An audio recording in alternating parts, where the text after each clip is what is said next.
The system activates, highlighting Team Zenkaku as a collective force ready for deployment.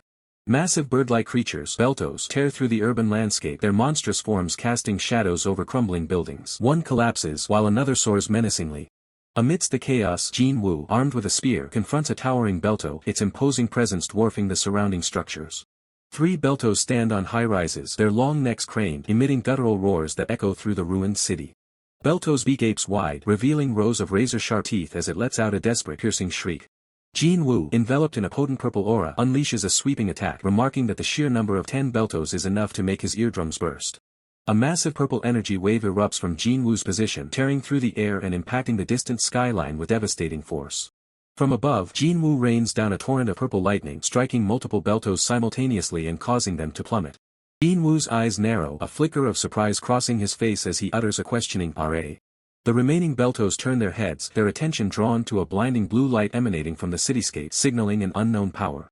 Streaks of brilliant blue energy slice through the air, obliterating the attacking beltos with overwhelming force. Jin Woo's expression shifts to one of profound shock and disbelief as he stares ahead, muttering a single word, "What?" A female ally, standing amidst the fallen beltos, praises Jin Woo, exclaiming that it was just as she expected of her captain to take down so many beltos in one strike. Jin Woo turns away, clarifying that it wasn't him, as he isn't a dealer specialized in wide-area attacks like the Blade Queen. Jin Woo looks on thoughtfully, while the female ally behind him appears visibly confused by his statement. Jin Woo questions if there's another Awakener unit dispatched besides them, to which the female ally replies she hasn't heard of any. Jin Woo muses that it's strange, as he knows no one in the country with that level of ability, while the female ally looks on with a puzzled "huh?" The female ally expresses disbelief that someone hunted the beltos but left the magic stones, emphasizing their immense value, and questions the bizarre situation. A shadowy figure looms behind Jin Woo as he deduces that the clean cuts on the beltos indicate the work of an Awakener of at least A or S grade, who then vanished without a trace, prompting him to ponder their goal.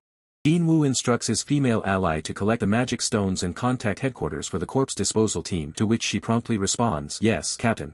Jin Woo glances over his shoulder, a thoughtful escaping his lips as he surveys the scene. Jin Woo observes a building with a sign, musing about a diner named Diner. Jin Woo looks down from a height, noting that if the mysterious Awakener who only carved out the belto breast meat had messed up, the corpses might have fallen onto the diner. He concludes the owner is quite lucky. Jin Woo stretches, declaring his intention to go in and have a drink as his team prepares to move. 2 small birds perch on a car hood, chirping softly in the aftermath of the battle. Jin Woo descends a set of outdoor stairs, his footsteps echoing as a large belto wing lies discarded nearby. From behind, Jin Woo casually wipes his face with a towel as he walks, entering the diner. Jin Woo approaches the entrance of the diner, pushing open the doors to step inside. Jin Woo's hand presses a button on a control panel, activating a soft blue glow. From a high angle, Jin Woo is seen expertly flipping a frying pan over a stove, preparing a meal. Close-up reveals Jin Woo's focused expression, with a large, purple crystalline object resting on his head as a generous piece of meat lies ready for cooking. Jin Woo gently places his hand on the raw meat, assessing its texture and quality. Standing with his hands on his hips, Jin Woo surveys his kitchen, a thoughtful escaping his lips. Jin Woo looks down at the meat, wondering if he cut off too much belto meat after all. Lost in thought, Jin Woo considers if the belto corpses have been collected by now, idly thinking about making some jerky. A knock at the door draws Jin Woo's attention as he asks if Kang Cheol-ho is there. Jin Woo opens the door to a man in a suit who identifies himself as being from the Awakener Association and asks if Jin Woo is Kang Cheol-ho, to which Jin Woo replies, "Yes." The man in the suit explains that a pack of beltos attacked the area earlier but were fortunately dealt with quickly. He expresses concern that Jin Woo must have been startled and states he came to check for any damages. Jin Woo leans against the doorframe, a casual expression on his face as he responds with a nonchalant, "Ah, yes. Well, isn't that just everyday life?"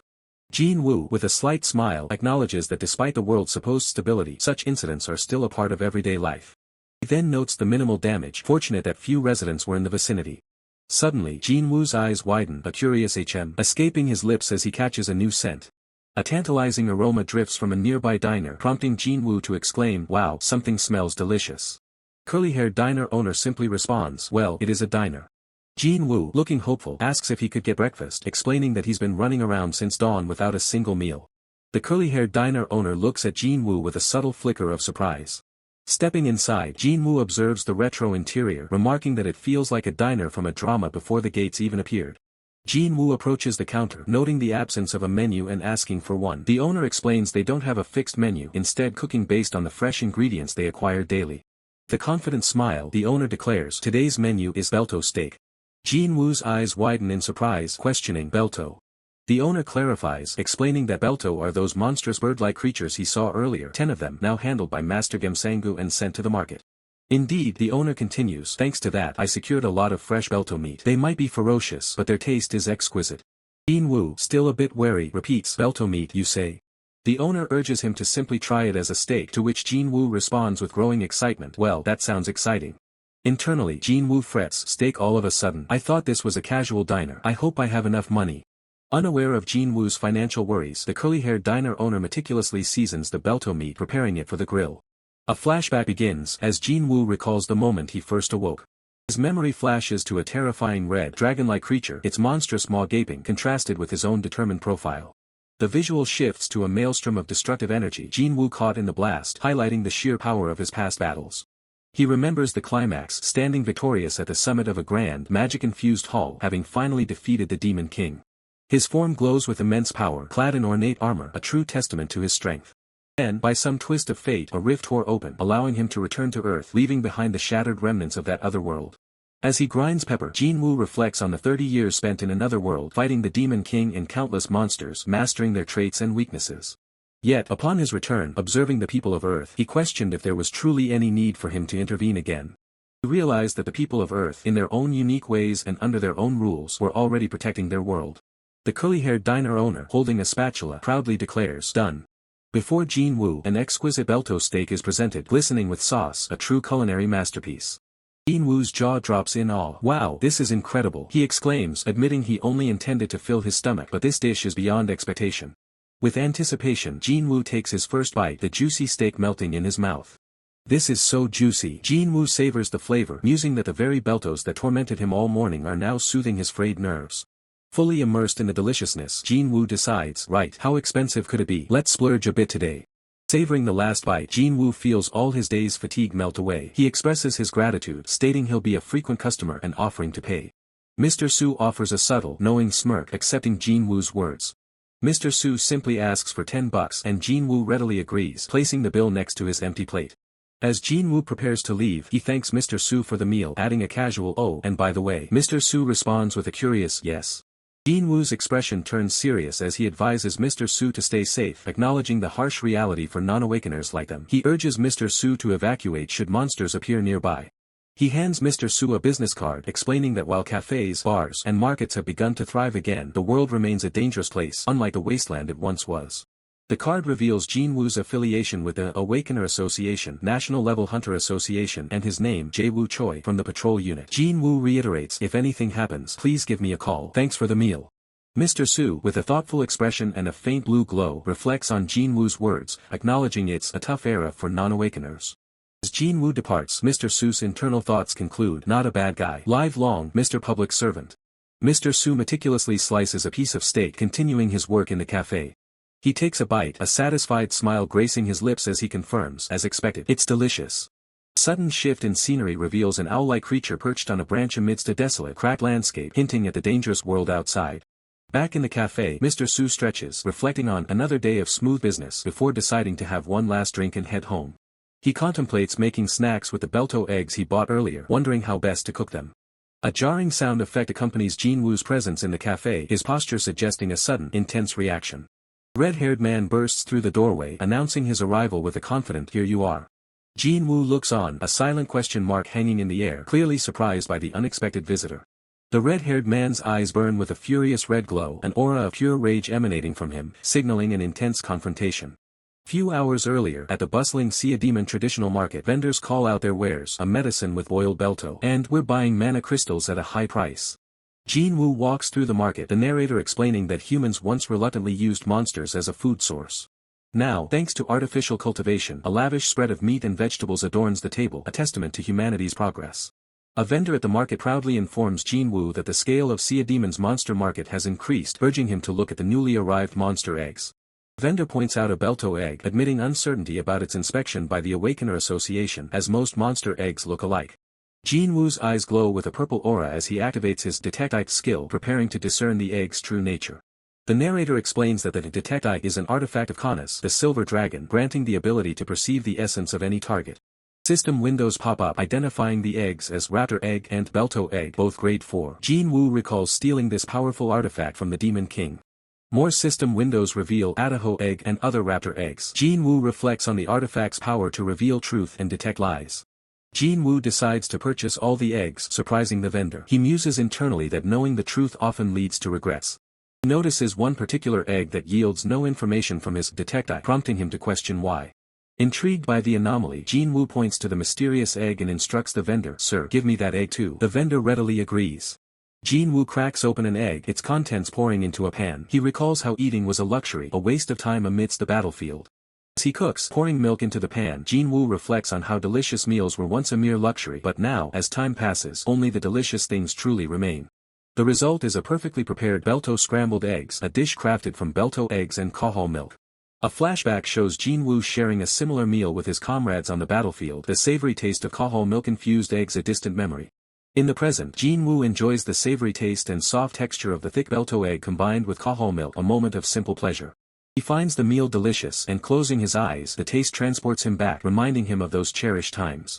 A wave of melancholy washes over Jin-woo as he remembers the faces he misses, realizing he's starting to recall those he can no longer see. He wonders if he's becoming an old man. His thoughts drift back to the mysterious egg, the one his detect eye couldn't identify, a lingering puzzle. The narrator explains that a dragon's artifact, formed from a dragon's power, exerts immense force on other beings but is powerless against its own kind, hinting at the egg's true nature. As the weight of the dragon's power settles, Jin-woo gazes at the pulsating blue artifact in his hands, wondering if this truly is a dragon egg. He finds it hard to believe that such a legendary item could simply be acquired from a common market. Instead of awe, Jin-woo's thoughts drift toward the culinary. He wonders what kind of flavor a dragon egg holds and exactly what kind of dish he could whip up with it, completely unaware of the shadow looming at his door. A sudden presence breaks his concentration. Jin-woo turns as the red-haired man enters the establishment, looking around with a confused expression, questioning if he stumbled into a simple restaurant. The red-haired man claims he's here to retrieve an item, but his words trail off into a shocked silence as his eyes lock onto the blue object in Jin-woo's hand. Pointing a trembling finger, the red-haired man exclaims that his search is over. The item he's been hunting for is right there, held casually by a man in a kitchen. Jin-woo's eyes narrow, glowing with a sharp purple hue. He realizes his system can't pull any data on this stranger, making him a dangerous unknown variable, especially if he's after the egg. Without breaking eye contact, Jin-woo drops a bombshell, asking the stranger point-blank if he is a dragon. The red-haired man freezes, his secret identity exposed in an instant. Jin-woo admits he had his suspicions, noting that it's quite a surprise to find dragons existing in this world. The red-haired man can only stammer in disbelief, wondering how a human could possibly know. The air ignites as the red-haired man's patience snaps. Flames erupt around him, his human facade melting away as he demands to know how Jin-woo uncovered his true nature. Temperature in the room skyrockets, scorching the ceiling as the dragon's fury overflows. He roars at Jin-woo to answer him, his eyes burning with a murderous, fiery intent. Jin-woo remains unfazed, explaining that he uses an artifact called Detect Eye, which fails only when scanning dragons. The red-haired man is appalled. How could a mere human possess a legendary dragon artifact? Seeing the dragon recognize the artifact, Jin-woo realizes this conversation just got a lot simpler. Meanwhile, the red-haired man is reeling, terrified by the human's unnatural composure in the face of a dragon. Jin-woo offers to return the egg, but there's a catch. He demands the dragon clean up the scorched mess he made before he's allowed to leave. The red-haired man is insulted beyond belief, his pride as a dragon wounded by the human's audacity. Dragon's eyes fall upon a kitchen knife hanging nearby. He recognizes the material instantly. It's forged from a blue dragon scale. Jin-woo casually remarks that while it's a weapon, he mostly uses it for prep work. The horror intensifies as the red-haired man smells the cutting board. His blood runs cold. It's carved from a dragon's bone. Jin-woo confirms it with a simple, nonchalant yeah.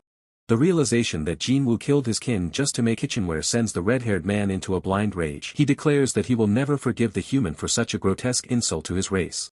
With a roar of "Die, you insect!" the dragon unleashes a massive pillar of flame. The attack is intended to incinerate everything, but Jin-woo's reaction is nothing more than a bored sigh. Exasperated by the dragon's refusal to cooperate, Jin-woo prepares to end this quickly. He's more concerned about the state of his restaurant than the lethal fire coming his way. Moving with blinding speed, Jin-woo dodges the inferno. He scolds the dragon, asking if cleaning up is really that difficult since he's the one who caused the mess in the first place. Jin-woo's silhouette pulses with power as he reaches for a mundane frying pan. To him, dragons aren't mythical beasts to be feared, they are just unruly guests. His eyes glow with a cold, blue light as he prepares to deliver a lesson in humility. He mutters that dragons like this.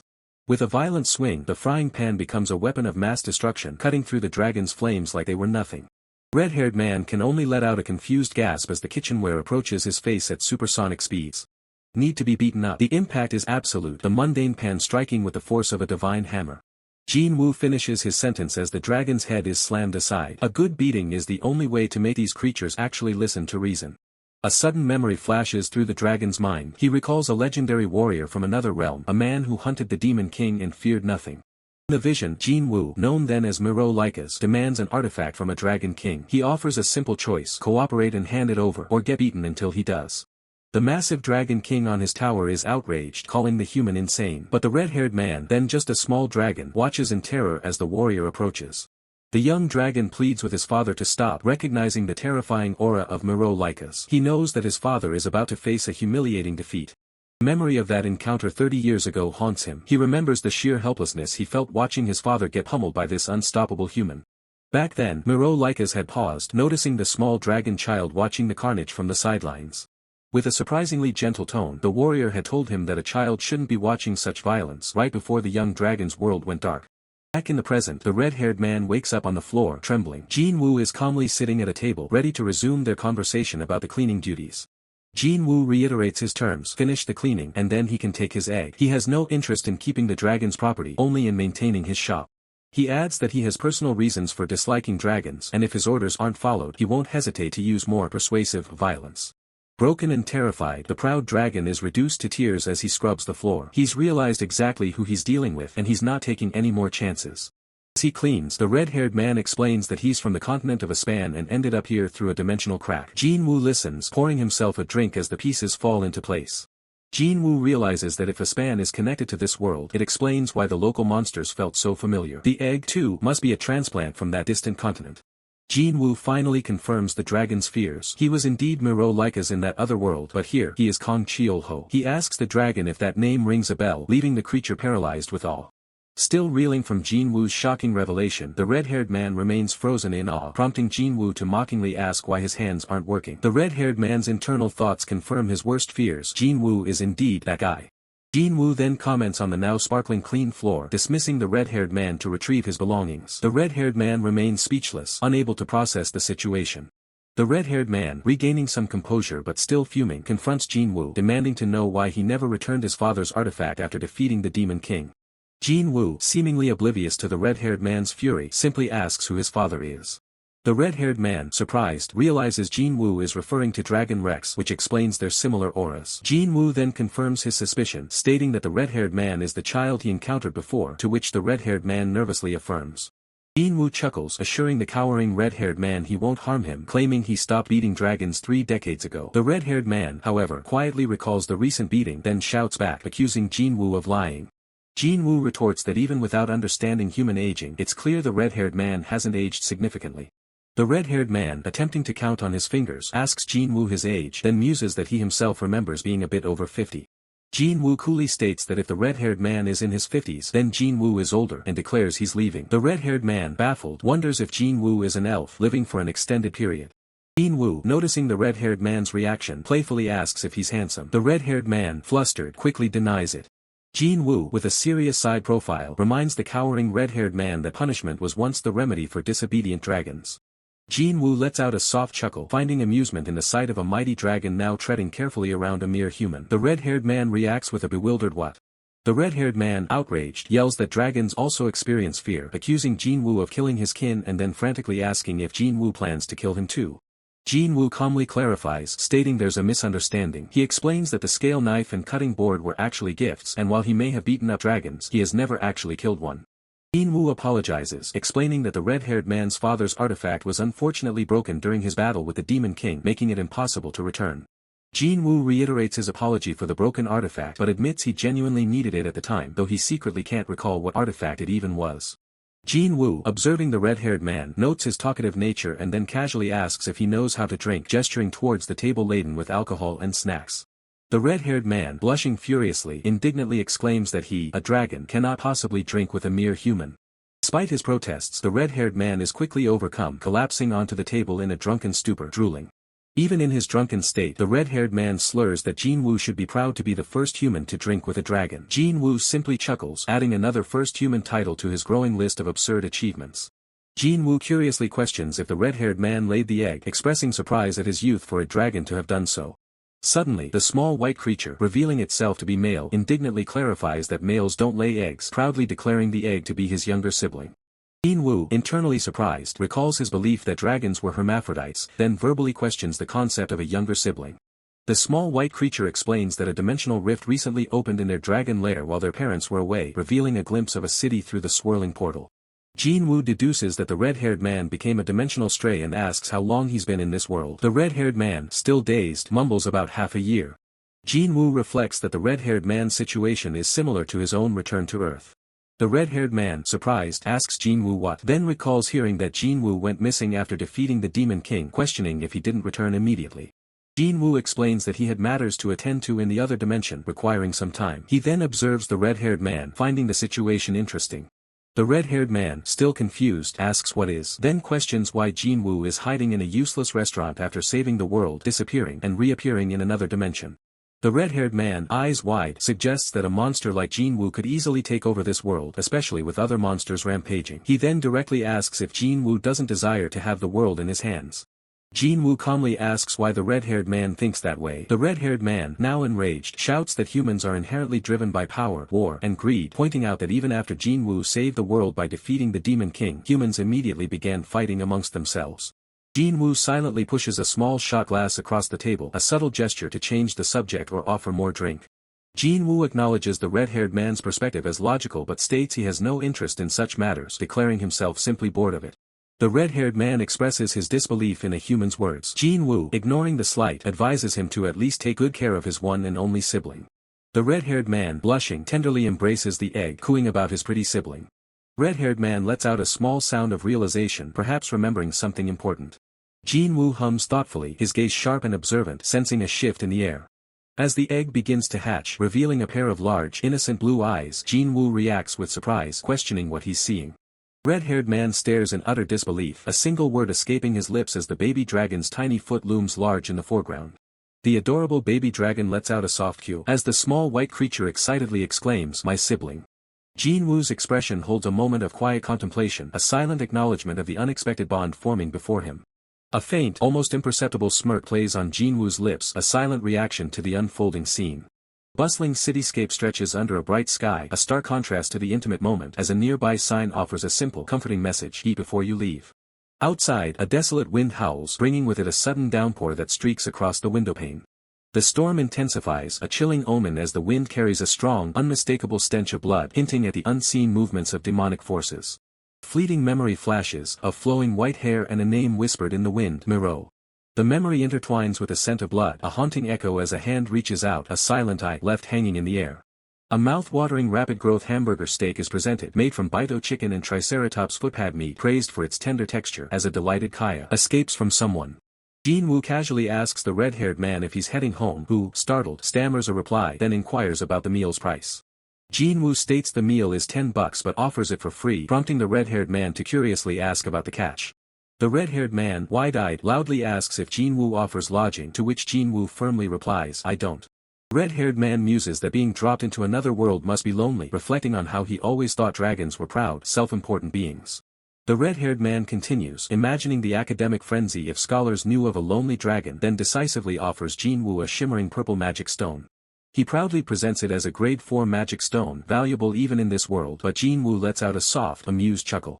Jin-woo covers his face, unable to suppress his laughter, which irritates the red-haired man, who demands to know why he's laughing. Small white creature lets out a rumbling kururu, prompting Jin-woo to ask if it's still hungry. Jin-woo reflects on the difficulty of living on Earth with the small white creature, acknowledging it would be tough even for a dragon, as the creature happily devours its meal. The image of Miro's flowing white hair returns, a silent, lingering presence in Jin-woo's mind. Jin-woo's eyes hold a somber gaze as he contemplates the likelihood of never seeing Miro again in his lifetime.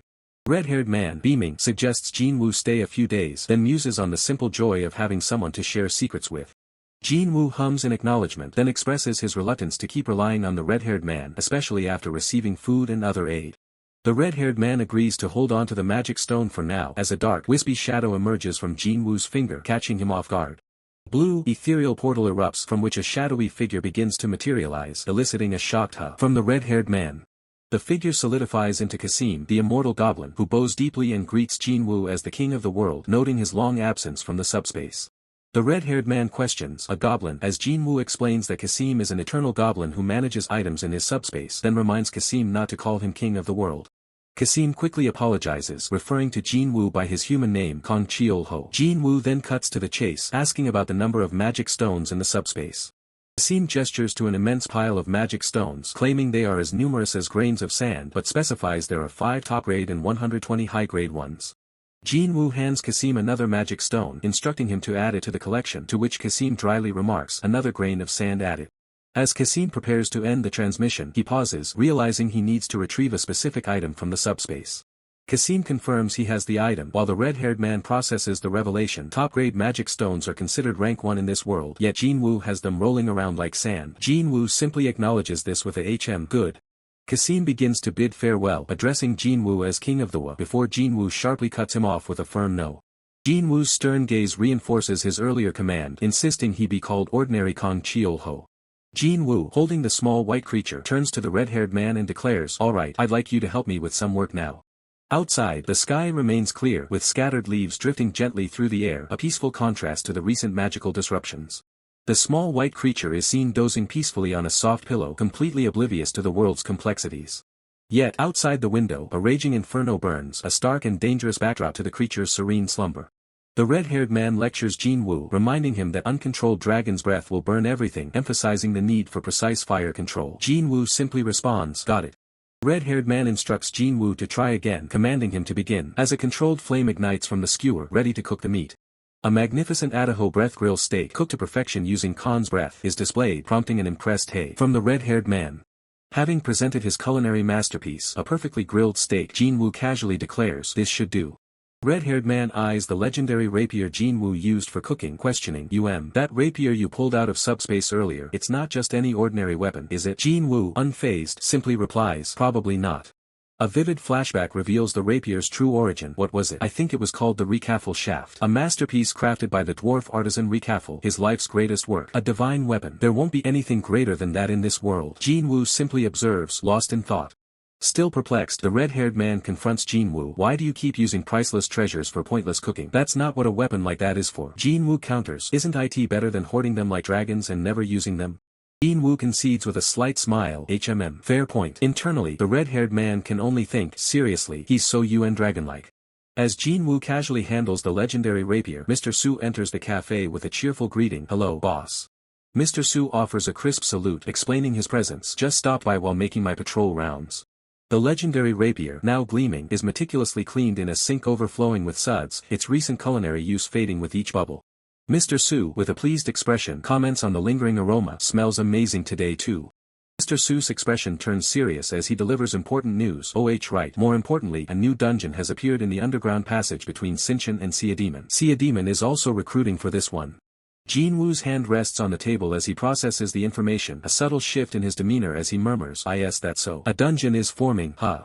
The narrator provides crucial context. Dungeons. They're basically places that incubate monsters, and it acts as a kind of gate that summons beings from other dimensions where dimensional rifts have formed.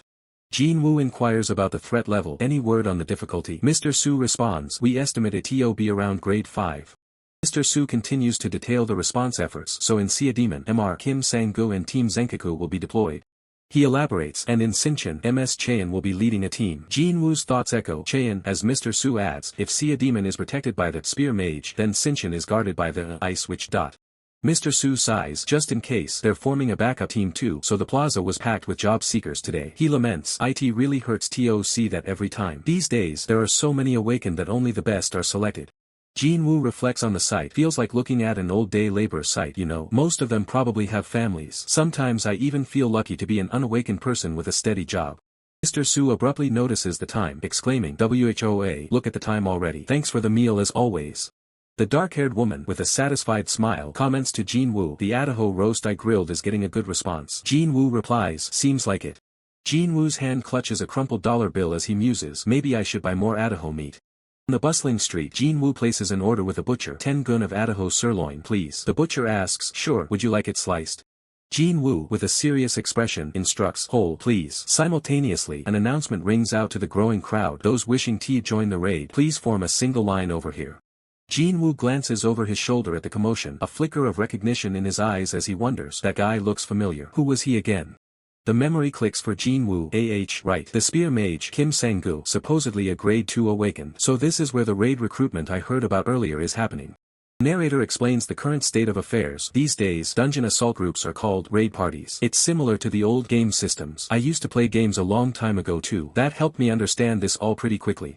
The world's transformation continues as the narrator observes, with the world turning into something like a fantasy game. Existing terms naturally carried over. And that's not the only similarity. For example, the narrator highlights a critical imbalance. While tanks and healers are treated like nobility, DPS roles are always oversaturated. Maybe it's because there's more variety in DPS classes. A lot of people awakened as DPS. A desperate man pleads for a spot. Is there an open DPS spot? I've got strength to spare. Please. A voice from the recruitment booth curtly replies, "Sorry, we're short on healers right now." Jin Woo's expression turns somber as he considers the plight of the rejected. Most of them probably have families too. Jin Woo's thoughtful gaze reflects the harsh reality he's witnessing, a quiet really escaping his lips. As Jin Woo walks away, he reflects on a kind-hearted man in the distance. Choi Woo, he's a good guy. I just wish he'd worry a little more about himself. A close-up reveals the kind-hearted man's hand casually tucked into his pocket, hinting at his unassuming nature. Kind-hearted man's empty wallet is revealed, a stark visual of his financial struggles. With a heavy sigh, the kind-hearted man walks away, his back to the viewer, the weight of his circumstances palpable. Back in the cafe, Jin Woo picks up a bag, preparing for the next task. Jin Woo calls out, "Con." Mr. Su, entering the clean kitchen, observes, did he head in first? The kitchen's clean." Jin Woo glances around, a hint of confusion on his face as he mutters, Mr. Su stands in the doorway, a worried expression on his face as he asks, "Are you still open?" Mr. Su gratefully accepts a container, likely food, from an unseen person, murmuring, "Thank you." Mr. Su approaches Jin Woo, who stands behind a counter, and hesitantly asks, "Do you serve ramen by any chance?" "I'm sorry if you don't." Jin Woo replies calmly, "It's fine, just give me a moment."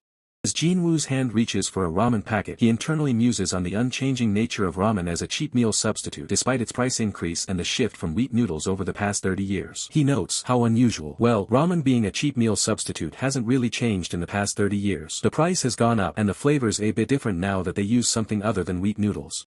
Mr. Su then inquires, how much is a bowl of ramen? Jin Woo responds directly, stating $2. Mr. Su's eyes widen in disbelief, exclaiming, that cheap. He then eagerly asks, "Then, could I order 5 bowls? Jin Woo looks at him, questioning, 5 bowls? Will you be able to eat all that?" Mr. Su, resolute, confirms, "Yes, absolutely. Please, I'd really appreciate it." A purple aura emanates from Jin Woo as he activates an ability, his internal monologue stating, "What's this? Detect eye." System window appears over Mr. Su, revealing his status, alignment, good class, god of food proficiency, lowest acquisition ability, high. Jin Woo recalls, god of food. I remember that ability. One of my teammates had it. Jin Woo's thoughts elaborate on the god of food ability, explaining, the more you eat, the stronger you get. And the quality of the ingredients also has an effect. He continues to reflect on the ability's drawbacks, noting, however, the ability is extremely weak in the early stages. It's hard to make use of it until you grow by consuming meat from strong monsters and you're always hungry. Observing Mr. Su, Jin Woo concludes, once you reach a certain level of proficiency, it gets better. Looks like that man hasn't reached that point. Jin Woo's hand holds a packet of ramen, a silent moment before the preparation begins. A magnificent bowl of extra-large ramen with grilled Idaho meat topping is presented, glistening and enticing, promising a feast. Mr. Su, holding a piece of meat with chopsticks, exclaims in surprise, "Th this is." Jin Woo, with a slight smile, informs him, "It's on the house." Overjoyed, Mr. Su asks, "Really?" Jin Woo's expression turns serious as he reflects, good people always have it rough. I know all too well that in times of chaos, the good die first. If your alignment hadn't been good, I might have ignored you even if you were a god of food. Mr. Su, looking pleased, adds more meat to the bowl. Jin Woo's thoughts continue, with your ability rating being high, the Idaho meat should have a decent effect. Jin Woo then explains to Mr. Su, at our shop we treat the first customer of the day, so they'll come again next time. Mr. Su takes a huge bite of the meat, his face beaming with gratitude as he exclaims, "Thank you so much." His eyes close in sheer delight, a blush on his cheeks as he savors the flavor, murmuring, Mr. Su expresses his amazement to Jin Woo. I had no idea that meat could be this savory and aromatic. Jin Woo, with a slight smirk, compliments him, "You've got a good palate." Mr. Su enthusiastically slurps a long strand of ramen noodles, fully immersed in the delicious meal. Soup droplets cling to Mr. Su's chin, a testament to his hearty enjoyment of the ramen. Mr. Su holds up the sparkling clean, empty bowl, declaring with immense satisfaction, "That was amazing." Mr. Su thanks Jin-woo profusely. "Thank you so much, boss. I really enjoyed the meal thanks to you." Jin-woo replies graciously, "Don't mention it. I'm just glad you enjoyed it." Suddenly, Mr. Su gasps, realizing something, as coins spill from his pocket while he exclaims, "It was truly, truly delicious." "Oh right, the money." Gasp. Mr. Su places a stack of money and a neatly folded blue necktie on the counter. Jin-woo questions, this, a necktie?" Jin-woo holds the money and the necktie as Mr. Su apologizes for the money being dirty and thanks him for the good food. Jin-woo simply responds, no problem." Mr. Su walks away from the cafe, waving goodbye and promising, "I'll be back again next time." The red-haired man, leaning against the doorframe, asks Jin-woo, when did you come back?" Jin-woo, meanwhile, observes Mr. Su's dusty clothes and new necktie, internally noting clothes covered in dust and a brand new necktie. Jin-woo's face is thoughtful as he wonders, there's someone he's trying to impress. He then reflects, "I remember thinking that man must have had a hard life in these chaotic times, but I quickly forgot." The narrator states, though not long after, I saw that man again, as Mr. Su is seen walking down a street carrying a box. A close-up reveals Mr. Su's face etched with worry and concern. Above the city, a sinister purple gate, surrounded by dark, swirling energy, looms ominously, signaling an impending threat. The barricade, a man in a dark suit warns the crowd, "It's dangerous if you enter the barricade. Please step back." As a small, volatile purple energy orb floats nearby. Mr. Su approaches a man in combat gear at the barricade, declaring, "I'm an awakener. Is there anything I can do?" The man queries, "What about your rank?" Mr. Su, looking distressed, explains, I'm in something related to food. I don't have any special skills, but my strength is." The combat-geared man cuts him off, stating, "This isn't a dungeon where we can use just an average awakener. Even our team members came back with injuries. That's how intense the gate is. You better evacuate to a safer place." A dark-haired woman with long flowing hair, her hands glowing green, actively heals an injured person, a scene of urgency amidst the chaos. Mr. Su, off-panel, calls out a name, Mijin. The dark-haired woman, startled, looks up with a worried expression, responding, "Dad?" Mr. Su's face contorts in shock and distress as he reaches out, frantically calling, Mijin, Mijin.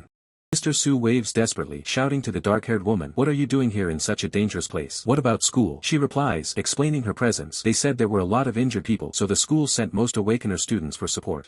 Mr. Su's daughter, the dark-haired woman, confronts him amidst the chaos, demanding to know why he's in such a dangerous place. She insists she can handle the situation and urges him to evacuate. Mr. Su, however, expresses his deep worry for her safety. The dark-haired woman, her face etched with frustration, questions his concern, reminding him of his own self-proclaimed useless ability, only good for eating. She highlights his constant work and absence from home, questioning if his presence among the injured is truly worth the risk. Mr. Su forcefully pushes her away, declaring his need for money and his intent to earn a scholarship by participating. He asserts that her intervention only makes him look more pathetic and orders her to evacuate immediately. As she falls to the ground, the dark-haired woman spots a necktie lying nearby, a detail that catches her attention amidst the debris. A thought crosses the dark-haired woman's mind. Her father, Mr. Su, doesn't even possess a proper weapon, making his presence in a dangerous zone all the more concerning. A powerful blue energy crackles around Mr. Su's foot as he steps forward, hinting at an unexpected latent ability or a sudden surge of power. The scene shifts to a group of awakened individuals, including Mr. Su and a red-haired woman in full combat gear, standing ready in a damaged city street, prepared for battle. The red-haired woman triumphantly announces, "Dungeon raid complete. Great work, everyone." The battle appears to be over, and the team celebrates their victory. The dark-haired woman, eyes wide with surprise and relief, acknowledges the success, while Mr. Su glances back at her with a knowing look. Mr. Su thanks everyone for their effort as he walks away, leaving the necktie still lying on the ground, a poignant reminder of his earlier struggle. The narrative shifts to explain the concept of class, detailing the types of abilities possessed by an awakener. A hand meticulously cleans a chef's knife, an everyday object in a world of extraordinary powers. A system display illustrates the 5 stages of proficiency required to reach a master level. It reveals that Cipher School serves as a substitute for regular schools, specifically for the training of awakeners.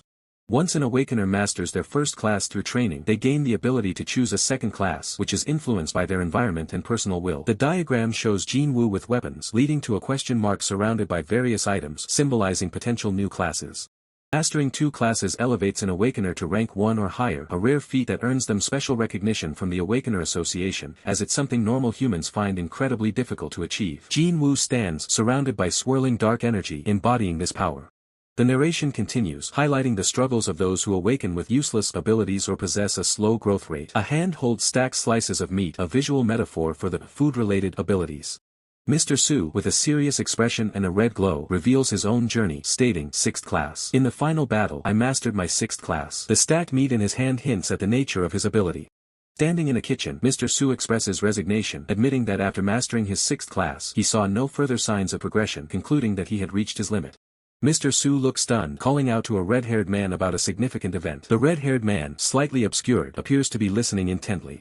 The red-haired man, surprised, reveals that the small white creature, named Cheol, suddenly spoke while chewing on taffy, questioning if Cheol means orange in Korean. The red-haired man clarifies that Cheol is the creature's name, dismissing the translation as unimportant. He then proudly encourages Cheol to say Papa to him, showing off to Jin-woo. Small white creature, Cheol, beams with joy, happily repeating Papa Papa as it waves its paws, confirming its ability to speak. The red-haired man reacts with shock, confirming that the creature indeed spoke. Cheol continues to happily babble Papa Papa Papa while Jin-woo covers his mouth, equally surprised. Jin-woo, after a moment, expresses his mild concern that the name Cheol sounds too Korean, especially since the creature named itself and was born into this world. Cheol continues to call out Papa Papa, prompting the red-haired man to smugly point out to Jin-woo, "You hear that? This dragon calls me Papa." Jin-woo simply acknowledges that he heard it. The red-haired man mentions that dragons are said to master one class at birth and asks Jin-woo what class Cheol might have mastered. Jin-woo, equally curious, suggests they wait until Cheol grows a bit more to find out. The red-haired man, looking annoyed, addresses Jin-woo as boss, indicating a shift in their conversation or a new task at hand. Mr. Su, appearing at the cafe doorway looking disheveled, urgently asks if he can get 5 bowls of ramen right away. The red-haired man, looking resigned, internally questions how he ended up running a real restaurant while Jin-woo and Mr. Su are seen in the background. Mr. Su recounts his day, explaining that he went to join a rampaging gay party but instead encountered his daughter. She was there to treat the injured, hoping to earn a scholarship despite the inherent dangers of the location. Mr. Su's hands are clasped together, conveying his deep frustration and helplessness. He laments that he couldn't speak up or help his daughter, having been told to evacuate himself due to being a mere level 7 awakener, effectively a civilian. He contrasts his weakness with his daughter's strength, explaining that she awakened a healing-type ability at a young age and was recognized as a 3rd-class awakener. She is a top student and will likely be highly regarded by the Awakener Association. Mr. Su reveals that his daughter is the girl Jin-woo saw previously. He then recounts his visit to her school for a class observation day, only to find the expenses too high to even properly attend. He holds a necktie, reflecting on his desire to buy something for her school, only to realize he could barely afford even that single item, highlighting his financial struggles. Mr. Su, looking dejected with a shadow cast over his face, concludes that it's better if he doesn't attend the class observation, questioning the worth of a father who cannot properly support his daughter's graduation. He laughs bitterly, covering his face in frustration, admitting that even in his current desperate situation, he still feels hungry, cursing his fate. Mr. Su, off-panel, continues to confess his perceived uselessness as a food-related awakener. He explains that he must keep eating in hopes of being deployed to sites where buildings have collapsed from gate explosions, indicating a desire to contribute despite his limitations. Jin-woo, now in the kitchen, calls out to the red-haired man, asking what's wrong, as the red-haired man stands by the stove, holding a red object and looking agitated. Jin-woo jokingly asks if it would be okay to fatten him up, which infuriates the red-haired man. He shouts back, accusing Jin-woo of waiting for him to gain weight like a predator eyeing its prey. Jin-woo calmly dismisses it as a joke, sighing. The red-haired man, surprised, looks at the red object as Jin-woo reveals it's merely Cheol's shed skin, not something to be eaten. Red-haired man, still reeling from the revelation, demands to know why Jin-woo is staring at the shed skin. Jin-woo simply states he carefully collected them. The red-haired man's face contorts in anguish, protesting that he intended to keep the shed skin as a cherished memento. The camera pans over a steaming pot of Idaho extra-large ramen filled with succulent grilled Idaho meat and, shockingly, grilled Cheol listed on a nearby note. Jin-woo calmly explains that the ramen is made from leftovers, generously inviting Mr. Su to enjoy the ample meat. Meanwhile, the red-haired man collapses to his knees, utterly devastated, lamenting his lost collection. Oblivious to the red-haired man's despair, Mr. Su eagerly lifts a piece of the grilled meat with his chopsticks, ready to savor the meal.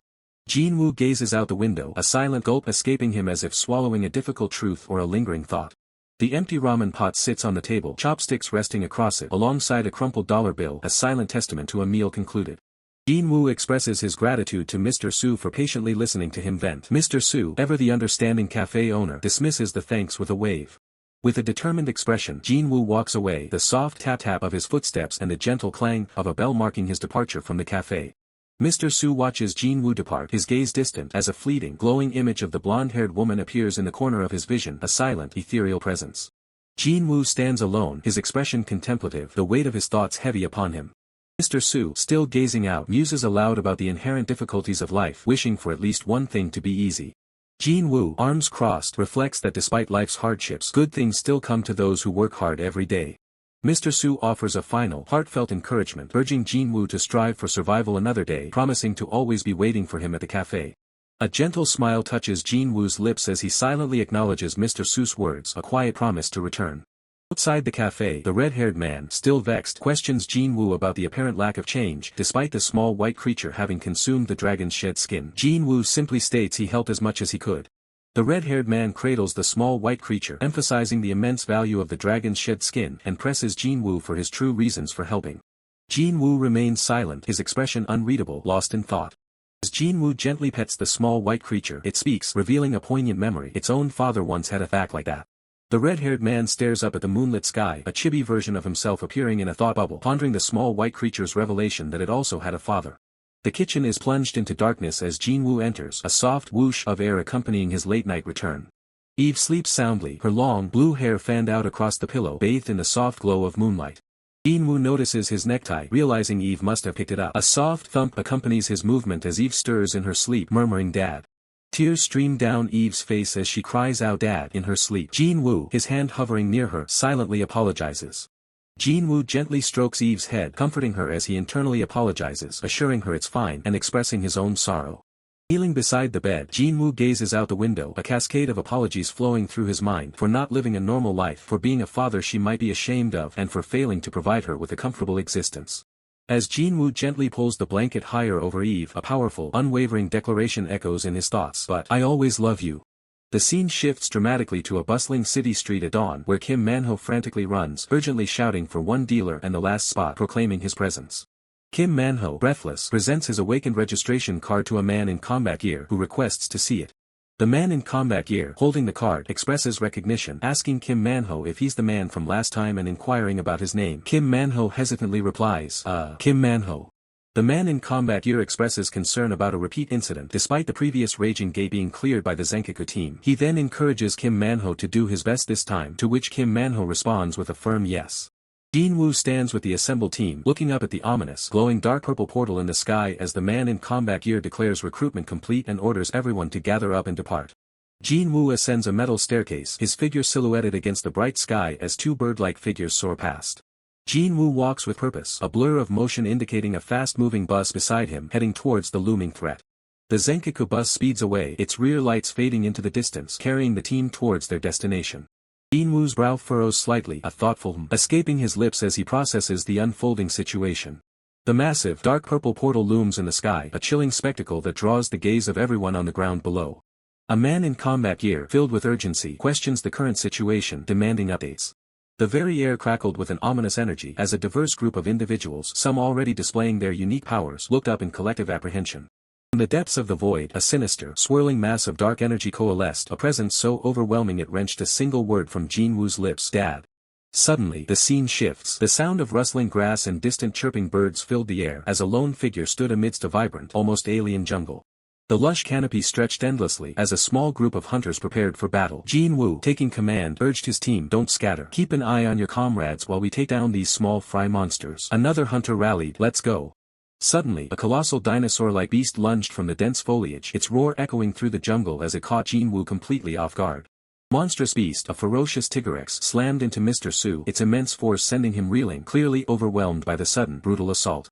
To his own surprise, Mr. Su found himself strangely revitalized, an inexplicable surge of energy flowing through him. He pondered, "What a relief. I'm strangely overflowing with energy. It should be time for me to get hungry, but why am I fine?"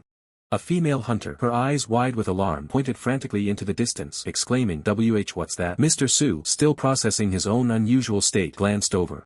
High above the canopy, a terrifying sight emerged, a dimensional rift tearing open within the very fabric of the dungeon itself, a rare and dangerous anomaly. The ominous crack in reality drew the attention of all hunters present, their gazes fixed on the unfolding phenomenon as the jungle itself seemed to hold its breath. With a deafening crash, a monstrous claw descended, pulverizing the earth and sending shockwaves through the immediate vicinity. Jin Woo stared up at the colossal, roaring beast, recognizing the grim truth. "Damn it, it's a hidden boss."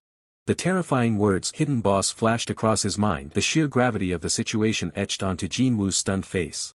Red-haired man screamed in terror as he fled while the system explained a hidden boss refers to another boss hidden inside the dungeon. Usually they appear when an additional dimensional rift opens, which is a very rare case. And when that happens, the monstrous creature loomed over them, its sheer size overwhelming. Mr. Su, his voice trembling, managed to utter Tigrex.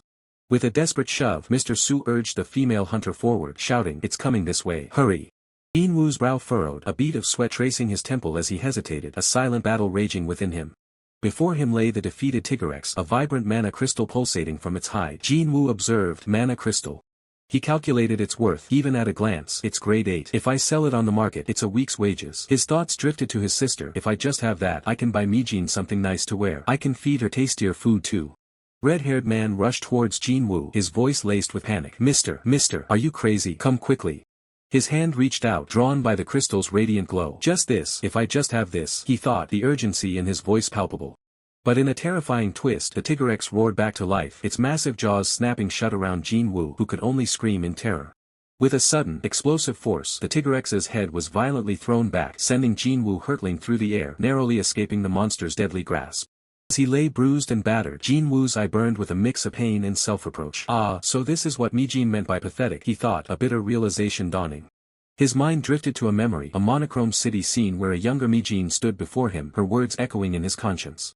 He recalled the sight of Mijin, tears streaming down her face, a painful memory that fueled his resolve. Then, a brighter image, Mijin, vibrant and joyful in her school uniform, offering a peace sign, a beacon of hope he fought to protect. Another memory flashed, Mijin's innocent smile lighting up a mundane kitchen, holding a piece of paper, a simple joy he yearned to preserve. But the most poignant memory was of Mijin, a small child, weeping at a funeral, clutching a teddy bear, a stark reminder of the fragile world he desperately sought to shield her from. He remembered her as a baby, nestled safely in his arms, a tiny, innocent life he vowed to protect no matter the cost. His eyes snapped open, no longer filled with despair but with a burning, unyielding resolve, a fiery determination forged in the crucible of his memories. Clenching his fist, Jinwoo declared internally, I can't die like this. I can't leave Mijin all alone in this world. He rose to his feet, confronting the monstrous Tigrex with a defiant roar. I'm telling you, I can't die here. The Tigrex's massive claw descended once more, a crushing blow aimed directly at Jinwoo. The colossal beast loomed over him, its shadow engulfing the jungle, a stark reminder of the impossible odds Jinwoo faced. With unwavering resolve, Jinwoo met the monster's gaze, a silent declaration echoing, me here. His voice firm, Jinwoo declared, absolutely not. Even as he was battered, Jinwoo's spirit refused to break. He roared, I can't die now. Then, with a surge of raw, crimson energy, Jinwoo's fist ignited, a desperate, final power awakening within him. Crimson energy exploded around him, and a system message flashed, causing him to question if he had truly ranked up and blocked the hidden boss's attack. The monstrous beast, its formidable head looming, registered a shocking lack of pain from the impact, baffled by the unexpected outcome of the clash. It felt no hunger. The colossal creature recoiled, its massive form shaking, as it processed the unprecedented sensation of being utterly unharmed by such a direct confrontation. It was a first in its long existence. Fueled by his desperate awakening, he met the monster's colossal claw with his bare hand, the sheer force of the impact sending shockwaves through the air. His foot dug deep into the earth, anchoring him against the overwhelming pressure, a fierce determination echoing in his mind. He would hold on. Gritting his teeth, sweat beading on his brow, he reaffirmed his resolve, vowing to maintain his desperate stand no matter the cost. Meanwhile, a group of other hunters watched from a distance, their eyes wide with disbelief at the impossible struggle unfolding before them. They all quickly turned to alarm as they pointed towards the titanic beast, exclaiming that the hidden boss had finally appeared. Below the now defeated Grade 2 beast, he stood victorious, leaving the observing hunter stunned, questioning how he could have blocked such a powerful monster all by himself. A spear-wielding hunter, observing alongside a woman, murmured in disbelief that the man had indeed achieved the impossible, calling him an amazing individual. Exhausted but triumphant, he wiped the sweat from his brow, while an unseen observer mused about the importance of getting his business card. System notification materialized before him, displaying his new status, tendency, good class, Shikshin class achievement, medium, and acquired ability, high. The spear-wielding hunter elaborated on the Shikshin ability, explaining its unique nature to absorb and reflect attacks, making it function more like a tank than a typical damage dealer. The narration continued, defining Shikshin as a rare DPS tank type of special ability, noting its potential to achieve at least grade 3 among Korean awakeners but lamenting its general lack of recognition. With the dungeon successfully cleared, he was assisted by the spear-wielding hunter, who pondered if it was time for them to return as well. Back in a more mundane setting, the small white creature let out a loud, distressed wail, its tiny form shaking with unhappiness. Broadcast detailed how Mr. Kim Man-ho had endured the boss's ultimate skill, ranked up to Shikshin Grade 3, and single-handedly ensured the dungeon's conquest, saving the party from severe damage. The report concluded with the Awakeners Association acknowledging an incorrect grade assessment for Mr. Kim Man-ho, promising corrective measures and a substantial reward.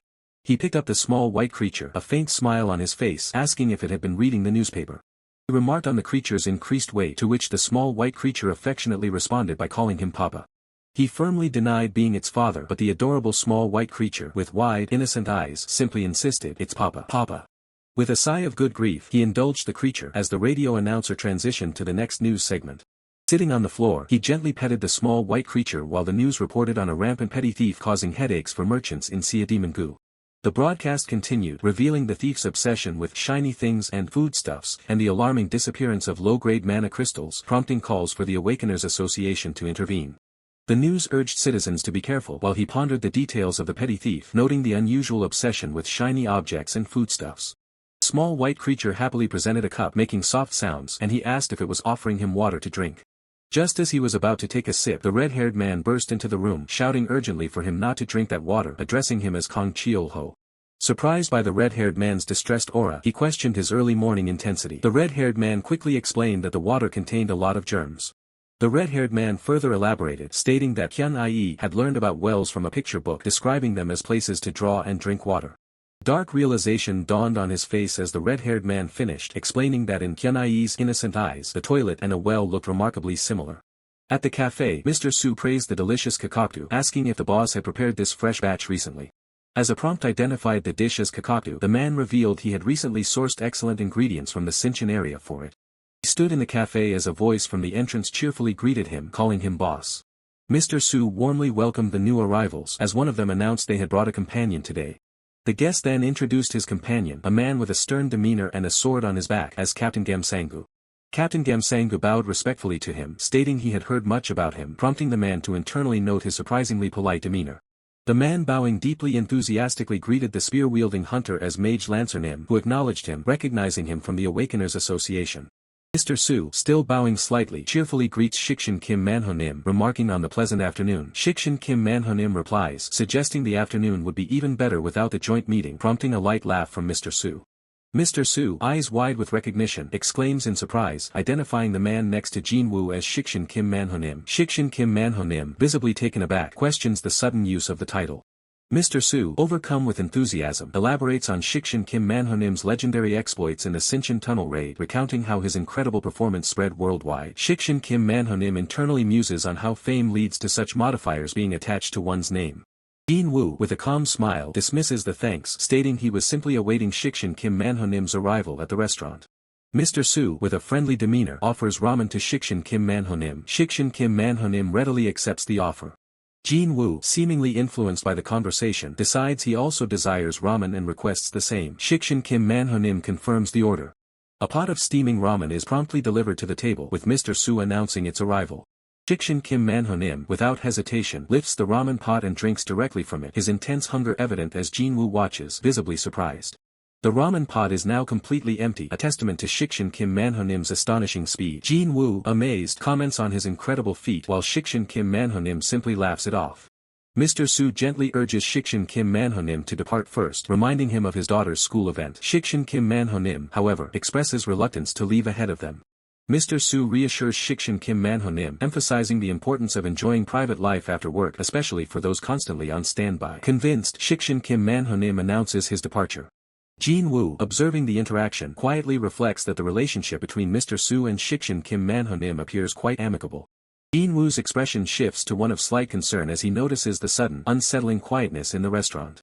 Jin Woo turns to see Mr. Su, who has unexpectedly fallen asleep at the table, his head resting heavily. A closer look reveals Mr. Su in a deep slumber, completely oblivious to his surroundings. Suddenly, the scene shifts to a dark, rain-drenched alley where a figure in a fedora aggressively confronts Shikshin Kim Man-ho Nim, their voice booming with rage as they accuse him of madness. "Hey, you crazy bastard. Are you out of your mind?" The enraged figure continues their tirade, accusing Shikshin Kim Man-ho Nim of interfering with a sacred creature. "You had nothing better to mess with, so you touched a sacred creature." Meanwhile, a monstrous, fiery beast leaps through the air above a devastated cityscape, its form radiating intense heat. The fiery creature's face fills the frame, its eyes burning with malevolent red light and its fangs bared in a terrifying snarl, emphasizing its raw, destructive power. The monstrous beast lets out a deafening roar, its terrifying cry echoing through the chaotic scene as flames erupt around it. Jin-woo jolts awake, rubbing his eyes, a soft groan escaping his lips as he struggles to shake off the remnants of the vivid, disturbing dream. Jin-woo slowly sits up, scanning the quiet restaurant, realizing Mr. Soo is still deeply asleep at his table. Mr. Soo finally stirs awake, his eyes widening as he realizes the late hour and apologizes to Jin-woo. He quickly dismisses the apology, noting the lack of other customers, and offers Jin-woo a proper meal. Jin-woo politely declines the offer, stating he has no appetite, his attention drawn instead to the radio. The news reports on a recent surge in petty thefts causing distress among local merchants.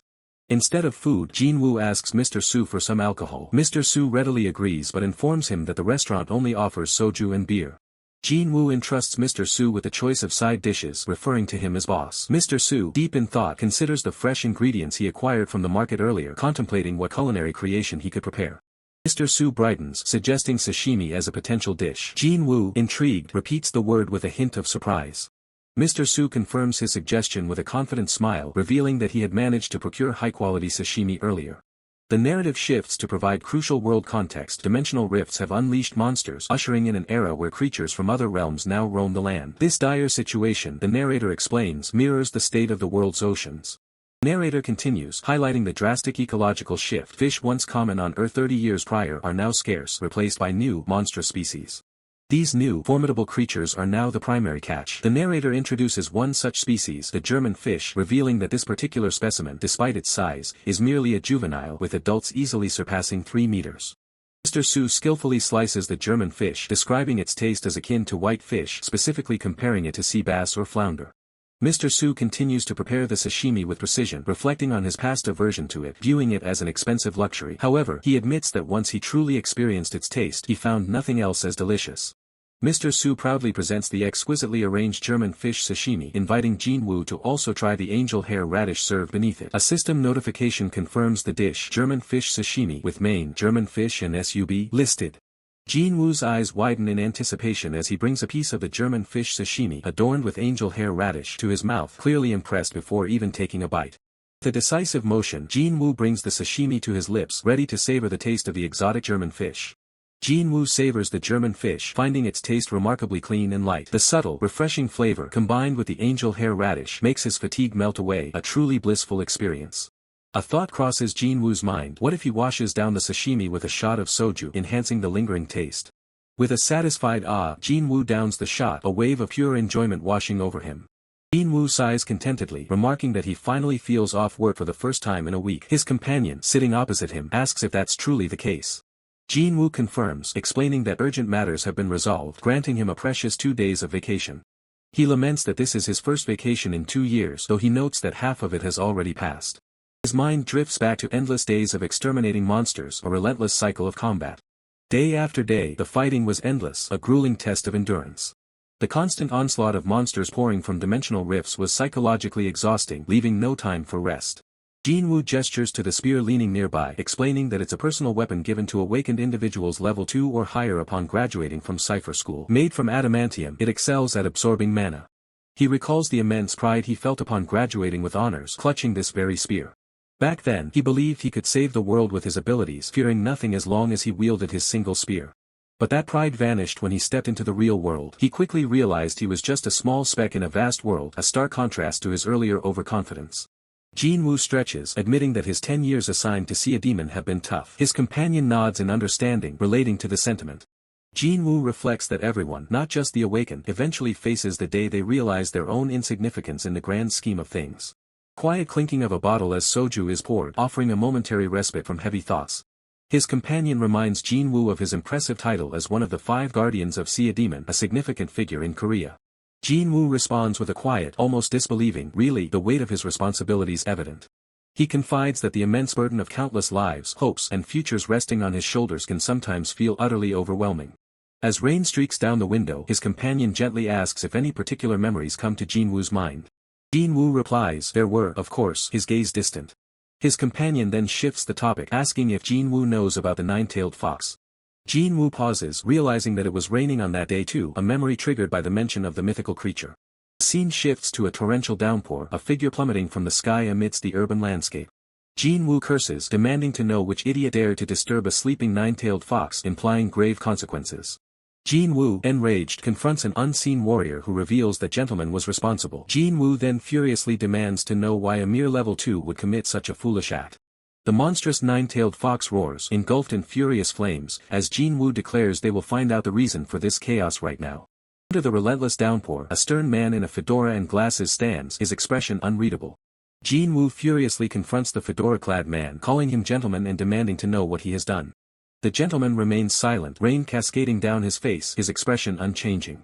Behind an enraged Jin Woo, a worried female warrior calls out to him, "Captain," questioning his actions. Chilling realization dawns, the nine-tailed fox. The colossal nine-tailed fox unleashes a deafening roar, its form wreathed in destructive flames. Jin Woo immediately barks orders to form ranks, identifying the creature as an unranked nine-tailed fox, a threat of unknown power. "Charge team, move forward," Jin Woo commands, leading the assault himself, determined to confront the beast head-on. With unwavering resolve, Jin Woo declares he will take the lead against the fiery nine-tailed fox. Jin Woo charges up the ancient stairs, spear ready, his warriors following close behind him into the heart of the battle. A potent vortex of fiery energy erupts, signaling the escalating power of the nine-tailed fox. The nine-tailed fox unleashes a devastating column of fire and energy, tearing through the sky. Returning to the present, Jin Woo explains to his companion that highly intelligent creatures like nine-tailed foxes are known as mystical beings, often unranked. He concludes by stating the cardinal rule: never touch them, simply leave them alone. The memory surges, a single eye burning with an otherworldly, fiery intensity. A torrential downpour soaks a group of warriors, their forms silhouetted against a sky ablaze with ominous red light. The warrior shouts a frantic warning, urging his comrades not to stare directly into the infernal tail flames, lest they succumb to mind-bending hallucinations. A voice cries out from the chaos, alerting the captain that it is rapidly approaching their position. A powerful impact sends shockwaves across the ground as a weapon is forcefully driven into the earth. Flames erupt in a violent explosion, while a mage channels potent blue energy, preparing a counterattack amidst the escalating battle. The warrior, holding his spear firm, is addressed as captain, his gaze fixed on the unfolding threat. A hand grips a spear, now shimmering with a potent purple aura, ready for the decisive strike. The air crackles with intense heat as a massive, fiery form, reminiscent of a fox's tail, manifests with destructive power. With a fierce roar, the blonde-haired woman plunges her glowing sword forward, commanding her foe to go quietly into oblivion. Monstrous maw, filled with razor-sharp fangs, is violently impaled by a powerful weapon. A terrifying, reptilian eye, burning with an intense red glow, stares out from the darkness. Another monstrous eye, this one radiating a cold, eerie blue light, observes the scene with silent intensity. Sweat drips from the warrior's face, his expression hardened by grim determination and the fury of battle. The massive nine-tailed fox roars in agony as it's engulfed by a barrage of devastating energy attacks. The narrator reveals the grueling truth: the relentless raid against the nine-tailed fox had stretched on throughout the entire night. The narrator continues, recounting how, amidst the creature's rending screams, they finally achieved success in their arduous expedition. A figure in a dark, flowing coat stands with their back turned, a long ribbon trailing behind them in the night. Amidst the aftermath, a tiny, rain-soaked fox cub is discovered, sleeping peacefully within its mother's protective fur. The warrior stares down at the small creature, a look of profound shock on his face as he utters, "A cub." Jin Woo explains that a gentleman's trained eagle had hunted a nine-tailed fox cub, its natural predatory instinct seizing the helpless newborn while its mother was briefly away from the nest.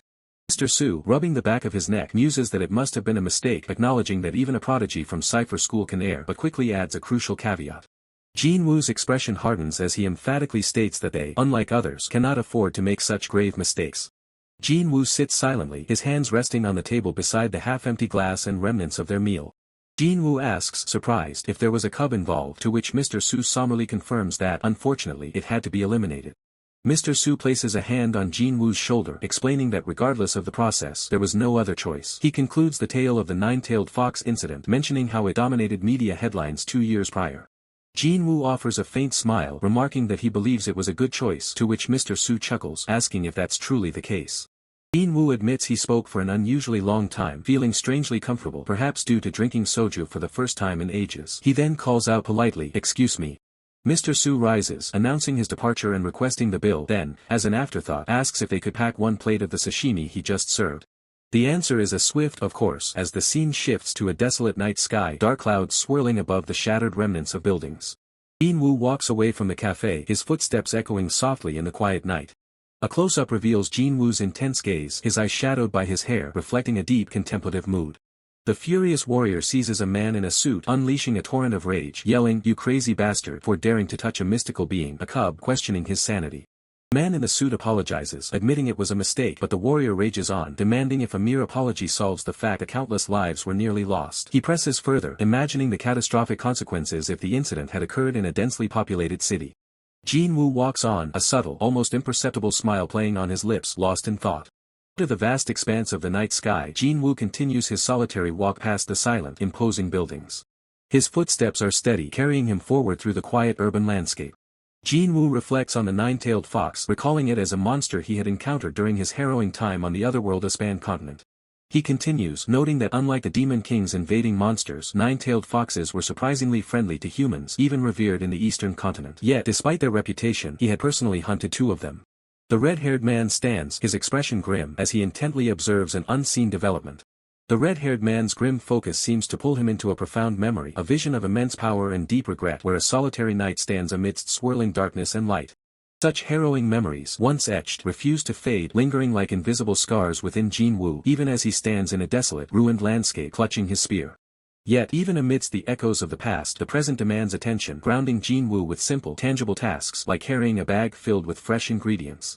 The weight of those experiences remains, invisible scars that shape his every action and quiet moment of reflection, as Jin-woo wipes his hands with a cloth. His eyes, sharp and resolute, betray the depth of his resolve, a silent testament to the battles fought and those yet to come. He sits before a mystical waterfall, 3 fiery orbs pulsating with raw power, a familiar sight that stirs a deep sense of responsibility within Jin-woo. Intense glow of the orbs illuminates the ancient landscape, a silent sentinel to the power that resides there, as Jin-woo observes them intently. A soft rustle breaks the silence as a large, clawed paw gently touches the earth, hinting at a presence both powerful and unseen nearby. From the shadows emerges a small, 3-tailed gumiho cub, its innocent eyes drawn to the pulsating energy, letting out a soft whimper. Jin-woo reflects on a past decision, acknowledging the moment he hesitated, unable to deliver a fatal blow to the creature. In that moment, the cub, so small and helpless amidst the downpour, had stirred something within Jin-woo, preventing him from acting. Perhaps it was the desperate plea in the dying gumiho's eyes, Jin-woo muses, but ultimately he simply couldn't bring himself to end its life. With a sigh of exasperation, Jin-woo throws his hands up, declaring himself disqualified as a guardian, while the gumiho cub happily munches on its meal beside him. He scolds the cub, wondering aloud how many mana crystals it devoured to already possess 3 tails, even mentioning news articles about its antics. Undeterred by the lecture, the gumiho cub's eyes remain fixed on its next morsel, ready to devour it without a care. Jin-woo firmly grasps the cub by the scruff of its neck, a stern expression on his face as the creature lets out a startled yelp. The cub snarls defiantly, a faint red aura flickering around it, hinting at its latent, untamed power. With a deep breath, Jin-woo's expression hardens, preparing to deliver a grave warning to the mischievous cub, urging it to listen carefully. He explains that he can no longer ignore the situation, warning that the association will soon intervene. He urges the cub to leave the city, seeking a quiet place to live peacefully. With a final, resolute command, Jin-woo tells the gumiho cub to go, his stance firm as he watches it. As the cub whimpers in protest, Jin-woo's face contorts in a pained grimace, the difficult decision weighing heavily on his heart. A flicker of resolve crosses Jin-woo's face, a quiet affirmation of his difficult choice, knowing it's for the cub's own good. Under the watchful gaze of the full moon, Jin-woo stands alone, his final words echoing in the night, urging the cub to flee to safety. The gumiho cub, nimble and quick, leaps across rooftops, casting a glance back at the city it's forced to abandon, but perhaps not as far as Jin-woo intended. Suddenly, the gumiho cub pauses, its eyes widening in surprise as it catches sight of something unexpected. Through a window, the gumiho cub spots the small white creature, a familiar presence that brings a moment of unexpected recognition. The small white creature chirps excitedly, calling out to the gumiho cub through the glass, a bond forming between the 2 mystical beings. The small white creature gazes with wide, innocent eyes, its curiosity piqued by the new arrival, seemingly welcoming the gumiho cub. The gumiho cub processes the situation, a simple logic forming in its mind: if something is soft and not harmful, it must be a friend. To Jin-woo's astonishment, the gumiho cub has returned, now playfully hopping on a shelf alongside the small white creature, both seemingly delighted by their reunion. The small white creature observes the gumiho cub peeking from behind the doorframe, as Jin-woo, with a sigh of realization, acknowledges its unexpected return. Holding the small white creature, Jin-woo finally understands why he sensed the gumiho's energy nearby, and with a hint of resignation, offers the cub some food. Jin-woo, his finger glowing with purple energy, points at the cub, noting its well-fed appearance, deducing it must have consumed something potent. Suddenly, a strange, green-skinned, goblin-like man in a suit appears in a burst of blue energy, formally greeting Jin-woo and questioning the purpose of his summons. The goblin-like man immediately identifies the creature as a gumiho cub. Jin-woo confirms, then instructs him to retrieve one of the nearby mana crystals for its growth. The goblin-like man swiftly presents a shimmering purple mana crystal to Jin-woo, again addressing him with the honorific Kang Cheol-ho nim. Gumiho Cub eagerly takes the grade 1 mana crystal, ready to consume it for its accelerated growth, a vital step in its development. The grade 1 mana crystal shatters, its raw energy forcefully absorbed by the Gumiho Cub, initiating a rapid and powerful transformation. A brilliant, almost cosmic glow erupts from the cub, its form expanding and refining as the mana crystal's power surges through its very being. Now fully transformed with multiple tails, the Gumiho Cub stands poised on the windowsill. Jin-woo, holding the small white creature, gives a final, firm command, now go. The Gumiho Cub takes flight, a streak of golden light against the twilight sky as the small white creature lets out a soft, longing sound, kaya kaya. Perched atop a towering building, the Gumiho Cub gazes out at the sprawling city, a silent farewell before it truly departs. Gumiho Cub's thoughts drift, recalling the kindness it received, soft things, not harmful things. Even if you point a spear at me, I know you're gentle. A single tear glistens in the cub's eye, a mournful thought, but I won't be able to see you again, right? Jin-woo lies in a clearing, contemplating the dangers of the world. He thinks the city night isn't as bright as it used to be. It's quiet and dark. In a place like this, a Gumiho's flame will shine brightly and stand out. His expression resolute, Jin-woo's final thoughts echo, so don't come back. And under the serene gaze of a full moon, a silent wish is cast into the night. Live well. The Gumiho Cub perches on a power pole, its silhouette fading into the urban landscape as it embarks on its solitary journey. The scene shifts to the imposing headquarters of the Korea Awakener Association in Seoul, Yongsan, the central hub for all Awakener-related activities, from registration to damage prevention. Within its ranks are the formidable Grade 2 Awakeners known as the Guardians, the Ice Witch, Mage Lancer Kim Sang-gu, Gentleman, Blade Queen, and Magician, all appointed to protect. Beyond them, 3 elite Grade 1 Awakeners are dispatched on critical, special missions, their operations meticulously managed by the association itself. Overseeing this powerful organization is the elderly white-haired man, the esteemed head of the Awakener Association, taking a moment to sip from his mug. Formal title card introduces him, Awakener Association President Y.W. Jinsu. President Y.W. Jinsu stands by a vast window, observing the city, as he remarks to Ice Witch Cheon, it's hot. The blue-haired Sinchan's guardian, Ice Witch Cheon, replies, it's because it's summer. Shall I make some ice for you? President Y.W. Jinsu dismisses the offer, stating, no, summer is meant to be hot. Anyway. Ice Witch Cheon's expression turns serious as President Y.W. Jinsu reveals a new concern, the Mandragoras disappeared. She confirms, yes. A system prompt details the Mandragora, a plant-type monster that releases a potent poison within a 1-kilometer radius when threatened, requiring a special antidote. Furthermore, if dug up, the Mandragora's scream can instantly kill low-grade awakeners or ordinary people, spreading its seeds and demanding extreme caution. Ice Witch Cheon reports the bizarre incident. 13 such Mandragoras have all completely disappeared. There's no trace of anyone entering. It's a strange incident, to the point where one can only assume the Mandragoras disappeared on their own accord. President Y.W. Jinsu chuckles, finding the situation absurd, since when do root vegetables have feet to run away with? Otherwise, we can only assume they melted and disappeared. He suggests, first, since it's hot, let's go inside. I'll call Gabby, so discuss it with her. Ice Witch Cheon inquires, Gabby, you mean Shadowcat Lee Gabby? Has Shadowcat returned? Ice Witch Cheon confirms, yes, she returned last night. She's still on mission standby, so I'll intercept her to investigate this first. Yes, thank you. The small white creature lets out a soft, worried sound, Kaioo. Jin-woo lies asleep as the small white creature gazes at him, a thought bubble above its head suggesting it's wondering about the red-haired man's whereabouts. The small white creature gently nudges Jin-woo, trying to rouse him from his sleep. Jin-woo slowly stirs awake, his eyes opening as the small white creature calls out, "Pa, PPA." Fully awake, Jin-woo smiles at the small white creature, who happily responds with a playful sound, Kanururu dash. The small white creature looks up with wide, innocent blue eyes, making a soft palm sound. With a determined pull, the small white creature attempts to move a chair, letting out a small, effortful cue. With surprising agility, the small white creature leaps onto the chair, its small body propelled by an unseen force. Peeking from behind a massive mandragora, the small white creature's eyes widen in surprise, having discovered the peculiar plant. The small white creature struggles to pull the large mandragora onto the chair, a thought bubble above its head indicating it's wondering about Mr. Su. As the small white creature attempts to move it, the mandragora lets out a piercing, distressed scream, Kiki. Undeterred by the scream, the small white creature clamps its jaws around the mandragora, ready to devour the peculiar root. Holding the still screaming mandragora, the small white creature emits a similar, high-pitched cry, Kowiweek. Holding the still screaming mandragora, the small white creature emits a similar, high-pitched cry, Kowiweek. Jin-woo glances down, a wry expression on his face, calling it this little rascal. He declares that when the creature finally wakes, a stern scolding awaits. The red-haired man, however, is aghast, exclaiming in disbelief, in no way did this thing eat it all.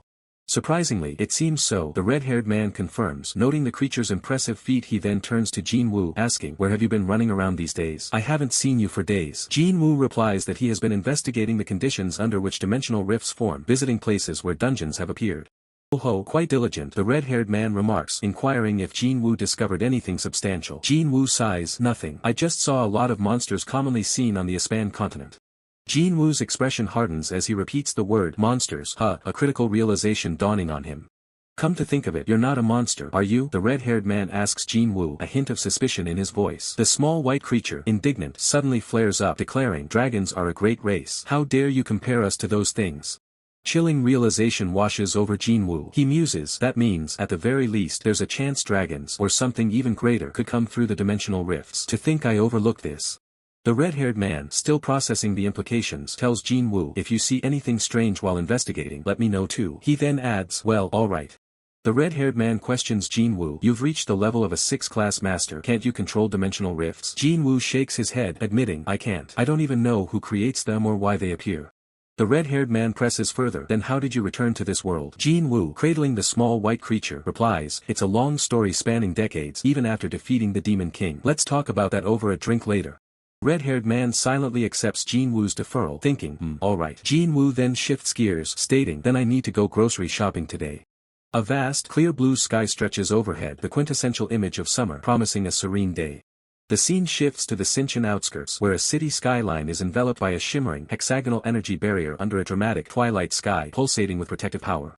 Eve stands, her gaze fixed on the towering building, a hint of desperation in her voice as she laments, "They told me to come here."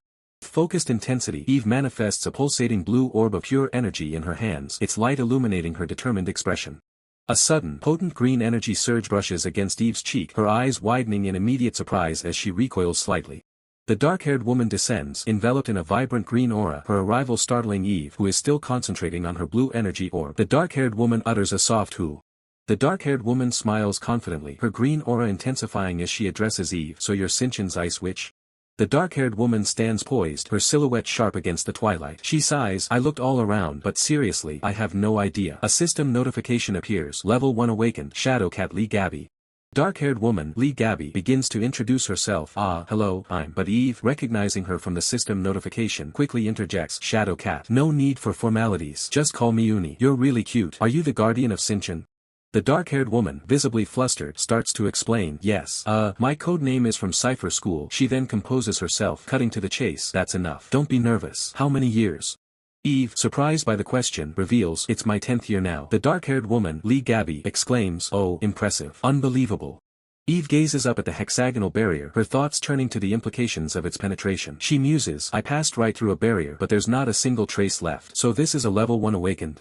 The dark-haired woman smiles, her mind racing. "According to what I learned at Cipher School, she's been a level 1 since 30 years ago. How is she still so young?" she thinks to herself. Composing herself, she extends her hand, adding more formally, "I've met the previous guardian a few times, but this is my first time meeting you, right? It's a pleasure. I'm Lee Gabby."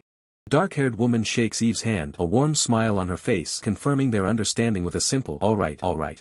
The dark-haired woman silently questions, "What's the situation?" Eve, observing the desolate area, explains, "Yes. When the gate rampage incident ended, 13 mandrakes disappeared. We definitely closed off this area, but there's no sign of intrusion or hunting." "Yeah, I see that too," the dark-haired woman confirms, then asks, "Who set up the barrier?" Eve replies, "Oh, a level 4 awakened from our team." Dark-haired woman considers the implications of the breach. If someone got through a level 4 barrier without a trace, that means at least a level 3, she deduces. "We'll have to ask around the mercenaries in Seoul."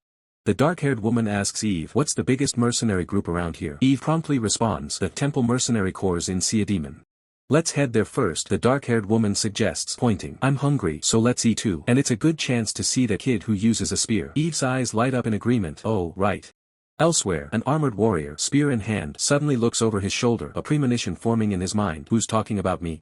The red-haired man affectionately embraces the small white creature, which drools contentedly, surrounded by a shower of sparkling hearts, a moment of pure adoration.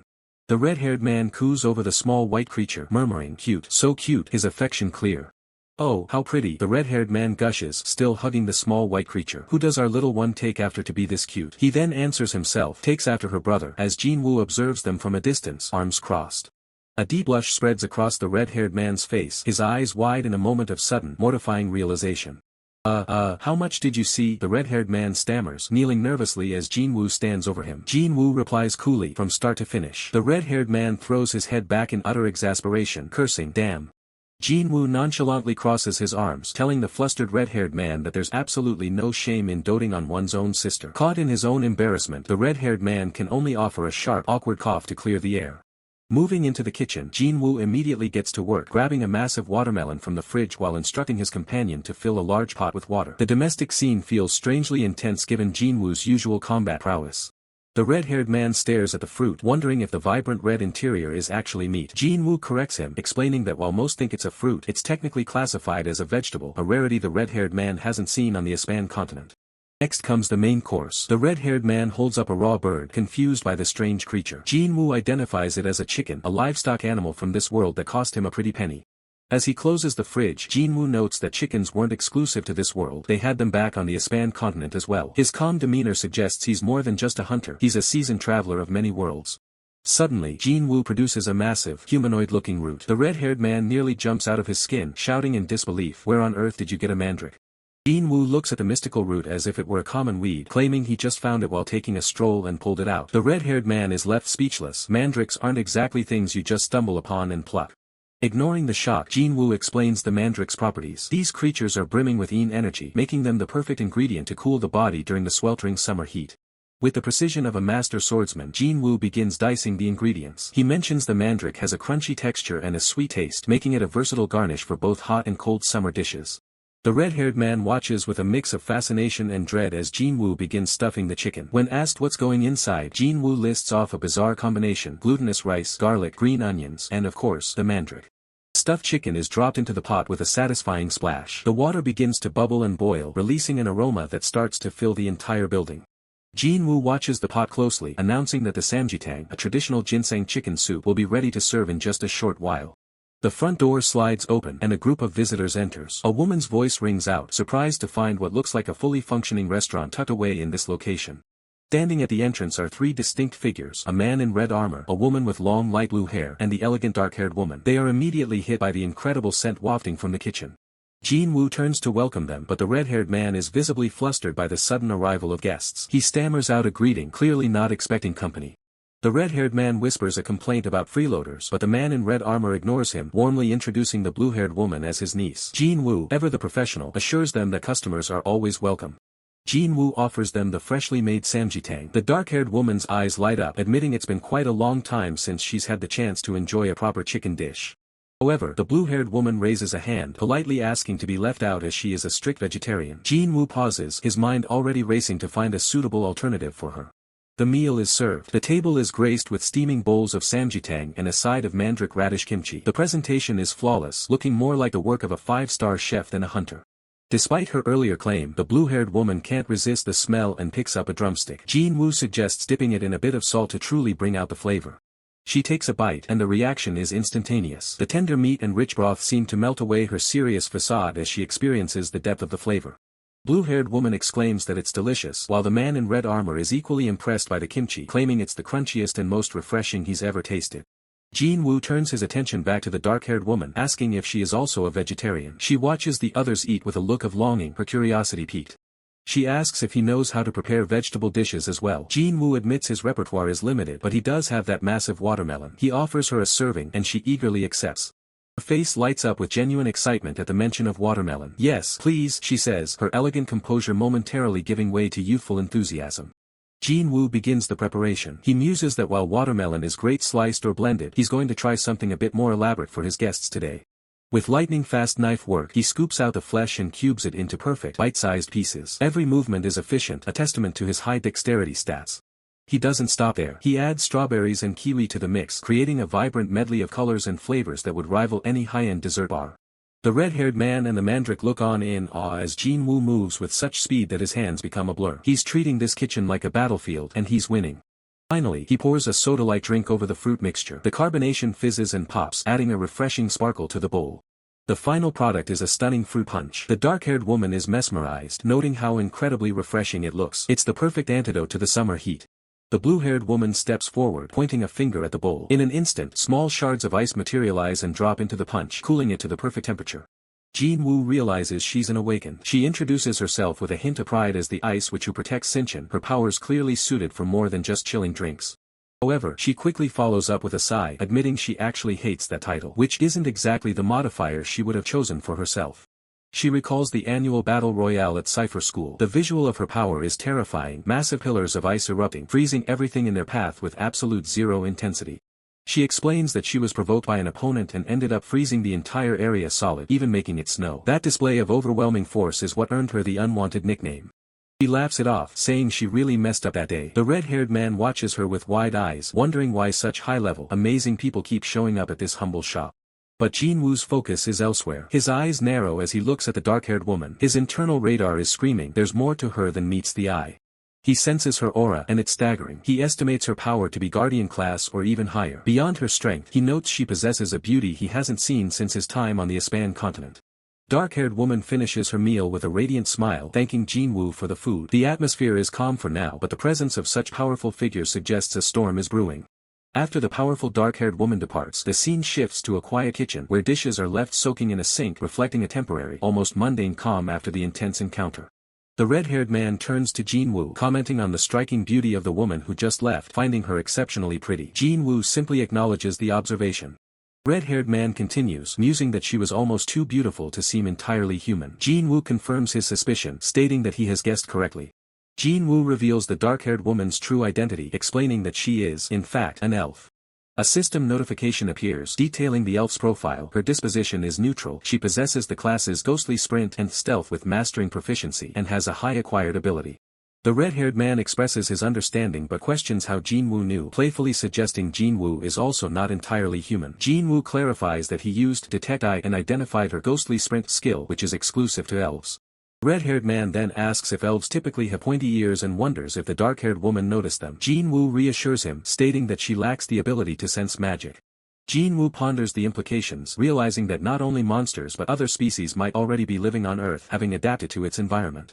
His expression darkens as he considers a more sinister possibility, that someone might be deliberately hiding and plotting in the shadows. Jin-woo snaps out of his thoughts, concluding that, regardless, things are about to get interesting. He calls out to the red-haired man, who looks up with a surprised expression. Jin-woo tells the red-haired man he has a unique task for him. The red-haired man eagerly asks how he can help.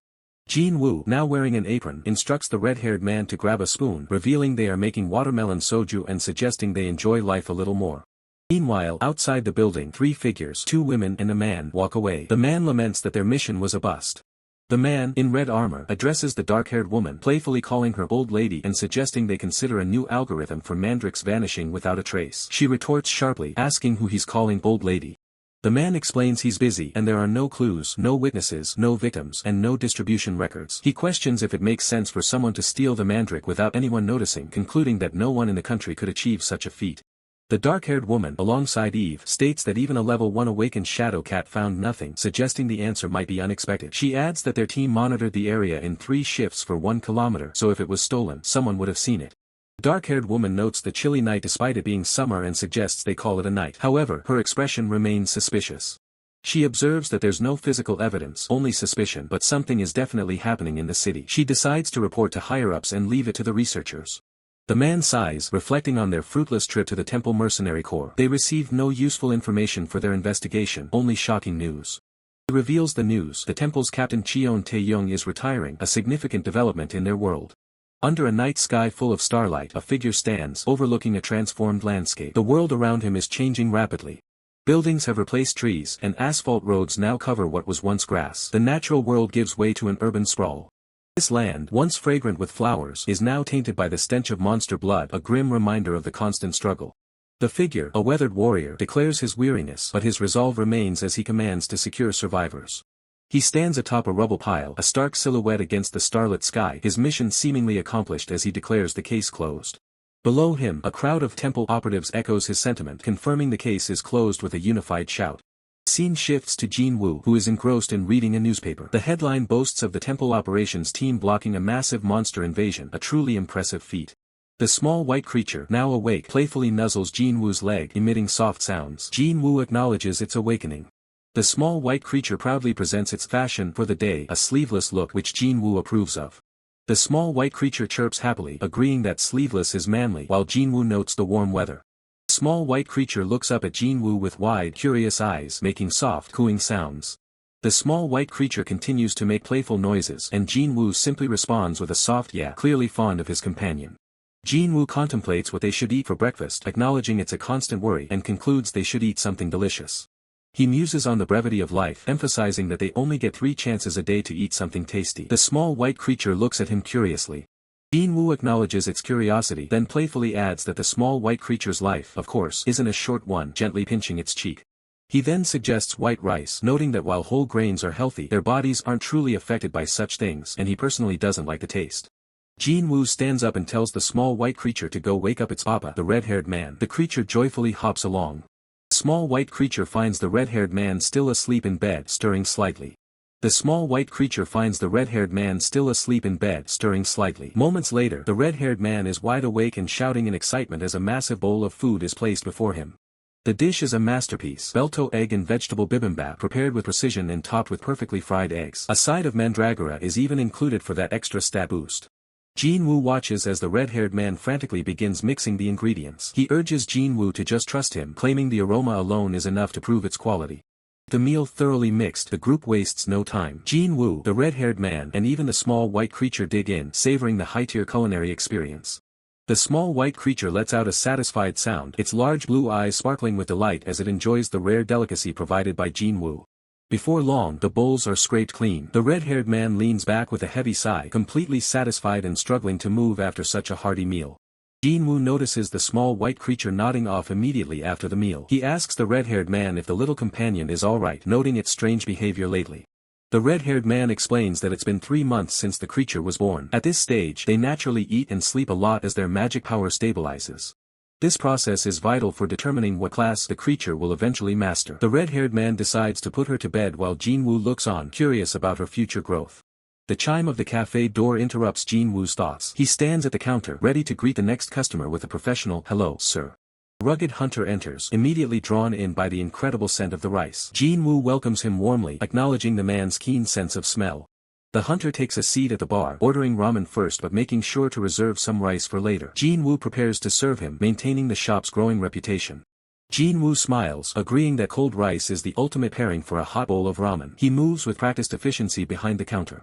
As the hunter waits, he pulls out a newspaper, his expression turning serious as he reads the latest headlines concerning the Awakener community. The news features a man wearing a jacket emblazoned with the temple logo. The atmosphere in the cafe shifts as the gravity of the report sinks in. Outside, the city remains bustling, but inside the cafe, the hunter can't help but mutter a shocked goodness at what he's reading. The ramen is served, looking absolutely divine. Jinwoo casually mentions that he used mandragora in the broth, explaining why the hunter finds it so exceptionally delicious. Another man in a suit enters, greeting the hunter as Sir Sixon. It seems the cafe has become a popular hub for high-ranking individuals. The newcomer explains he didn't have time for a full meal and just stopped by to say hello. Jinwoo listens while continuing his work. Jinwoo sympathizes with the struggle of working through the summer heat. He hands over a refreshing drink which the man accepts with gratitude. The man wonders if his stamina has improved because of the food here. Jinwoo remains silent, knowing full well the mandragora is the secret behind the customer's newfound energy. The conversation turns to the spearman, who has been acting quite depressed lately. The hunter confirms that the legendary figure is feeling the weight of the times. Hunter drops a bombshell. Cheon Taejong, the famed spearman of the temple mercenary, is officially retiring. The news has put the entire organization in a state of emergency. Retirement? The news seems almost impossible given his status. He is a man who commanded deep respect and admiration from everyone in the industry. The hunter recalls the incident 10 years ago when monsters broke through the Sea Demon Gate. It was a great invasion that changed everything. That was Cheon Taejong's first major mission. During that dark time, 4 of Seoul's 5 guardians perished while trying to halt the tide of monsters. Cheon Taejong is officially classified as a level 3 awakener, but his true power far surpasses what any simple ranking system can express. An exceptional leader and commander, he was the one who saved countless lives at the Sea Demon Gate. His legacy is etched into the very history of the city. Many people owed him their lives, and in return, they offered him their unwavering love and respect. But even legends have their limits. At the Awakener Association, Chairman Eugene Su looks over the retirement papers with a heavy heart. He knew this day would come, but it doesn't make it any easier. A series of knocks at the door signals an arrival. With a weary voice, the chairman calls out, "Come in."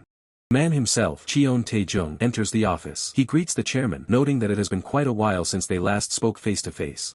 They sit together in the chairman's office as the sun begins to set over the city, casting long shadows across the room. The silence is thick with unspoken history.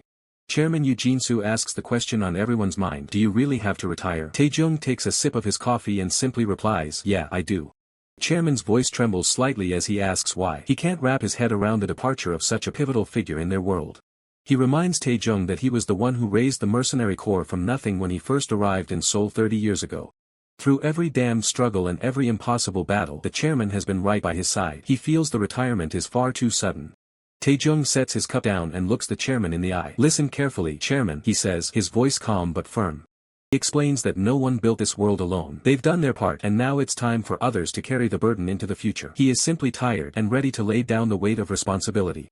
The weight of responsibility, a burden carried by generations, now sought new shoulders. As the sun dipped below the horizon, casting long shadows across the city, the elderly white-haired man stood in quiet contemplation, the click of a distant mechanism echoing his internal resolve.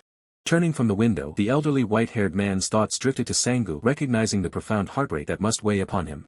The world shifted, a new era dawning as a successor was formally declared. Kang Cheol-ho, a promising awakener turning 30 this year, already at level 3 and with the potential to ascend to level 2 in the future.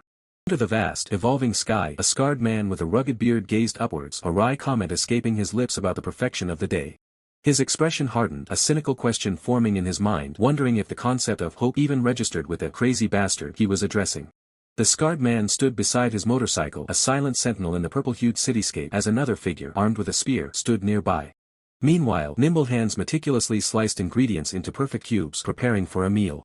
As Jin-woo offered a polite greeting from behind the counter, the scarred man expressed surprise at the existence of such a restaurant, to which Mr. Soo confidently affirmed its presence. Jin-woo reiterated his welcome as the scarred man, ever direct, inquired about the menu. Jin-woo informed them that today's special was a home-style Korean meal, a revelation that piqued the scarred man's curiosity. The scarred man then turned to Mr. Soo, asking for his opinion, while internally assessing Jin-woo's age, estimating him to be around 50 or 60. Lost in thought, the scarred man mused that an old general would perfectly suit the current situation before directly asking Jin-woo if he had a moment to spare. With a relaxed demeanor, the scarred man confirmed he was no longer busy, inviting Jin-woo to take as much time as he needed. Jin-woo responded with a simple, understanding okay, a subtle smile gracing his lips. Mr. Soo explained that he had merely guided the scarred man here and, being busy, would take his leave, allowing only the scarred man to enjoy the meal. The scarred man apologized for Mr. Soo's immaturity, but Jin-woo quickly interjected, reminding him that Mr. Soo was, in fact, the guardian. As the scarred man lit a cigarette, a wistful thought crossed his mind, wondering when Mr. Soo had grown so much. He offered a polite apology for smoking, but Jin-woo reassured him that it was perfectly fine, as there were no other guests present. Pleasant aroma wafted from the cooking pot, drawing a content sigh from the scarred man, who remarked on the good smell. Jin-woo questioned his comment, and the scarred man clarified, specifying the appealing scent of cooking rice, a smell he hadn't encountered in a long time. The scarred man described the scent as quite nostalgic, prompting Jin-woo to thoughtfully echo the word, a hint of understanding in his eyes. Narrator interjected, reminding that everyone harbors a hidden longing, as a hand reached for a shelf, contemplating whether to revisit a familiar dish. Every household boasts its unique culinary traditions, resulting in an endless array of flavors. The narrator described the cooking method that deliberately preserved a rough, rustic essence. The dish, simmered for an extended period with only soybean paste and vegetables without broth, became a thick, hearty concoction. It offered a less savory but deeply aromatic experience, evocative of countryside cooking. Next, Jin-woo skillfully fried a sunny-side-up egg and grilled a salted fish, completing the traditional spread. Finished meal was a beautiful presentation of a traditional Korean feast featuring a belto egg, jeomian fish, and mandragora. The scarred man exhaled slowly, his gaze fixed on the steaming pot before him, a profound sense of anticipation washing over him. A spoonful of the steaming stew, rich with flavor and history, was lifted, ready to be savored. Holding the spoon, the scarred man uttered a single word, this, his eyes reflecting a deep, unspoken emotion. Next, a generous spoonful of fluffy white rice was presented, completing the rustic, heartfelt meal. A gasp escaped the scarred man's lips as his eyes sparkled with emotion. The taste, he declared, felt profoundly like home. He confessed that 30 years had blurred his memories, tracing back to when he first arrived in Seoul. Jin-woo acknowledged the passage of time, recognizing the weight of his words. Indeed, the scarred man reflected, it had been a long time that had flown by in the blink of an eye. His expression grew grim as he recounted leaving his hometown, expecting a swift return. Yet, back then, Seoul was the ultimate destination, a matter of sheer survival for everyone. He vowed never to forget that great evacuation era of 30 years past, a time etched into the very fabric of history, as a lone figure stood silhouetted against a dramatic, magical sky. Great evacuation era of 30 years ago, a time of desperate flight was starkly recalled, reflected in the determined gaze behind a red motorcycle helmet. Back in the cafe, the scarred man reaffirmed his words, emphasizing that it was indeed the evacuation era. 30 years ago, when the first monsters materialized, countries and cities around the globe crumbled under the relentless assault, plunging the world into chaos. From the ashes of that global chaos, new powers emerged. The elderly white-haired man, then a younger warrior, recounts how he found a sword in his hometown during a crisis, discovering he could wield it freely and that his physical abilities dramatically improved. He led other awakened individuals and the people from his hometown towards Seoul, driven by the belief that only the strong could ensure survival in this new, dangerous world. This desperate journey marked the genesis of what would become known as the Temple Mercenary Corps. As awakened individuals united and people gathered, they slowly began the arduous task of rebuilding. The world slowly started to turn again, giving rise to the title Guardian. What was once Korea is now primarily Seoul City, a mere fraction of its former self, protected by a vast energy dome. Just as humanity began to adapt to this changed world, a devastating incident struck again 10 years ago. A man in a suit, eyes wide with terror and rage, finds himself overwhelmed by a surge of dark energy. He struggles desperately, realizing the immense power of his foe. Pushed to his limits, he acknowledges that he is no match for the monstrous creature on his own, fearing that death is imminent. His face contorts in a primal scream of desperation, refusing to accept his fate. Suddenly, a powerful blonde-haired woman, glowing with ethereal energy, descends into the fray, striking a monster with her sword as the struggling man lies defeated below. A blood-stained hand clutches a sword as the elderly white-haired man reaches out, commanding the young man to wake up, kid. The young man, covered in blood, trembles uncontrollably, his face reflecting sheer terror. His bloodied hand shakes, confessing his fear and his overwhelming desire to flee. The elderly white-haired man, also bloodied but resolute, declares that true courage is found in stepping forward during such desperate times, warning that cowering will lead to a life of perpetual retreat. He then asks the young man for his name, to which the trembling youth replies, "I am Kim Sang-gu." The elderly white-haired man acknowledges Kim Sang-gu as the newly appointed guardian, prompting a stammered confirmation from the terrified young man, who then frantically points out a threat behind him. With fierce determination, the elderly white-haired man's eyes glow, instructing the rookie guardian to watch closely. He unleashes a devastating strike, his glowing sword cleaving through the air towards a monstrous foe. With a powerful, sweeping motion, the elderly white-haired man deflects a massive attack from a grotesque creature. A blinding vertical blast of light erupts from his sword, tearing through the sky and obliterating everything in its path. Amidst the ruins, the elderly white-haired man stands firm, sword in hand, declaring that this is the path they forge for themselves. With a slight, knowing smile, the elderly white-haired man emphasizes that this is the path they carve out for themselves. Kim Sang-gu stares in awe, utterly speechless at the display of power and resolve. Later, Jin-woo stands overlooking a city at night, holding his helmet and spear, a quiet reverence in his posture. From a high vantage point, Jin-woo surveys the city below, remarking on what a nice place the elderly white-haired man has secured. He moves through a serene forest at night, spear in hand, believing this place to be safe, free from monsters. Jin-woo stands resolute, knowing this is where the elderly white-haired man will eventually come to rest. He steels his resolve, understanding that ensuring that a silent zone remains a place of true peace is all he can do now.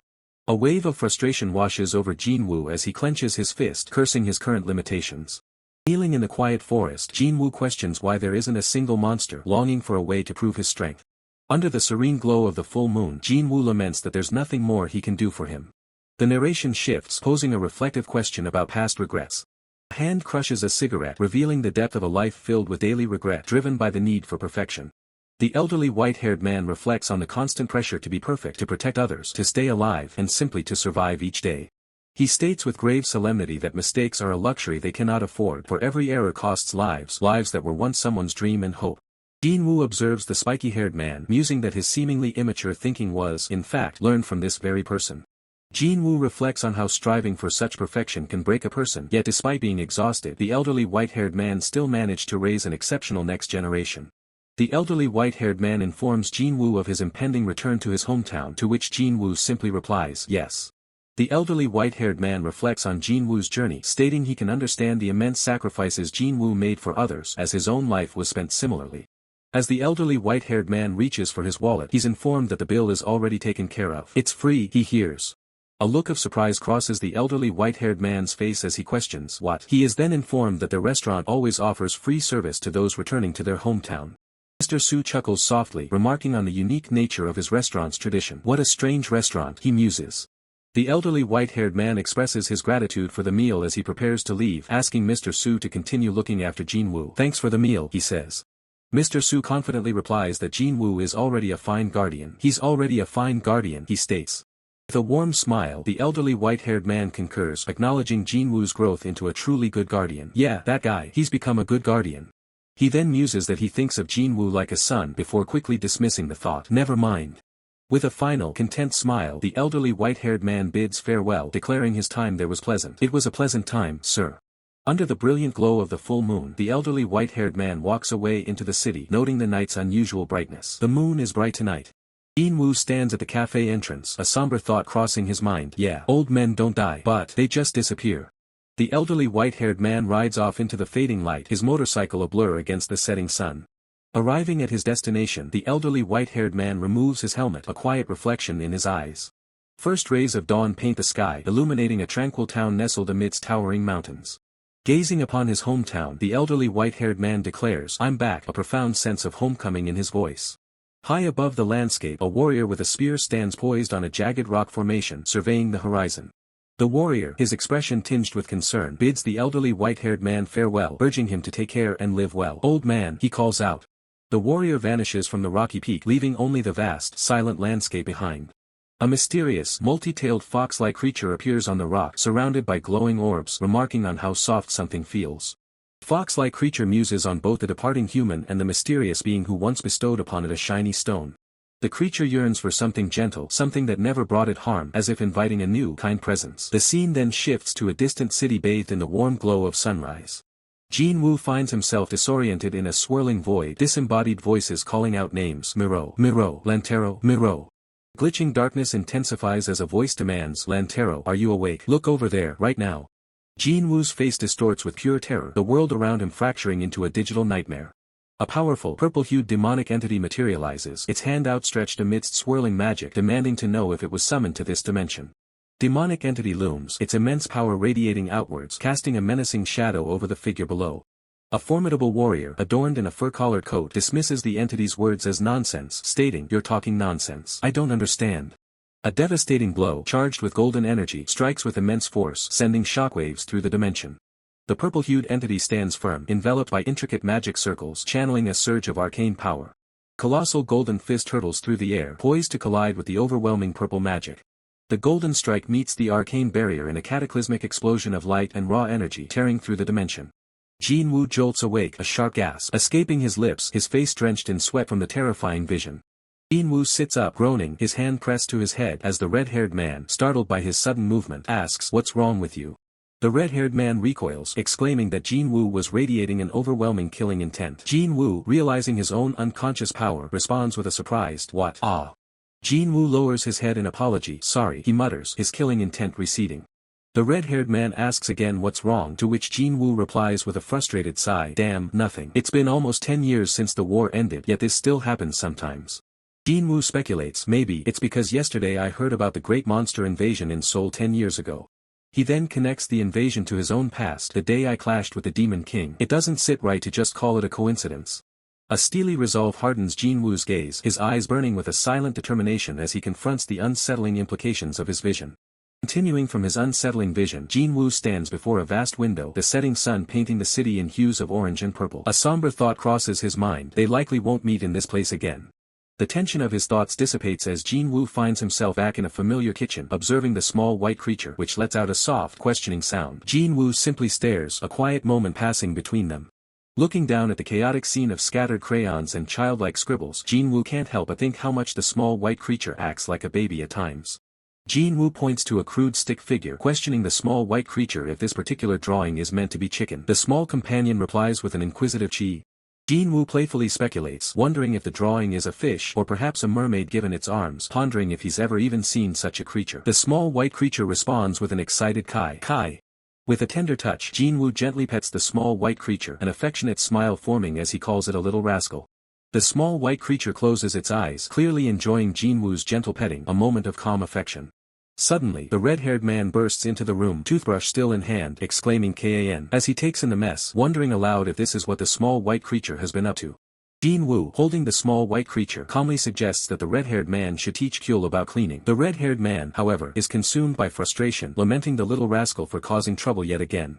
The small white creature chirps Papa, Papa happily in Jinwoo's arms, prompting the red-haired man to feel a pang of jealousy, questioning why Jinwoo seems closer to Cheol than he is. The final instruction to watch the house properly, Jinwoo announces his departure for grocery shopping, leaving the others to their domestic duties. The vibrant cityscape unfolds, adorned with colorful banners under a clear blue sky, hinting at a lively atmosphere. Amidst the bustling market, Jinwoo walks through the crowds, observing the various stalls and people, a sense of everyday life filling the air. Vendor comments on the substantial amount of chicken Jinwoo is purchasing. Jinwoo replies that he has someone who eats a lot, secretly thinking to himself that it's actually a dragon. The vendor expresses his good fortune, noting the festive atmosphere of the day. Jinwoo, curious, asks if there's a festival happening. The vendor informs Jinwoo that he must not have seen it yet, advising him to head towards the plaza where something is currently undergoing a test run. A colossal mechanical foot slams down with immense force, sending shockwaves through the ground, hinting at the powerful test run underway. Gigantic robot gleaming under the open sky stands majestically as a crowd of onlookers gaze up in collective awe, exclaiming "WHOA" at its impressive sight. Jinwoo observes the massive machine, recognizing it as a golem. Suddenly, the dark-haired woman approaches him, greeting him with a polite "Hello, sir." Jinwoo returns the greeting, and the dark-haired woman asks if he's there to look around. She then reveals her purpose: to attend the test run of a newly developed ogre. System prompt appears, revealing critical information about the ogre. Its power is formidable, yet its limitations are remarkably clear. The ogre engages a massive reptilian monster in combat. A system message clarifies that while its fine movements are limited, it excels against large monsters. However, the ogre proves clumsy against small, fast-moving targets, as its wide swings miss several agile rabbit-like creatures, highlighting its critical weakness against smaller foes. Dark-haired woman adds that not just anyone can pilot the ogre. Jinwoo, processing this, questions if it's rideable, implying someone is actively piloting the massive machine. Jinwoo realizes the pilot is a gear walker, a level 1 awakened person, meaning one of the 3 known level 1 awakened individuals is present at the test run. A system explanation appears, detailing why not just anyone can pilot a golem. It requires the ability to channel the energy from a mana stone, a feat only possible for awakened individuals born with a special constitution. Pilot, a man with goggles, is revealed to be a golem meister, specifically level 1 awakened gear walker Kim Hoon, showcasing his unique class and abilities.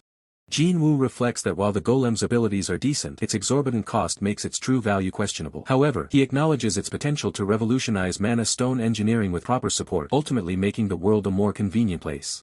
As the sun dips below the horizon, painting the city in vibrant twilight hues, Jinwoo walks among the silhouettes of the crowd, the day's events lingering in his thoughts. Returning home, Jinwoo pauses, a thoughtful escaping his lips as he spots a large, blue, mermaid-like creature unexpectedly sprawled across his floor. The elegant mermaid-like creature sits up, prompting Jinwoo to exclaim "Who?" in surprise, while the small white creature greets the newcomer with an excited cue. The red-haired man greets Jinwoo with a mischievous grin, exclaiming "Oh, Cheol-ho, you're home," before immediately questioning the presence of the spirit, asking if she belongs to him. Jinwoo processes the system notification identifying Cheol as a Spirit Master class, reacting with a simple, knowing, "Ha."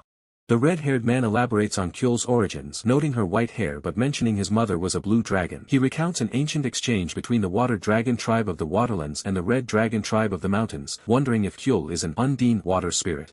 The small white creature clings to Cheol, repeatedly calling her "Mama." The red-haired man quickly corrects it, stating firmly, "Cheol, that's not your mother." Jinwoo looks on, a hint of confusion in his expression, muttering "mother" as the creature insists, "Mamama."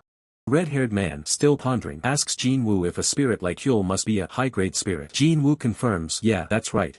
A powerful surge of water energy surrounds Cheol as she transforms into a combat-ready state. The narrator reveals that it has been a long time since she was a spirit in non-combat mode, emphasizing that the power of a high-grade spirit in battle is truly overwhelming. The narrator explains the simple principle of spirit summoning. They are drawn from a multidimensional spirit realm, with names like Undine of Water, Sylph of Wind, and the spirits of Fire and Earth, regardless of their grade. It's noted that the summoning of all elemental spirit kings has always been a last resort. 4 distinct glowing portals appear, representing different dimensions. The narrator states that these include the demon realm where demons dwell, the spirit realm, and the continent of Aspan. The narrator continues, adding the dimension where Earth exists, bringing the total to 4. Jinwoo's thoughts then question the implication, and among them, 2 dimensions, the Aspan continent and Earth, are connected. Jinwoo, his brow furrowed in deep thought, admits internally that his brain struggles to keep up with the complex dimensional information. The red-haired man, breaking the serious mood, asks Jinwoo if he at least taught Cheol how to clean, gesturing towards the messy floor covered in crayons and drawings made by the small white creature. The small white creature joyfully splashes water everywhere, creating a mess with Cheol, making playful kayakyu sounds. Jin-woo muses internally, maybe I should have mastered at least one too. The narrator then observes, as expected, it's a highly useful class. A celebration is suggested, as the little one has awakened her ability.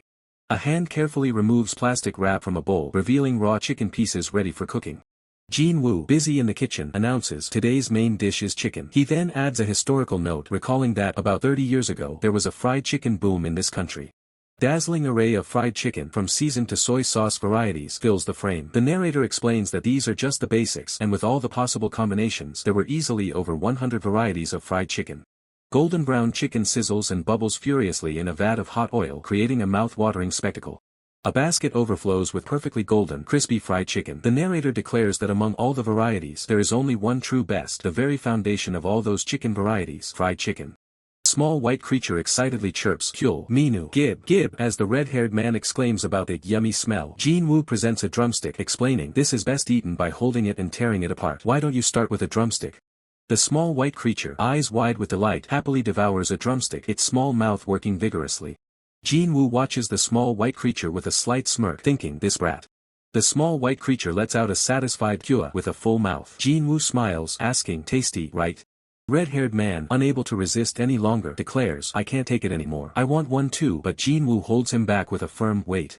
Jin-woo's expression turns serious as he explains, in our world, there's a custom of eating fried chicken together as a way to understand someone's true nature. It reveals exactly what kind of person they are. The red-haired man stutters, pardon.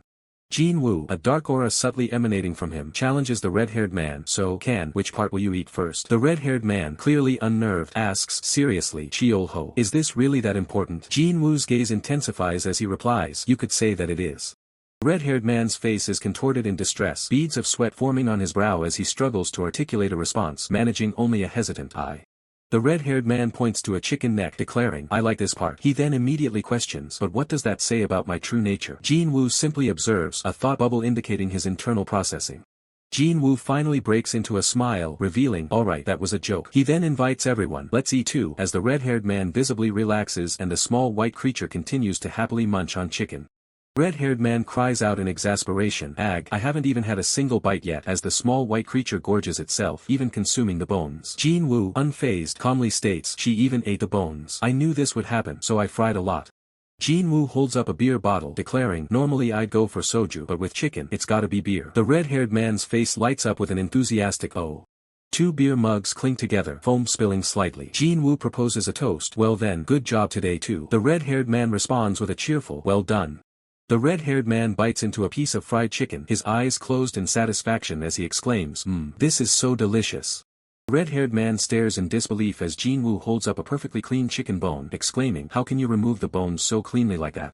The red-haired man remarks on the numerous tiny bones, while Jin-woo simply bursts into a hearty wahaha of laughter, enjoying the moment with the small white creature. The small white creature suddenly looks up, its large blue eyes wide with surprise, as if something outside has caught its attention. As the trio enjoys their meal, brilliant fireworks explode in the night sky outside the window, bathing the room in fleeting bursts of color. Jin-woo observes the vibrant fireworks, noting, looks like the festival's still going on. The red-haired man, startled, admits, I thought a war had broken out or something. Jin-woo holds the small white creature, pointing towards the dazzling display. He explains gently, those are fireworks. First time seeing them. The small white creature responds with a curious PPA.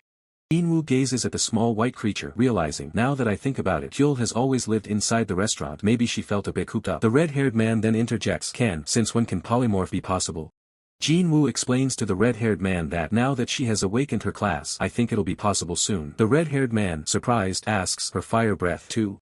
Jin-woo smiles, his mind racing with possibilities. Now that she has finally awakened her class, the future he's been building toward is within reach. Under a sky filled with celebratory fireworks, Jin-woo's thoughts turn to the simple things. If she can polymorph into a human form, he wants to buy her the best clothes, shoes, and jewelry the world has to offer. The scene shifts to a high-tech facility where a massive drill whirs to life, biting into experimental materials with intense force.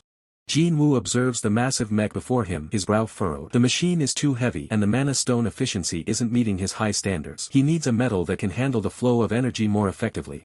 Wiping the sweat from his brow, Jin-woo steps away from the project, letting out a long breath as he enters the locker room.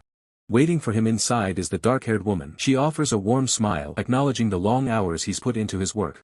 She teases him, claiming she just wanted to see how much he's grown. Jin-woo doesn't miss a beat, firing back that she's starting to act like a real grandmother. Exhausted and starving after a day of nothing but water, Jin-woo mentions he needs to wash up and find a meal. Luckily, the dark-haired woman has already scouted out a restaurant. Jin-woo looks at her skeptically, reminding her that he knows she's older than his own mother. She just smirks, telling him the place is in Sea Demon. Conversation takes a serious turn as she mentions that Commander Cheon Tae-jung has finally retired and returned to his hometown. Jin-woo acknowledges the news with a somber nod. Tae-jung was a good man, it was finally his time to rest. A shadow of longing crosses the dark-haired woman's face. She whispers that she wishes she had a hometown to return to as well. Shifting gears, she asks about the new mana crystals. Jin-woo admits the condensed mana is high but the purity is lacking. Crystals came from a dungeon that appeared recently. It's currently classified as level 1, but Jin-woo's instincts tell him something is very wrong. The dungeon in Incheon was supposed to be a simple mine full of crystals with no monsters. But then, the sky began to glow with an eerie, sickly light. The atmosphere grew heavy, as if something massive was about to pour through the veil of reality at any second. Jin-woo recalls the treasures taken from dragons in the past. Many were lost in the struggle against the Demon King, but he still manages what remains. Back then, even the mighty dragons avoided him. They knew better than to cross his path. Jin-woo pulls out a mana rod, a specialized magic detector. As he suspected, the energy readings in this area are off the charts. In the distance, a retrieval team is already on the move. They think they've found a goldmine, but Jin-woo sees the trap they're walking into. The mana detection is excessive. It's far too much for a dungeon that was supposed to have collapsed. He knew this was coming. High above, the purple sky begins to fracture. The words "It has begun" echo through the silence as reality itself starts to tear open. The crack widens, bleeding dark energy into the world. The barrier between dimensions has finally failed. A massive, ornate gate manifests within the rift, pulsing with a blinding, malevolent light. From the depths of the portal, a horde of monstrous boars, level 6 big pigs, erupts into the world with blood-curdling screeches. The defense team is caught off guard. The captain shouts for his men to assume formation D and prepare to engage the charging beasts. These aren't ordinary monsters. They are combat-evolved variants, and they are coming in fast from all sides. A hunter braces himself as a massive beast slams into his shield, the impact sending shockwaves through the ground. The team unleashes their defensive magic, glowing red and green barriers flaring up to stem the tide of the stampede. One hunter breaks ranks, charging headlong into the fray. He shouts to his captain that he's taking the offensive. He moves with lethal precision, his eyes locked onto his target as he prepares to strike.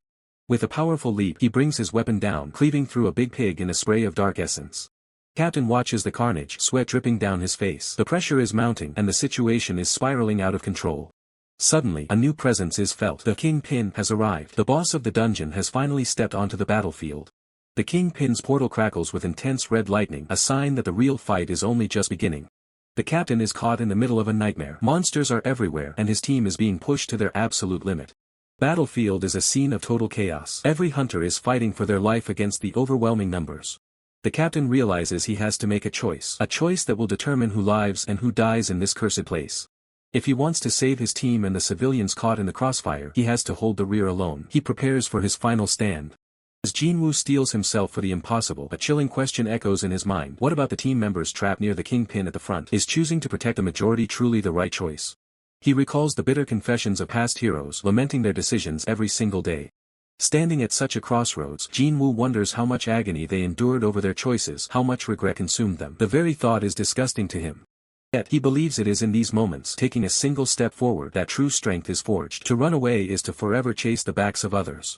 With unyielding resolve, Jin-woo declares his path. He will become the real hero. Spotting his comrades, Jin-woo calls out, taking the lead to push through the chaos. He issues the command for Formation A, urging his team to break through with sheer force as massive tusked beasts charge. Jin-woo surges forward, his spear a blur of motion, purple energy radiating as he carves a path through the encroaching monsters. His eyes burn with fierce determination, every strike infused with potent magic as he confronts the overwhelming horde. Despite his powerful assault, Jin-woo realizes the enemy numbers are endless, pushing him to his mana limit. Suddenly, a comrade shouts a warning. The formidable Kingpin is charging directly at them. Jin-woo stands firm, his thoughts resolute. His comrades are behind him, and he will not yield. As the relentless tide of monsters continues, Jin-woo grips his spear, purple lightning crackling around it, vowing to break through them all. With a guttural cry, Jin-woo unleashes a torrent of purple lightning, his spear becoming a conduit for raw power. The devastating attack strikes the Kingpin with immense force, sending Jin-woo recoiling from the sheer impact. The Kingpin is caught in a swirling vortex of purple energy, taking critical damage as Jin-woo's attack tears through it. Exhaustion etches itself onto Jin-woo's bloodied face, his glowing purple eyes still fixed on the battle, a faint shimmer of energy around him. Despite his previous mana depletion, Jinwoo feels a surge, his power overflowing as he prepares for another strike. He barks orders to rescue the injured and rally the shocked back to the main force. But a desperate cry from a comrade warns him of another threat emerging from the gate. Jinwoo's eyes widen in alarm, a chilling realization dawning on him as he perceives the new danger.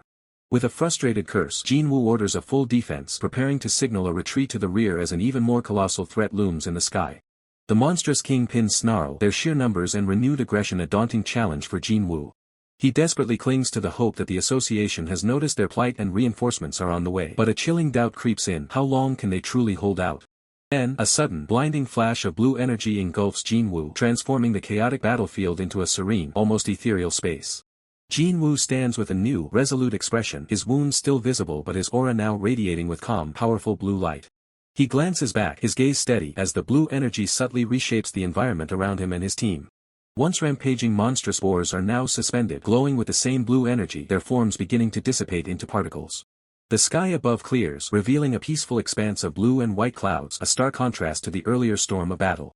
Jinwoo surveys the transformed landscape and his unharmed comrades, a single word escaping his lips in utter disbelief. What? He quickly moves, running to an injured comrade, calling out to Mr. Manho and asking if he can stand. Mr. Manho, surprised but relieved, confirms he is okay, bewildered by how he survived with only minor burns. Jinwoo, gripping his spear, makes the decisive call, they need to retreat from this place immediately. Carrying the still recovering Mr. Manho, Jinwoo urges his team to quickly exit the dungeon, receiving an affirmative yes in response. As they make their escape, Jinwoo looks back, a thoughtful and surprised expression on his bloodied face, pondering the mysterious events that just unfolded. The landscape stretched out, scarred and desolate, as Jinwoo looked back, his bloodied face etched with a profound question. What on earth happened? He wondered, the chaos a stark reminder of the mysterious events that just unfolded. His gaze was distant, reflecting on a past encounter. That reckless guy, he mused, please continue to take care of him. A memory surfaced, I just remembered what he said back then. Perched on a cliff, overlooking the vast expanse, Jinwoo considered his hidden identity. Anyway, there's no one on this land who will find out who I really am. He acknowledged potential interference from the place where the power of absolute immortality appeared but concluded, let's just say that was the price for saving your life today. Turning his attention to a companion, Jinwoo's tone shifted. More importantly, he stated, you said you're level 2. A voice affirmed his progress, acknowledging the power gained. With this battle, you've reached the stage of a class master. So now Korea has its 4th level 1 awakener. The intense moments gave way to a simpler reality as Jinwoo's stomach rumbled loudly. As the sun began to set, painting the sky in hues of orange and purple, a practical thought arose, should we eat first?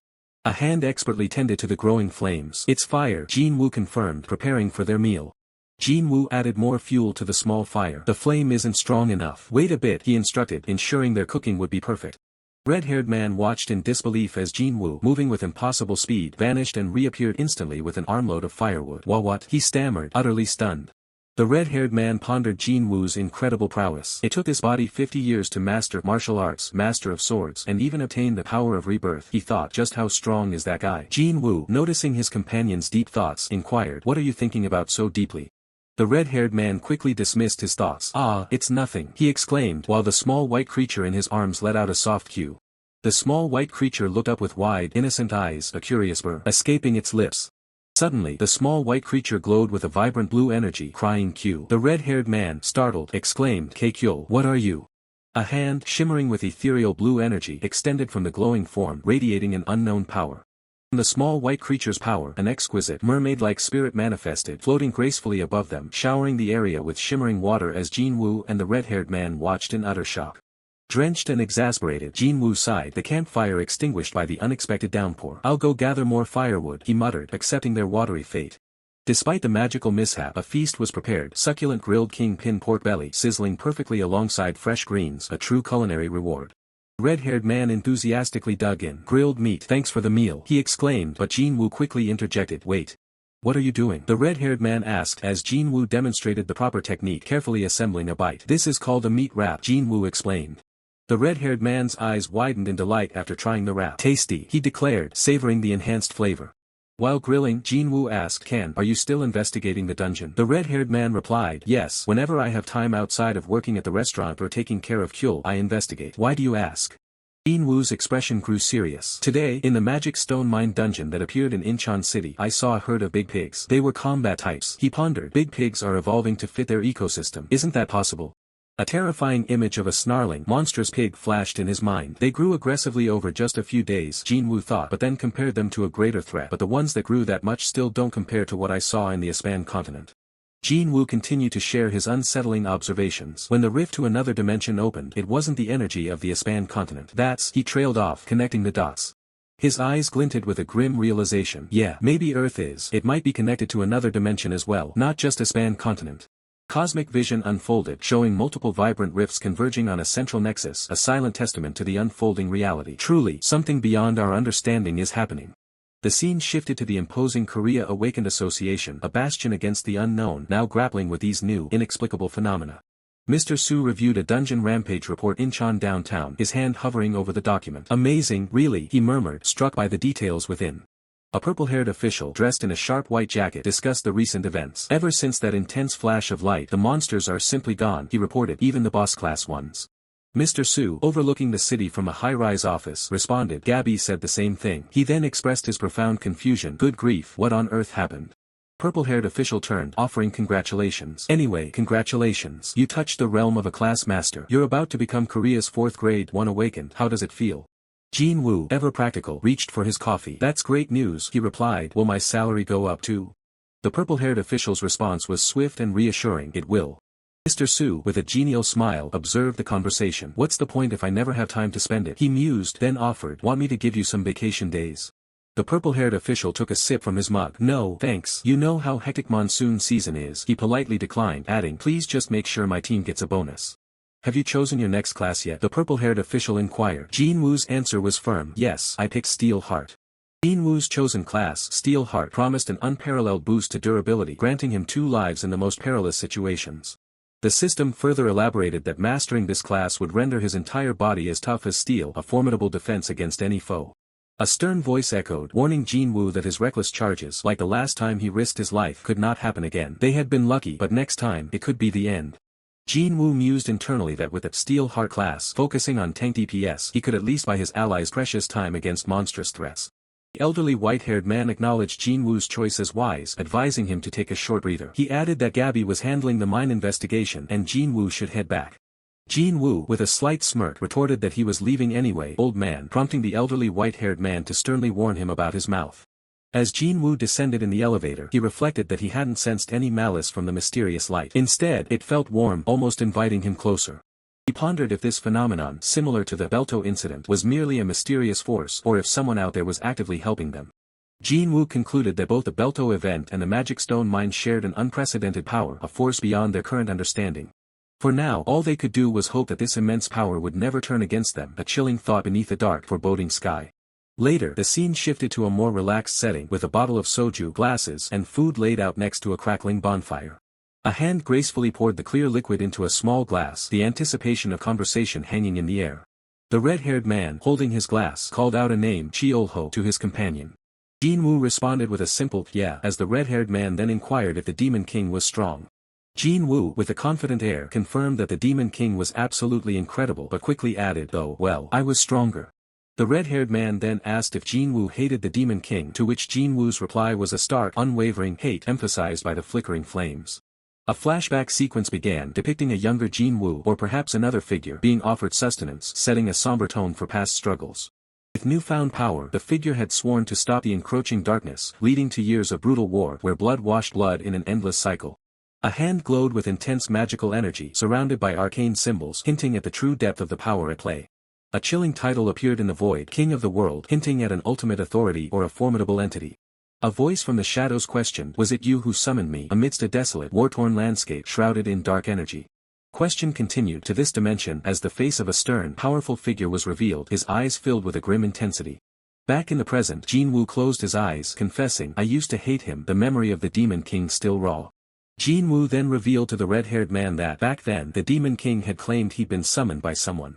The red-haired man questioned with a HM, to which Jinwoo clarified, literally summoned, emphasizing the precise nature of the event. Jinwoo explained that someone had called the Demon King to the Aspan continent and he himself had also been summoned. The red-haired man, in disbelief, wondered if summoning the Demon King himself was even possible. The red-haired man pressed further, asking how Jinwoo had managed to return, to which Jinwoo simply paused, lost in thought. Jinwoo recounted that during those 10 long years he had searched the entire world for a way back. As time passed, a deep sense of despair had settled in until a torn rift in the dimension appeared before him, revealing modern buildings on the other side.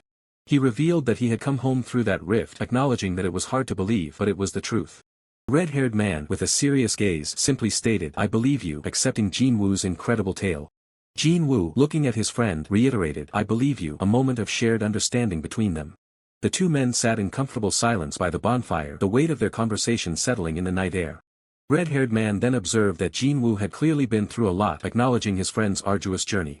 Jin Woo, with a slight, almost dismissive expression, replied, hardly downplaying the immense struggles he had endured. With a clink of glasses, Jin Woo affirmed his enduring hatred for the Demon King. Yet, he confessed that at the same time, he pitied him. Being dropped into a strange, unfamiliar world was a profoundly isolating experience. He concluded, looking up at the solitary moon in the vast night sky, that such loneliness was unbearable. Suddenly, a new name appeared, glowing in the darkness, Miro, then fully revealed as Miro Rikas, hinting at a new character or a significant revelation. The revelation of Miro Rikas lingered, its name glowing in the darkness. But Jin Woo's mind was consumed by a different kind of darkness, the specter of war. He cradled the fallen blonde-haired woman, the pain of seeing loved ones perish a relentless torment, feeling like nails driven into his heart. His grim profile reflected the heavy toll. To survive, Jin Woo sought solace in other means, like liquor, just to find a moment's peace and the oblivion of sleep. He mused on the strength required to maintain sanity, believing he would have lost his mind long ago if not for it, all while the armored arm of the fallen blonde-haired woman lay still. Suddenly, Jin Woo jolted awake, drenched in sweat, a sharp gasp escaping his lips. He wondered if his sanity hadn't already frayed. He sat up, exhaling a weary sigh. Another nightmare. Then, he noticed the small white creature stirring beside him, a soft escaping his lips. The small white creature remained in a peaceful slumber, emitting quiet seek and puok sounds, oblivious to Jin Woo's troubled dreams. Jin Woo looked down at his companion, a gentle escaping him as he observed its serene sleep. He realized he had drifted off again, rolling over in his sleep. The small white creature nestled safely on his chest. His gaze then shifted to the red-haired man, who was also deep in slumber, sprawled in another peculiar pose. Standing by the window, Jin Woo acknowledged the start of another ordinary morning, a moment of calm after the storm of his dreams. With a steady gait, Jin Woo descended the stairs, his footsteps echoing softly in the quiet morning. As he paused, a voice called out, addressing him as "young man," catching his attention. An elderly woman, her back to him, inquired about the Bararang Express. Puzzled, Jin Woo could only respond with "pardon." Jin Woo pondered if such a train even existed, while the elderly woman, frustrated, wondered aloud what she would do if nobody knew. The elderly woman continued to mumble to herself, expressing her distress with a repeated oh dear," as she slowly walked away. Entering his cafe, Jin Woo reflected on the encounter, realizing he hadn't seen that granny before and resolving to ask properly next time about the mysterious Bararang Express. Determined focus, Jin Woo meticulously wiped down the counter, preparing for the day's business. His movements were precise and efficient as he polished a knife, ensuring everything was spotless before opening. Applying the final touches, he swiftly wiped the countertop clean, signaling the cafe was almost ready for customers. As Jin Woo stood behind the counter, the blonde-haired man entered, offering a cheerful "boss, good morning." Jin Woo returned the greeting with a simple "morning." The blonde-haired man then commented on the lovely weather and inquired about the day's menu. Jin Woo informed him that he was still prepping but could whip up a simple fried rice, to which the blonde-haired man enthusiastically replied, "Perfect." Suddenly, large raindrops began to streak down the cafe window, signaling a change in the weather. Blonde-haired man observed the downpour, noting that the monsoon season seemed to be truly starting now. Stirring a pan, Jin Woo pretended not to hear, silently bracing himself for what he anticipated would be a crazy busy day ahead, attributing it to his recent actions. Announcing the fried rice was ready, Jin Woo served the dish, while the blonde-haired man acknowledged it with a "wow, oh, right." As Jin Woo placed the meal before him, the blonde-haired man brought up the Bararang granny, mentioning her recent wanderings. He elaborated, explaining that the Bararang granny was an elderly lady who collected scrap cardboard nearby and wasn't in the best mental health. The blonde-haired man asked if Jin Woo had seen her, to which Jin Woo confirmed she had been by earlier, noting her peculiar scarf even in summer. As an empty plate lay forgotten, Jin Woo reflected on how, despite life improving, the past remained filled with loss and shattered minds, a poignant thought connecting to the elderly woman's plight. Rain poured down, mirroring the somber realization that the world itself was in a transitional phase, a time of profound change. Jin Woo stood, rain streaking down his face. Time moves on, but... He looked up into the relentless downpour, the lingering thought hanging heavy in the air. Relentless downpour mirrored the weight of the world as the narrator reflected on the customers and the elderly woman, realizing they all carried unseen burdens. He acknowledged this thought, then let it pass, dismissing the deeper implications for now. The scene shifts to Jin Woo, who begins his day by brushing his teeth, the mundane ritual a stark contrast to the heavy thoughts of the previous moment. Jin-woo vigorously rinses, a small affirmation escaping his lips as he finishes his morning routine. In another room, the red-haired man enthusiastically encourages the small white creature who glows with a vibrant blue aura as Jin-woo observes from a distance. The creature lets out a soft growl. The small white creature's form pulsates with an intense blue light, its magical energy swirling around it. The small white creature lets out a joyful cry, seemingly celebrating its transformation, but both the red-haired man and Jin-woo internally conclude that the attempt was a failure. The red-haired man wonders if there's a specific trick to polymorphing, to which Jin-woo replies that once the initial success is achieved it becomes unforgettable, but the first attempt is always the hardest. Jin-woo ponders, considering whether he should try dressing the small white creature. Jin-woo gently holds a piece of clothing, preparing to dress the small white creature. The small white creature, now wearing a small dark robe, looks up curiously. The red-haired man notes that she's quite big for her current form, estimating she'll appear about 5 years old when she fully polymorphs. The small white creature begins to glow with blue energy once more, surprising the red-haired man, who utters a confused huh as the creature lets out a soft cry. Blue light intensifies around the small white creature, its form shimmering as the transformation progresses. With a burst of light, the small white creature successfully polymorphs into Kasima, a young child who lets out a delighted cry as blue particles dissipate around her. Jin-woo watches, a look of profound surprise crossing his face as he utters a soft "oh." Kasima looks up at Jin-woo with wide, innocent eyes, reaching out and calling out "Bappa Bappa." Jin-woo kneels down, extending his hand towards Kasima, a gentle gesture of acceptance. Kasima's eyes widen slightly, letting out a small, determined sound. A wide, joyful smile spreads across Kasima's face as she happily calls out to Jin-woo. Jin-woo and Kasima sit together, holding hands, a tender moment shared as Jin-woo lets out a soft sigh, clearly touched by her presence. The red-haired man triumphantly lifts Kasima, proclaiming her success to Jin-woo. The red-haired man proudly declares that Kasima, his little sister, has already mastered polymorphing, even if it's too soon for her to venture outside. Jin-woo concurs with a simple "that's right." Jin-woo, crouching by a fan, suggests he should start preparing food soon and instructs the red-haired man to find suitable clothes for Kasima. The red-haired man readily agrees. Outside, the heavy rain continues to pour down, creating a relentless curtain of water. The rain lashes against the building, the sound of the downpour mixing with the faint thud of something shifting. The narrator observes the incessant rain while Jin-woo, walking under an umbrella, contemplates using the leftover sirloin to prepare sweet and sour pork. Jin-woo stands outside, holding his umbrella, and looks toward someone, a questioning huh escaping his lips. The elderly gray-haired woman greets Jin-woo, who returns the greeting and, noting the heavy rain, asks if he can shelter for a moment. The elderly gray-haired woman invites Jin-woo in for tea, but he politely declines, stating he needs to leave quickly due to the rain. Jin-woo observes the elderly gray-haired woman, a thought crossing his mind about her sudden change in speech, wondering if she had used a dialect before. The elderly gray-haired woman glances back at Jin-woo, her expression unreadable. Jin-woo extends his umbrella, insisting that the elderly gray-haired woman take it, to which she gratefully accepts. The elderly gray-haired woman promises to return the umbrella, then suddenly asks if Jin-woo also sells jjajangmyeon, which takes him by surprise. Jin-woo states he doesn't currently have the ingredients for jjajangmyeon but offers to check, stepping back inside the building. Jin-woo glances back, a faint creaking sound accompanying the movement. As the elderly gray-haired woman pushes her small cart away into the downpour, Jin-woo lets out a soft exclamation of surprise, a faint creaking sound echoing in the rain. Jin-woo watches her disappear into the rain, a profound sense of strangeness settling over him. The heavy monsoon rain continues to pour, a system notification appearing to warn everyone of the dangers during this season: aquatic monsters. The system further clarifies, highlighting kelpies as a prime example, warning that these typically low-grade level 10 monsters can dangerously upgrade to level 7 during rainfall. The sharp sound of a glass being placed down breaks the silence as a voice eagerly calls out to the boss. Kim Hun, a regular patron, slumps over the table and asks Jin-woo for advice on how to appeal to women, prompting a surprised "what?" from Jin-woo. The narration notes that Kim Hun has been a steady customer since he started coming with Lee Gabby.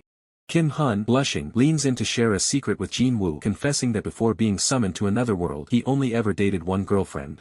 Kim Hun recounts a past event 2 years ago when a hidden boss emerged in a new dungeon and he was saved by a powerful blonde-haired woman. He concludes that his ideal type is a strong woman.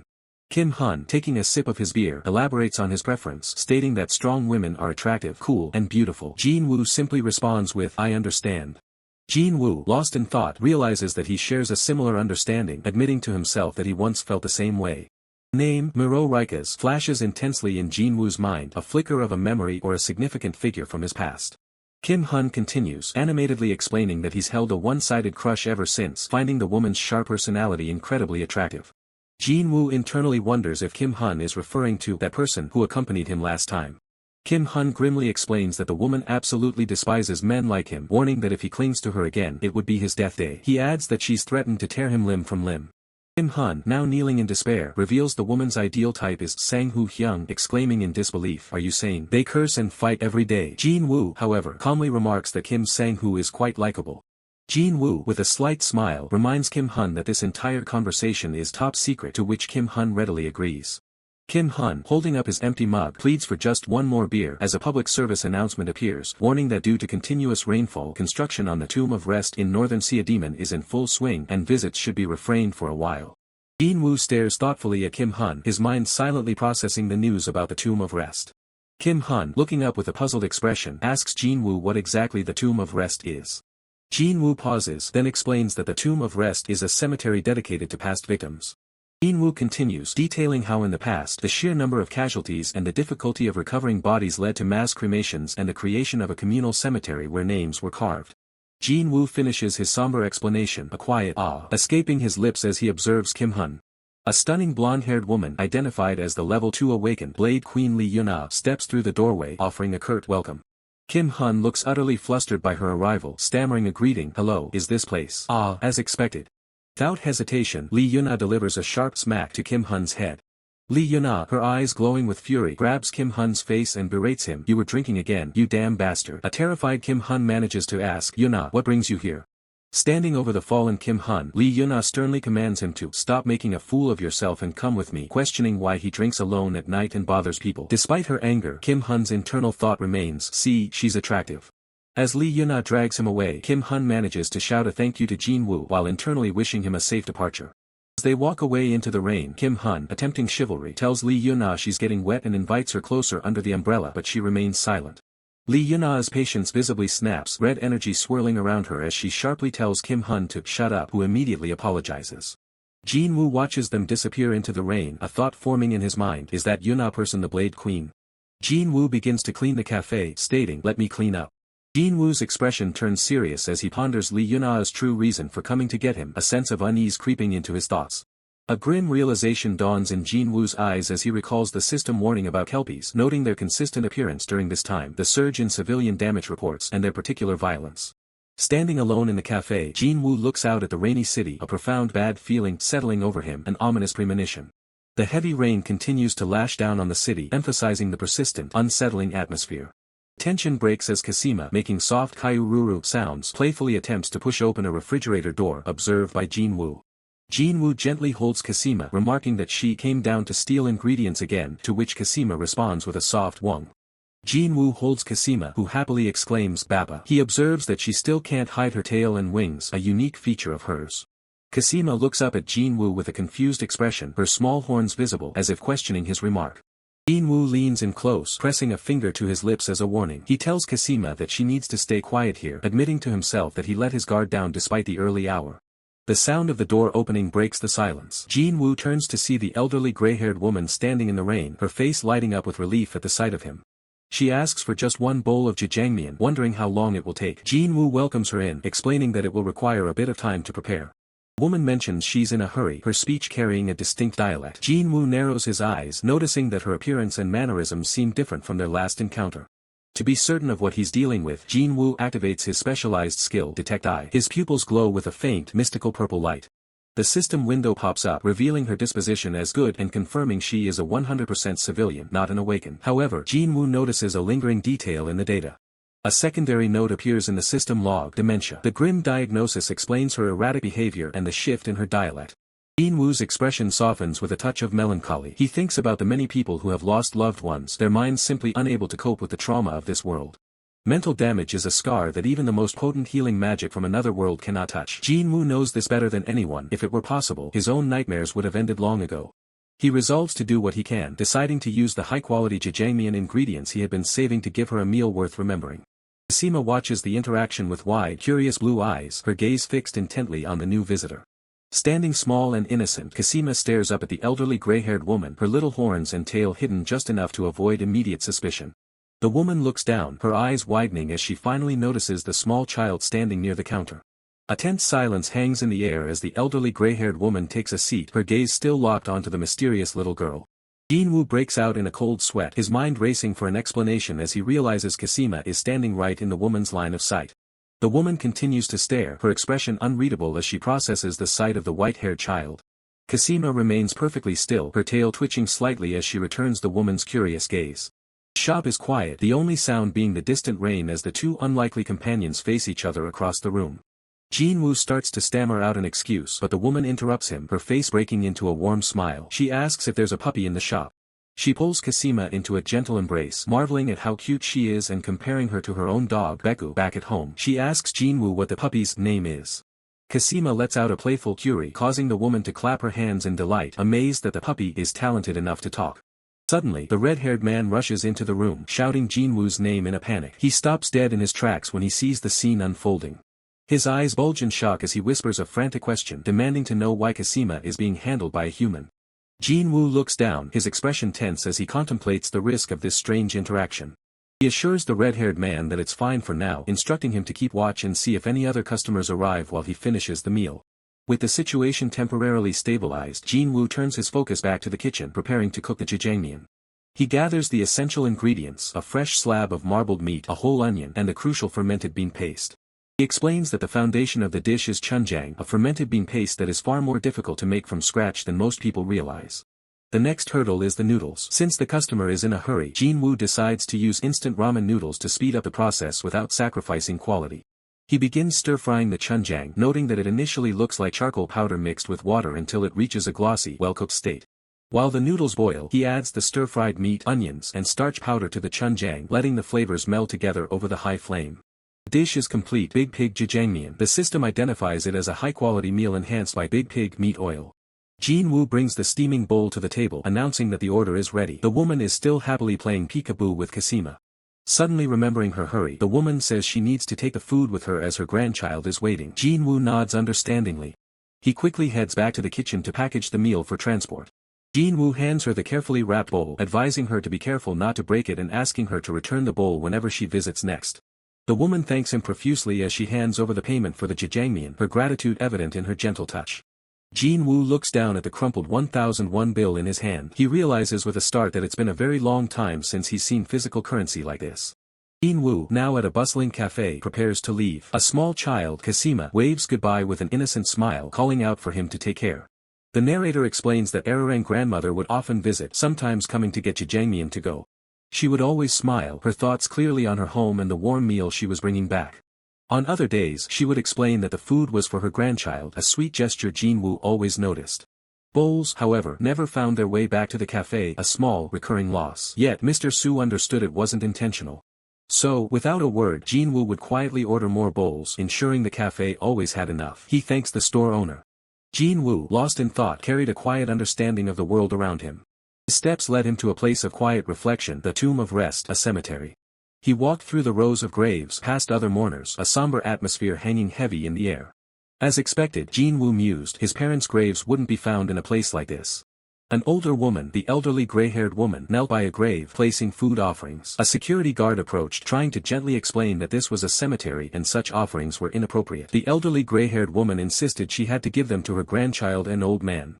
The security guard pointed to the offerings, explaining that food wasn't allowed as it attracted bugs. He added that sleeping here was also forbidden, warning she would catch a cold. The security guard, stern and serious, declared that if the offerings weren't cleaned up by the end of the day, he would throw them all away. Jin-woo, witnessing the harsh exchange, let out a soft, questioning "Pachem." Jin-woo's eyes widened as he saw a makeshift tent next to a grave, realizing with a jolt that she was actually living there. Inside the tent, a faded photograph, a relic of a bygone era, spoke volumes of her past. A pained "ugh" escaped the elderly gray-haired woman's lips as she sat, her face etched with sorrow. Her trembling hand reached out, longing to touch the framed memory, a silent comfort in her solitude. She held the photo close, a faint, bittersweet smile gracing her lips, even as tears welled in her eyes. Jin-woo's gaze hardened as he reflected on humanity, realizing that people don't only smile when they're happy, nor do they always cry when truly struggling. The elderly gray-haired woman, a poignant smile on her face, internally mused that people often end up smiling instead. She admitted she used to smile often too, that's how it was before. Smiling like that, a mask for deeper emotions, had simply become a habit for her. Jin-woo walked away, the somber scene etched into his memory. Suddenly, the sky opened up and heavy rain began to pour, washing over the city. Back at the cafe, Jin-woo watched Kasima gleefully playing in the rain, her joyous kya kya echoing through the downpour. Red-haired man, holding a bucket, expressed his concern to Jin-woo. He needed to buy clothes quickly, but the market was closed due to the heavy rain. He wondered if it would be alright, as there was still something wearable. The red-haired man quickly moved to stop Kasima, telling her not to drink the rainwater. He remarked that seeing how much she loved the rain, she was truly like a blue dragon. Jin-woo's expression turned grim as a system warning blared. Please be cautious of kelpie appearances due to heavy rain. When encountering a kelpie, evacuate to a place without water and please report quickly to Temple Mercenary Corps or the association. The warning repeated, its urgency amplified by the static of the radio. This is a kelpie warning, the broadcast reiterated, leaving no doubt about the imminent danger. Jin-woo, with a serious tone, instructed the red-haired man to watch the house for him while Eve floated protectively nearby, Kasima safe in his arms. The relentless rain continued to fall, transforming the city into a blurred canvas of water. Jin-woo, his resolve clear, stepped onto the railing, preparing to move with swift determination. Powerful impact echoed in the distance, sending a jolt through Jin-woo. A bad feeling settled deep in his gut. Engulfed in a shimmering purple aura, Jin-woo moved with incredible speed through the downpour, a blur against the driving rain. The sensation intensified, confirming his dread, a very bad feeling indeed. High above, on a desolate platform overlooking train tracks, the older antagonist man stood silently, observing the chaos below. Disoriented and confused, the elderly gray-haired woman looked around the strange platform, a single question escaping her lips. Where is this place? Elderly gray-haired woman's voice echoes, ah, did I finally find the station? As her gaze falls upon a station sign, pointing to the boarding area for the Bararang Express. A powerful horn blares as the Ka rail train thunders into the station, its massive form dominating the platform. With a screech of metal, the train grinds to a halt, its immense body dwarfing the lone figure on the platform. The train doors hiss open, and a shadowy figure of a man in a fedora emerges from the blinding light within, facing the elderly gray-haired woman. Startled, the elderly gray-haired woman lets out a confused huh as a hand reaches out towards her from the train's entrance. The mysterious man in the fedora stands silhouetted against the bright interior of the train, his presence a silent invitation to the elderly gray-haired woman. A wry smile touches the elderly gray-haired woman's lips as she remarks, truly, you can dress up nicely but can't hide the smell of cow dung. Jin-woo's voice cuts through, calling out, grandmother. The elderly gray-haired woman's eyes widen, Yun-ho, our puppy. Her expression shifts to distress as the elderly gray-haired woman murmurs, our Yun-ho, why is your face? Jin-woo's eye narrows, a flicker of pain in his gaze as he internally questions, why was it? Why can't I remember? At some point memories became blurry, the narration reveals, the world became hazy like a faded photograph. So. The elderly gray-haired woman's expression remains lost as the voice from the train urges, let's go. A wave of despair washes over the elderly gray-haired woman as she confesses, I can't remember. As always, the scene shifts like a black and white photograph depicting the elderly gray-haired woman standing isolated on the platform, her world drained of color. Suddenly, the scene shifts to a torrential downpour as powerful hooves, glowing with an eerie blue light, splash through puddles. The monstrous, water-formed kelpie rears violently, its ethereal body shimmering under the rain as the elderly gray-haired woman lies prone and vulnerable beneath it. The kelpie's monstrous head looms over the terrified elderly gray-haired woman, its glowing eyes fixed on her. With a horrifying roar, the kelpie's jaw unhinges, revealing rows of razor-sharp teeth as it lunges for its helpless prey. Just as the kelpie strikes, Jin-woo erupts in a burst of purple energy, manifesting a protective shield that slams into the monster, repelling its assault. Rain streaks down Jin-woo's determined face as he utters, as expected. Jin-woo observes the scattered, broken dishes, noting, the grandmother must have had a vision while eating spoiled jjangmyeon. Good thing I came at the right timing. Jin-woo stands resolute in the downpour as urgent shouts echo, quickly, Ararang grandmother is here. With a swift motion, Jin-woo turns, his gaze sharp, sensing the urgency in the air. Cloaked in a shimmering purple aura, Jin-woo looks down from a vantage point as someone below calls out, over here, quickly. A man in a cap inspects a puddle, muttering in confusion, I definitely saw a kelpie forming. The man with the trident carefully examines a low-grade magic stone fragment, confirming, judging by the low-grade magic stone fragments and surrounding traces, there definitely was one. As the group surveys the scene, the man with the trident observes, if a kelpie formed from a puddle this size, it would have been quite a strong one. A worried frown crosses the man with the trident's face as he wonders, another unidentifiable power. The man with the trident declares, anyway, we're fortunate, we need to move the grandmother first. There might be kelpies remaining in the area. The man in the cap responds, yes. As she is carefully moved, the elderly gray-haired woman softly calls out, Yun-ho. Rain mixes with a somber expression on Jin-woo's face as he murmurs, old man. A broken picture frame lies on the wet ground, revealing a faded image of the elderly gray-haired woman and a younger man as the distant voice repeats, let's go. The shattered photograph highlights the elderly gray-haired woman and the young man, the lingering command, let's go, echoing from a forgotten past. The scene abruptly shifts as Jin-woo stands behind a counter beginning to greet a customer with a welcoming "welcome." Standing in the doorway dressed in traditional attire and holding a bag, the elderly gray-haired woman offers a polite hello. The elderly gray-haired woman apologizes to Jin-woo, explaining that the bowls she had taken were broken so she brought new ones. Jin-woo, however, dismisses her apology, stating it was no trouble at all. Jin-woo notices the elderly gray-haired woman's new traditional attire, a silent question forming in his mind about her fresh clothes. Observing her carefully, Jin-woo asks if she is going somewhere in particular. With a gentle smile, the elderly gray-haired woman confirms that she is indeed going out. Jin-woo pauses, holding the bag, a silent thought passing through his mind. He insists that even if she's leaving, she should have a meal before departing. As Jin-woo begins to wash the dishes, the elderly gray-haired woman watches from the background. The elderly gray-haired woman, pleased by the offer, agrees that a meal sounds wonderful. Jin-woo mentally notes that there are enough ingredients, planning to use instant ramen noodles as before, then a sudden realization hits him. Noticing his sudden pause, the elderly gray-haired woman asks if he is perhaps in a hurry. Jin-woo, with a determined expression, asks her to wait just a little longer. Jin-woo vigorously kneads the dough, preparing it from scratch with focused intensity. He thinks to himself that he can't prepare too much at the moment. As he expertly slices the dough, he considers that while they may resemble kalguksu, they will undeniably have a superior texture to instant noodles. A bowl of freshly prepared jjajangmyeon is presented, surprising the elderly gray-haired woman with its appearance. She looks at the dish, a thought of wonder beginning to form in her mind. The elderly gray-haired woman stares at the bowl in silent contemplation, lost in thought. The elderly gray-haired woman begins to reminisce about the past. She recounts her past, working hard in the fields, living a busy life. She fondly remembers her husband, a gruff but kind man who spoke with a Seoul dialect which she also learned.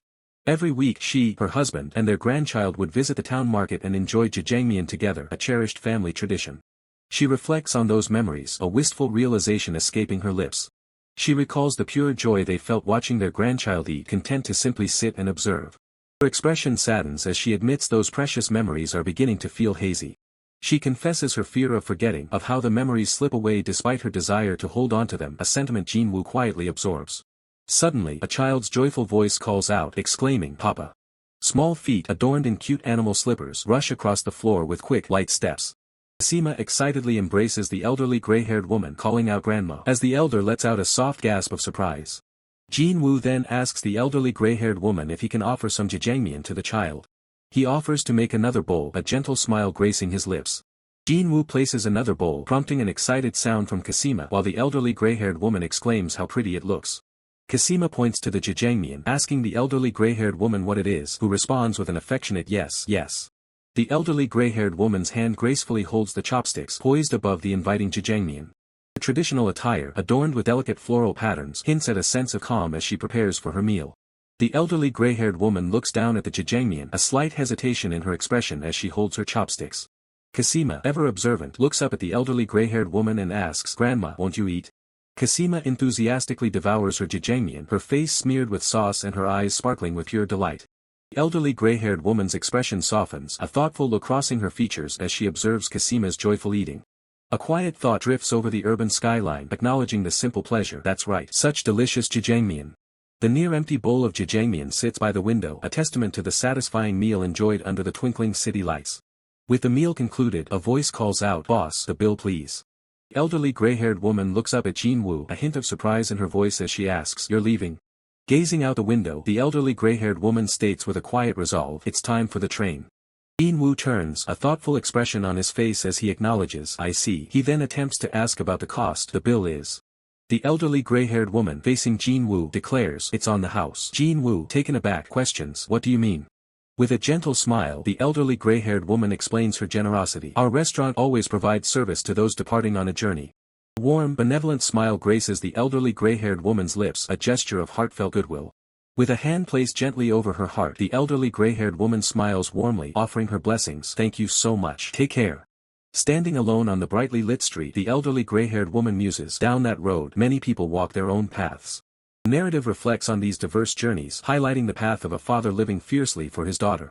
The narration continues, illustrating the retirement path chosen by a tired veteran hero. The visual shifts to a powerful female warrior standing resolute amidst the ruins, her own formidable path unfolding. Finally, the narration concludes, "And the path of pure love walked by a man in love." The narrative returns to the present, emphasizing, "But today, it's the path of that grandmother departing on her journey." Kasima waves enthusiastically, shouting, "Grandma, bye-bye." Under a sky graced by a shooting star, a solemn farewell is offered. Farewell.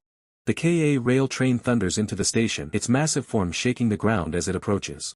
The elderly gray-haired woman sprints alongside the moving train, desperately calling out, "Wait a moment." A small object drops from her grasp. Her steps quicken, her traditional dress billowing as she runs, leaving a single shoe behind on the platform. Gasping for breath, the elderly gray-haired woman turns her head, pleading, "Wait just a little." Her face etched with distress and sweat, the elderly gray-haired woman cries out, "Mom."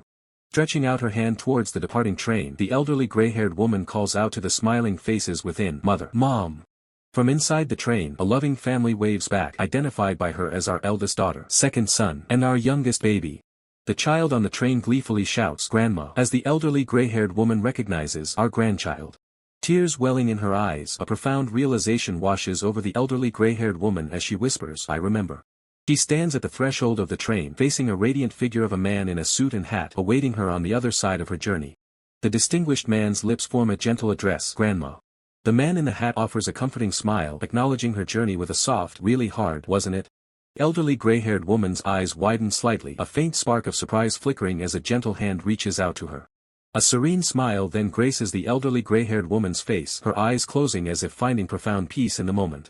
Suddenly, the scene shifts drastically as Jin-woo, clad in a uniform, races forward, his voice filled with urgent concern, calling out for his grandmother. Jin-woo's face contorts with desperation as he pleads for his grandmother to awaken, pushing himself to her side. Reaching her side, Jin-woo kneels, a silent gasp escaping him as he witnesses her unresponsive state.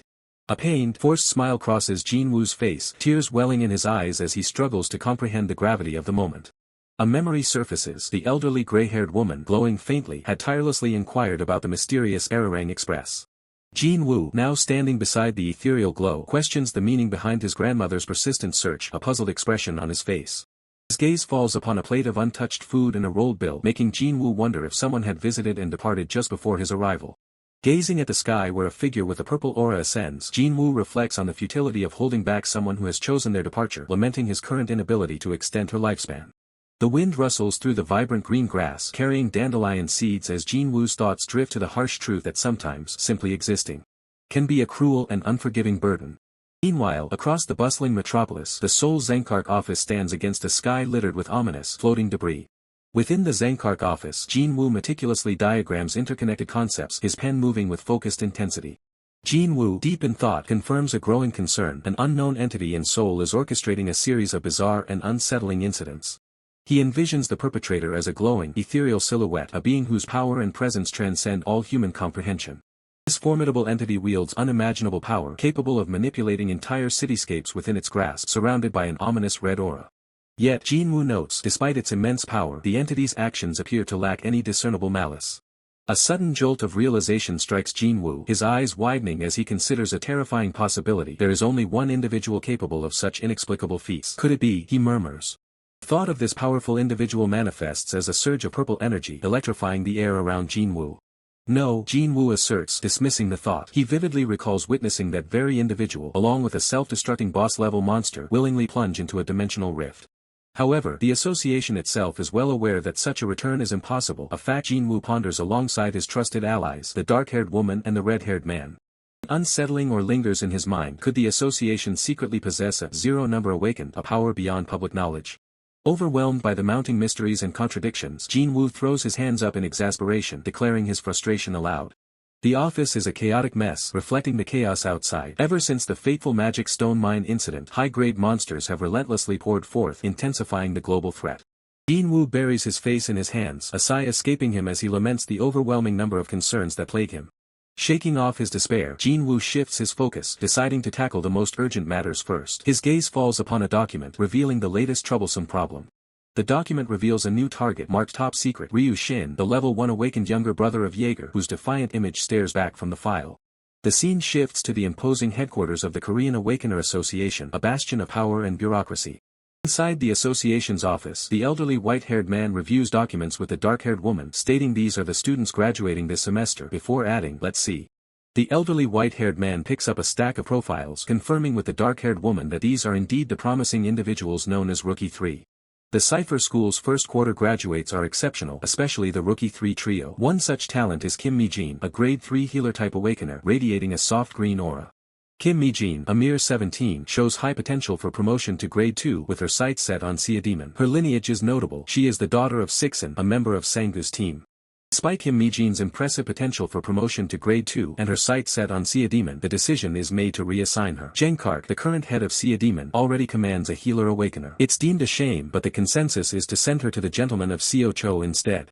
Acknowledging the directive, the subordinate confirms the new arrangements for Kim Mi-jin's placement. Next, the file of Lee Jumyung, a 20-year-old cipher school student, is presented. Identified as a grade 3 fire-type mage awakener, he applied for the Hongdae area. Conveniently, the Blade Queen's dealer line is almost full there, making him a suitable candidate for deployment. The elderly white-haired man rubs his temples, a clear sign of growing frustration as he reviews the next set of files. The elderly white-haired man declares that the real issue lies with the final rookie they are considering. The document highlights two critical notes regarding this rookie. The first reveals that he is the biological younger brother of Jaeger, a grade 1 awakener who mysteriously vanished a decade ago. And the second note, equally significant, indicates his status as an independent grade 2 close-range awakener.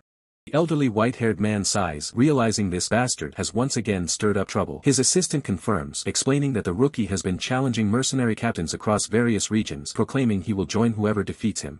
Nursing his aching head, the elderly white-haired man demands to know the full extent of the chaos. His assistant reports the rookie has already defeated mercenary captains in 4 major locations: Sinchon, Hongdae, Seo-cho, and Gangbuk before proceeding to see a demon. Clenching the document, the elderly white-haired man mutters, labeling the troublesome rookie a scoundrel. Meanwhile, a mysterious blonde-haired woman glows with an ethereal light, her presence radiating an otherworldly power. The elderly white-haired man's voice echoes, questioning the rookie's bizarre tactic of group sweeping in this modern era. Jin-woo, contemplating dinner, muses that with the kingpin meat unavailable, he'll need to find an alternative for his spicy stir-fried pork. He wonders which monster meat would be a suitable substitute. While Idaho and Belto meat are usually good options, Jin-woo notices an unusual abundance of big pig meat in the display, prompting his curiosity. The sight of so much big pig meat triggers a realization for Jin-woo. Are these creatures appearing in greater numbers? He connects it to the big pigs he frequently encountered in the magic crystal mine. Deciding to investigate the surge in big pig appearances, Jin-woo continues his walk, a subtle determination in his stride. Jin-woo casually navigates through a busy street market, passing by racks of colorful clothing. A cheerful shopkeeper invites Jin-woo in, and Jin-woo inquires if a particular garment would fit a 5-year-old child. The shopkeeper confirms the size, asking if it's for a princess or a prince. Jin-woo clarifies, stating it's for a girl. Suddenly, Ryusun, a man with wild blonde hair, red eyes, and sharp fangs, screams a challenge, demanding the temple commander to show himself. Ryusun's voice booms across the street, calling out Kang Hyuk and challenging him to a fight. Jin-woo, recognizing the name, recalls that Kang Hyuk is the new captain of the temple mercenary group, having taken over after Cheon Taejong's retirement. The small white creature, a curious companion, wonders aloud about the identity of the loud blonde-haired man causing the commotion. A hand, crackling with energy, reaches out, signaling the start of something powerful.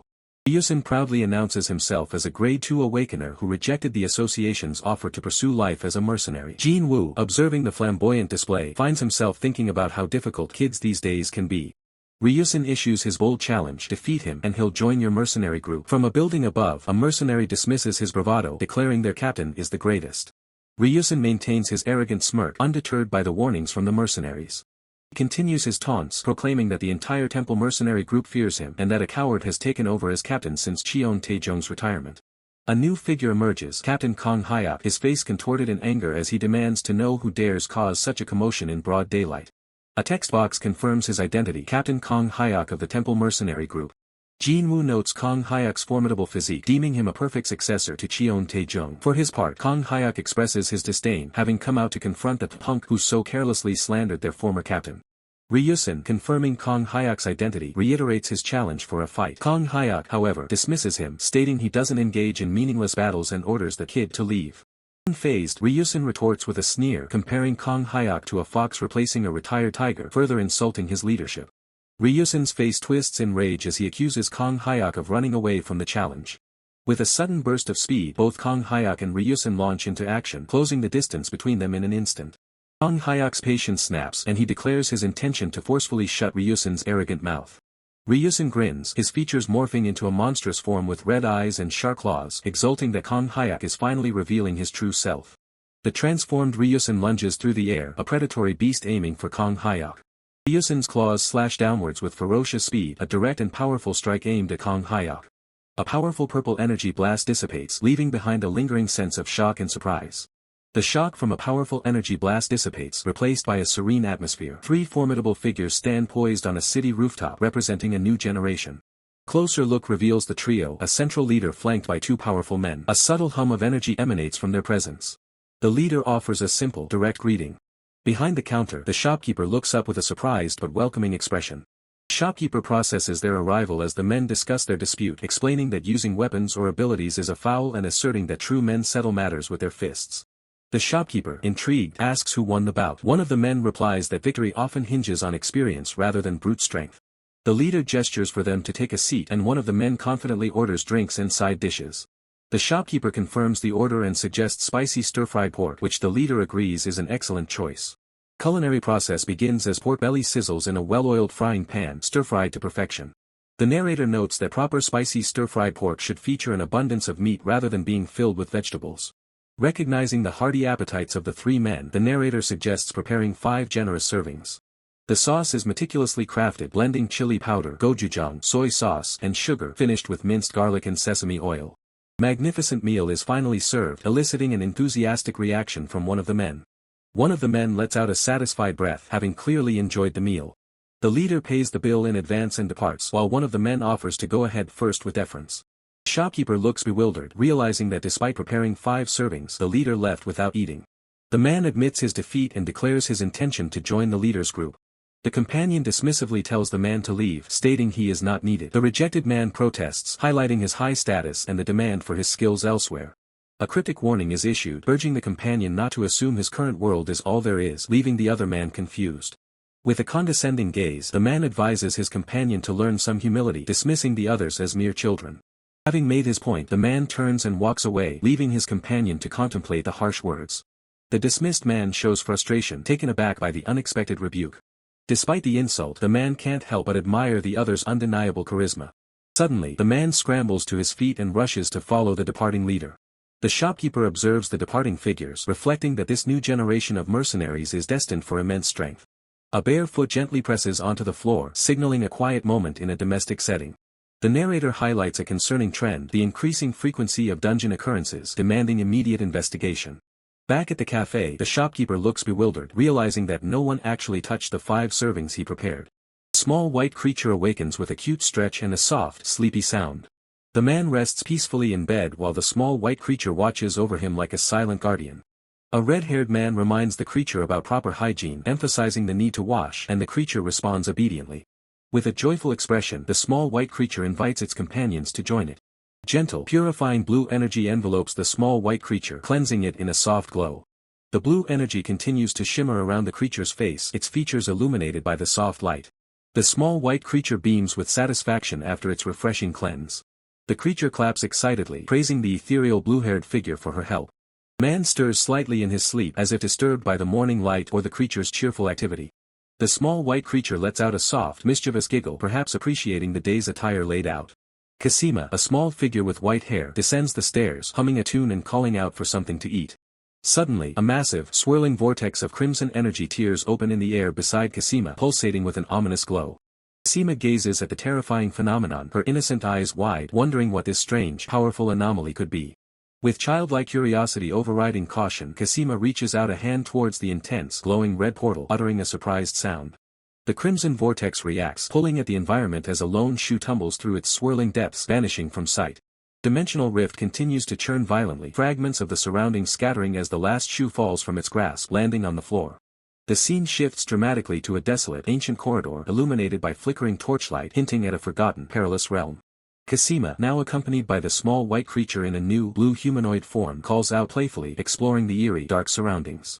Her small foot inadvertently crushes against skeletal remains on the ground, a chilling reminder of the dangers lurking in this forgotten place. Kasima looks up, her expression innocently confused, as she utters a soft, questioning sound. Before them stands a towering, horned beast with glowing red eyes, flanked by axe-wielding bovine figures, their presence radiating immense power. Kasima's innocent gaze turns apprehensive, realizing the formidable threat now standing directly in their path. The small white creature, observing the imposing figures, mimics their sound with a curious, questioning moo. The massive horned beast snorts, its crimson eyes fixed on the small intruders, while one of its axe-wielding subordinates stands ready. With a thunderous bellow, one of the cow-like figures charges, its axe raised high, intent on crushing the small duo. The small white creature activates a powerful defensive ability, engulfing itself and Kasima in a brilliant blue energy as Kasima cheers excitedly. The blue energy explodes outwards, a torrent of water-like force, repelling the charging bovine attackers with overwhelming power. The small white creature's power surges, revealing a more imposing elemental form within the blue torrent as Kasima cries out in awe. The blue energy coalesces into a formidable serpentine entity as the giant horned beast stares in disbelief, muttering, "This cannot be happening." Powerful blue energy washes over the giant horned beast, cleansing it of its menacing aura as Kasima joyfully exclaims, "Wash it." The once fearsome horned beast is now reduced to a cute, bewildered form as it internally acknowledges the small white creature's power as a class master's while Kasima beckons it closer. The now cute horned beast continues its internal monologue, marveling at the small white creature's ability to effortlessly handle such a high-level spirit. Abruptly, the horned beast reverts to its terrifying, monstrous form, roaring a command to eliminate the dangerous element and charging at Kasima with a furious bellow. The enraged horned beast unleashes its raw power, smashing through the ancient stone wall as it continues its relentless charge. Just as the beast lunges, Jinwoo appears in a flash, effortlessly intercepting its powerful attack with a single, devastating punch, leaving the monster stunned and questioning its attack. Jinwoo stands over the subdued horned beast, observing Kasima's cheerful antics, remarking on his little troublemaker and the challenges of raising children. The horned beast cowers at Jinwoo's feet, recognizing him and asking, "Who Moo?" as if trying to recall his identity. Jinwoo addresses the beast, acknowledging its surprisingly good memory as he recalls its past as part of the Demon King's army on the Ispan continent. The horned beast, clearly intimidated, quickly denies Jinwoo's assertion, insisting he is mistaken. Jinwoo's eyes blaze with power as he seizes the horned beast by its horn, causing the terrified creature to immediately concede and confirm his memory. Jinwoo presses further, reminding the beast of its escape with the Demon King through a dimensional rift, asking if it fled to the demon realm, to which the beast nervously confirms. Jinwoo sighs in exasperation while the horned beast desperately pleads, claiming it returned to this demon realm maze 10 years ago and has remained trapped ever since, emphasizing its truthfulness. Jinwoo questions the beast about any news from the demon realm or the Demon King's status. The beast nervously admits ignorance, only knowing that the Demon King has been sleeping to recover his power for the past 10 years. Jinwoo's internal analysis confirms the beast's words, his detect eye skill verifying the truth, solidifying the information as real. Horned beast, recognizing Jinwoo by a different name, nervously asks if he is now invading the demon realm itself. Jinwoo clarifies, explaining that the maze has dimensionally shifted and they are not in the demon realm but on Earth. He then gravely states that the Demon King did not die in past battles, confirming his immortality. Jinwoo unleashes his full power, surrounded by glowing symbols of his mastered classes, declaring that to stop the immortal Demon King, he achieved master level in 5 distinct classes. Yet, whether by chance or a twist of fate, the Demon King exploited a dimensional rift that manifested nearby, escaping Jinwoo's grasp and vanishing into the unknown. Later, Jinwoo observes a massive minotaur, recognizing it as a formidable boss, though not quite on par with the demon realm's 4 lords. He considers the ominous implications: if a creature of this caliber can cross over, then even more powerful entities might follow. In a rare moment of domesticity, Kasima tugs at Jinwoo's finger, calling him Papa and indicating her hunger with playful sounds. Jinwoo, realizing Kasima is hungry, decides it's time for them to go out, a gentle smile gracing his face as she eagerly reaches for him. Then, Jinwoo pauses, a sudden thought striking him as he glances at the Minotaur, who seems to be patiently waiting. He informs the Minotaur that there's something specific he needs it to do, prompting a surprised and questioning moo from the massive creature. The scene shifts to a bustling city street bathed in sunlight, revealing the exterior of a building that appears to be a local eatery or cafe. Inside, a sharp knife efficiently slices through thick cuts of raw meat, preparing ingredients for the day's menu. Red-haired man enters the kitchen, drawn by the savory aroma, and asks Jinwoo what he's cooking today. Jinwoo, deep in thought or perhaps distracted, remains silent, prompting the red-haired man to repeat himself with a hint of confusion. The red-haired man quickly points out that the pot on the stove is overflowing, snapping Jinwoo out of his reverie with a startled "Ah." The stew has cooked to perfection, ready for breakfast. Jinwoo notes that Joel has already eaten and is now resting. The red-haired man remarks on the delicious appearance of the soup, asking what meat is in it. Jinwoo replies that it's oxtail, a dish that reminded him of something he saw earlier. Jinwoo, curious about a green vegetable, questions the red-haired man about the one he's holding up. The red-haired man reveals it's a chongyang pepper, claiming it's the best remedy for stress. The red-haired man, still looking skeptical, asks if the pepper is some kind of medicinal herb, clearly intrigued yet wary. Upon taking a bite, the red-haired man erupts in a fiery explosion of spice, screaming that it's incredibly hot. While the red-haired man frantically gulps down water, a new voice calls from the entrance, asking if anyone is present. A young woman, holding a vibrant bouquet, introduces herself as the owner of the new flower shop across the street, here to make her acquaintance. She presents the bouquet to Jinwoo, declaring she brought some lively friends, to which Jinwoo politely thanks her. Suddenly, the new woman inhales deeply, exclaiming about the enticing smell of meat and eagerly asks Jin-woo if he has any. Jin-woo confirms he made oxtail soup today and the new woman, delighted, asks if she could have a bowl, to which he readily agrees. Red-haired man, still at the table, looks up in surprise at the interaction while the new woman patiently waits at the counter. The plate of green peppers, still untouched, sits on the table, a testament to their potent spice. The new woman, observing the scene, remarks on the vegetables making their way to the dining table. Red-haired man, spoon in hand, looks with renewed surprise at the peppers, clearly still reeling from his earlier experience. Jin-woo, unfazed by the pepper's intensity, continues to calmly serve the freshly prepared soup. Jin-woo notices the vegetables on the counter are inexplicably moving, prompting the new woman to exclaim in alarm, realizing something is amiss. Jin-woo's eye glows as he activates his detect eye ability, focusing intently on the peculiar phenomenon. Close-up reveals the animated vegetables, an onion and a pepper, now looking distinctly angry and holding hands, a clear sign of their awakened state. A system notification appears, revealing the new woman possesses an awakened plant regeneration class, with a good disposition and medium acquired ability. The system further explains that this rare ability typically allows the user to rapidly grow or move surrounding plants. Flashback illustrates the power of a master plant regeneration user from the Aspan continent who halted a demon realm army's advance with just 10 roses, proving it to be a powerful class. Jin-woo expresses concern about the new woman being an awakened, finding it troubling. She apologizes, explaining she feels bad eating vegetables due to her ability. Holding the animated onion, Jin-woo muses that while he's seen many strange things, this is his first encounter with someone like her. Another new customer, a woman with long dark hair, arrives at the door, greeting Jin-woo and requesting a salad. Jin-woo welcomes the new customer, who then recognizes the flower shop owner as the flower girl from Gentleman's team, much to her visible embarrassment and dismay. The flower shop owner, overcome with visible embarrassment and dismay, bursts out, revealing she was recently fired after making a grave error in a newly appeared dungeon. Jin-woo, listening intently, inquires about the nature of her mistake. She vividly describes the dungeon, overrun with plant-type monsters. Unable to bring herself to harm them, she fled, accidentally leaving her tank brother injured. The dark-haired woman states that a true Guardians team acknowledges and learns from its mistakes, to which Jin-woo sagely agrees. Jin-woo then directly asks if her solution to running away was to open a flower shop, questioning whether she ever apologized. Flustered, the flower shop owner clarifies that the flower shop is actually her family home, asserting that this is her hometown.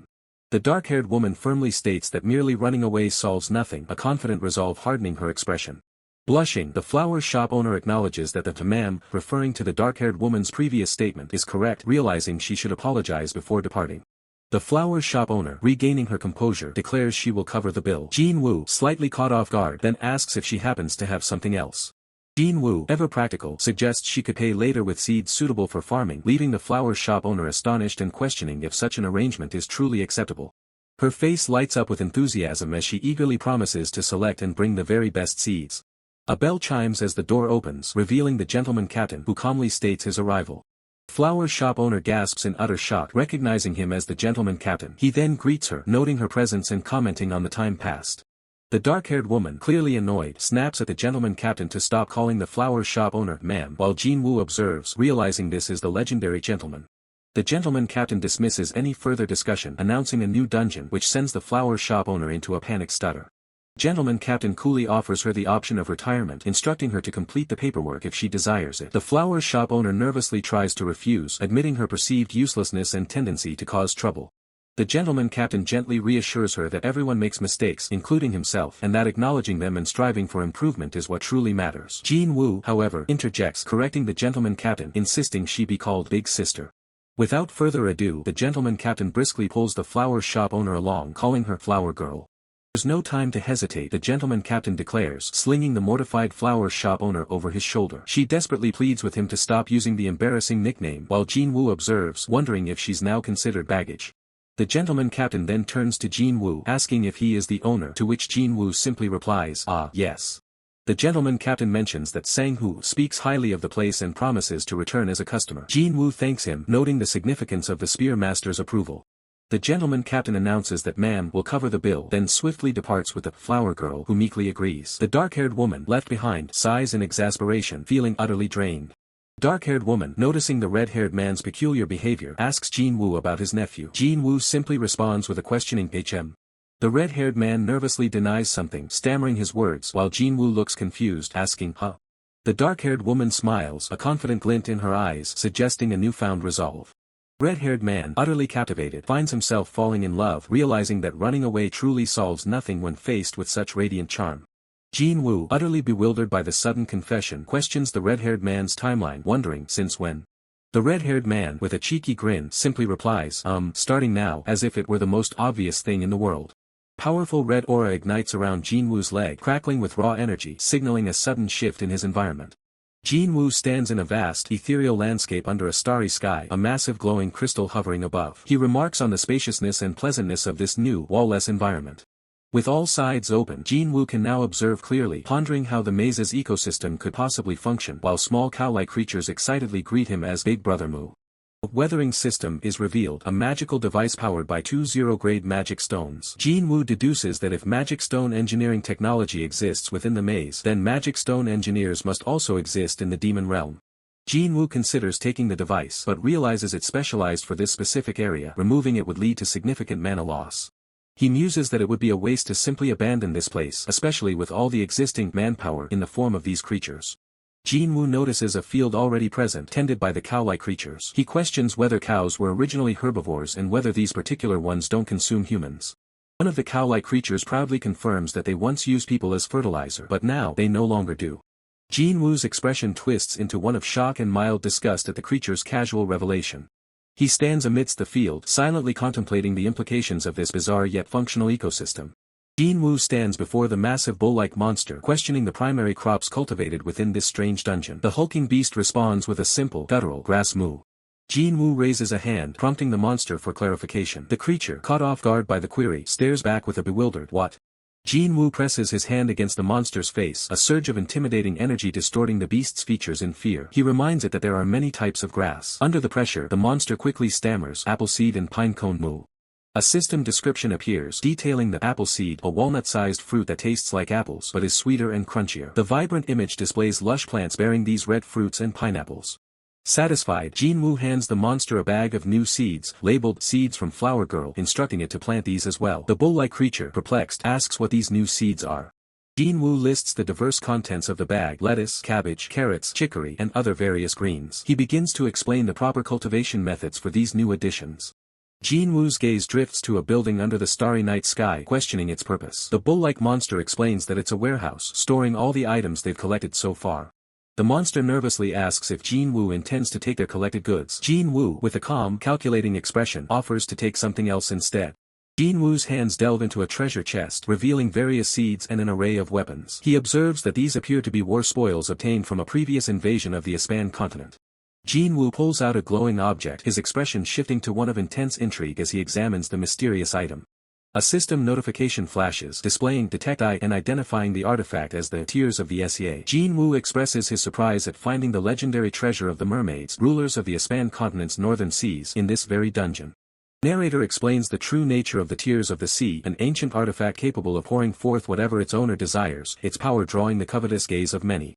In its earliest known history, the artifact came into the possession of a poor farmer who used it to continuously pour forth an endless supply of rice, alleviating his hunger.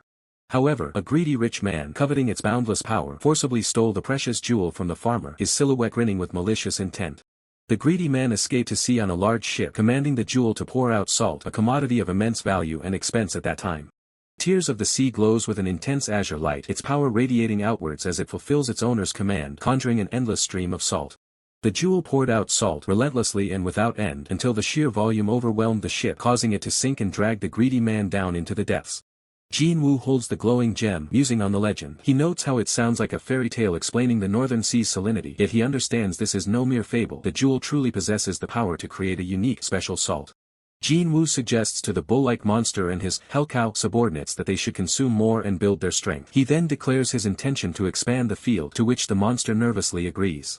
Bull-like monster stands before the swirling red portal, its massive form silhouetted against the intense energy, ready to enter and commence its rigorous training. The bull-like monster reflects on its rapid physical recovery but acknowledges that the deep-seated fear carved into its being during past wars remains an indelible mark, a trauma that cannot be easily erased. Indeed, the narrator confirms that no one in this world could rival the sheer power that brought the Demon King to the brink of death. To recover from such catastrophic damage would demand at least a century of slumber. Furthermore, the narrator reveals the small white creature, seemingly a 5-year-old in human terms, possesses horns, a tail, and monstrous abilities, confirming its true identity as a formidable dragon. The bull-like monster's mind races, wondering if Jinwoo has now subjugated dragons as his subordinates. It fears Jinwoo has conquered the world and is now mass-breeding dragons to conquer the entire demon realm.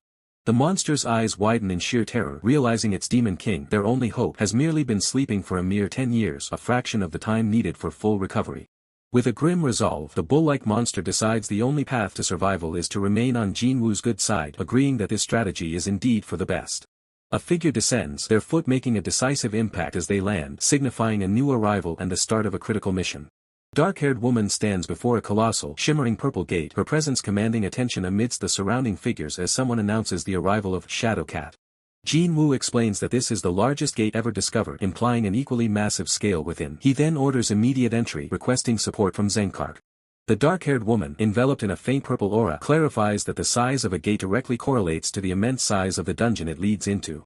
Her expression shifts to concern as she recalls the prevailing theory: larger gates should unleash proportionally stronger monsters. Yet, she questions what anomaly they are now facing, sensing something is amiss. The dark-haired woman stands alone in a desolate, purple-hued landscape, her voice trailing off in disbelief as she observes the apparent emptiness, questioning, "There's nothing." She gazes up at the ominous, purple sky, feeling an unsettling stillness. It's as if the sky itself is a predator, poised to unleash something, yet remaining eerily quiet before devouring its prey. The unsettling stillness of the ominous purple sky gives way to a tense discussion within a high-tech facility. A spiky-haired officer questions the designation of a mysterious anomaly, asking if it was truly classified as zero grade. The dark-haired woman, her expression serious, presses for details, demanding to know what lies within. The officer's cryptic response, "Nothing," only deepens the mystery. The spiky-haired officer curses under his breath, his face etched with concern, declaring, "Damn it, the scale itself is a variable." He then anxiously confirms the presence of an observation team currently inside the dungeon. He continues, confirming no major abnormalities yet, just the sky's undulations getting stronger. The ominous purple energy pulses in the distance as he grimly states, "We expect dimensional rifts to open within hours or days." Red-haired officer interjects, revealing the director has issued a level 3 alert and that gearwork is also coming. The ominous purple energy rift pulsates with growing intensity as a voice expresses a hopeful yet wary sentiment. "Level 3. I hope it can be resolved at that level." A goggled man, goggles perched on his head, remarks with a slight grin, "Isn't see a demon getting too hot these days? It seems like all the big incidents happen here." Dark-haired woman nods in agreement, then turns to the spiky-haired officer, her voice softening with concern, "You're right. Get some rest, kid. You haven't slept at all, have you?" The spiky-haired officer's tired eyes betray his exhaustion as he mutters, "Sleep a little. You probably won't get sleep for a while." The sky truly unleashes its fury as a massive, swirling purple vortex tears open, a dimensional rift fully manifesting and threatening to consume everything. Away from the brewing storm, the scene shifts to a quiet street where leaves gently drift past a local eatery, a stark contrast to the unfolding crisis. Inside, the red-haired man, impeccably dressed in a white suit, adjusts his tie with a confident, almost theatrical flair. Red-haired man's voice echoes from off-panel, asking, "Cheol-ho, am I weird?" Jinwoo, partially visible, listens intently. The red-haired man stutters, "Well, she's coming today too, right?" Jinwoo, looking thoughtful, asks, "Who?" "Oh, Shadow Cat." Jinwoo explains, "That customer comes every day lately, so she'll probably come today too." The red-haired man adds, "Ain't that so?" The cafe door chimes as the dark-haired woman enters, requesting, "Hello, just one salad please." Jinwoo greets her warmly, "Ah, welcome." Jinwoo responds, "Yes, I'll make it right away." But his expression quickly shifts to surprise, "Huh?" The red-haired man dramatically kneels before the dark-haired woman, holding out a glowing red object and exclaiming, "Please marry me." Jinwoo stares in utter disbelief. The dark-haired woman blinks in surprise, her eyes wide as she points to herself, "Me?" With a dismissive smile, the dark-haired woman declares, "I don't like younger men. Marrying someone younger is tiring." The red-haired man, aghast, stammers, "How old are you?" The dark-haired woman grins mischievously, "Secret. How about you?" The red-haired man, looking utterly dejected, tries to protest, "I may look like this but..." Jinwoo, pulling the red-haired man back by his collar, apologizes to the dark-haired woman, "Sorry, customer. Our nephew is a bit sick." She simply laughs, finding the whole ordeal amusing, "Ahaha. He's just cute, that's all." Jinwoo holds a shimmering blue crystal, recognizing it as Tears of the Sea. He muses, "I didn't expect to use it so soon, but it's effective for energy recovery, so it should help." A thought bubble appears, revealing Jinwoo's plan: sprinkle salt from the Tears of the Sea on cut watermelon.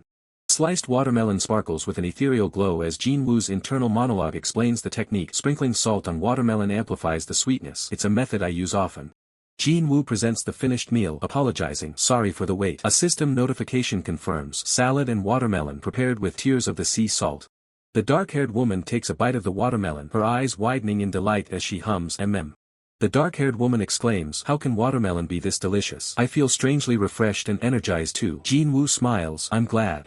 Holding the watermelon, the dark-haired woman confesses, "I haven't had much appetite lately, but thanks to you, boss, I'm eating and surviving." Jin-woo listens, his expression serious, offering a silent, understanding response. The dark-haired woman's expression turns serious again as she explains, "Yes, level 3 is the lowest alert level." She elaborates, "But it still sounds when level 1 boss-grade monsters appear." Her concern is palpable. Dark-haired woman reveals the full gravity of the situation. A 0-grade dungeon was created in Sea Demon. Level 3 alerts are usually handled by the regional mercenary corps, but this is a highly variable dungeon, so with guardians and level 1 awakened on standby, there's no time to rest.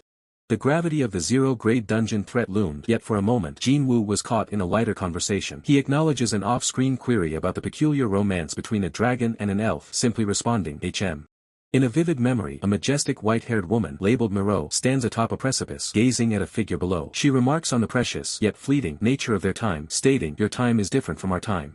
The white-haired woman continues, emphasizing the infinite brevity of the other's existence, which paradoxically makes it all the more precious.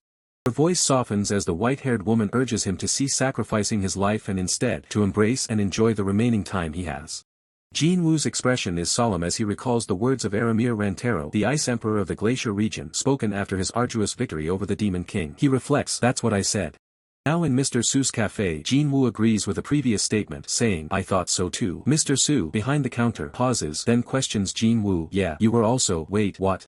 An off-panel voice playfully accuses Jin-woo, mistaking him for Cheol-ho, of also falling in love. Jin-woo, with a slight smirk, dismisses the notion, suggesting they simply take Joel for a walk and head home.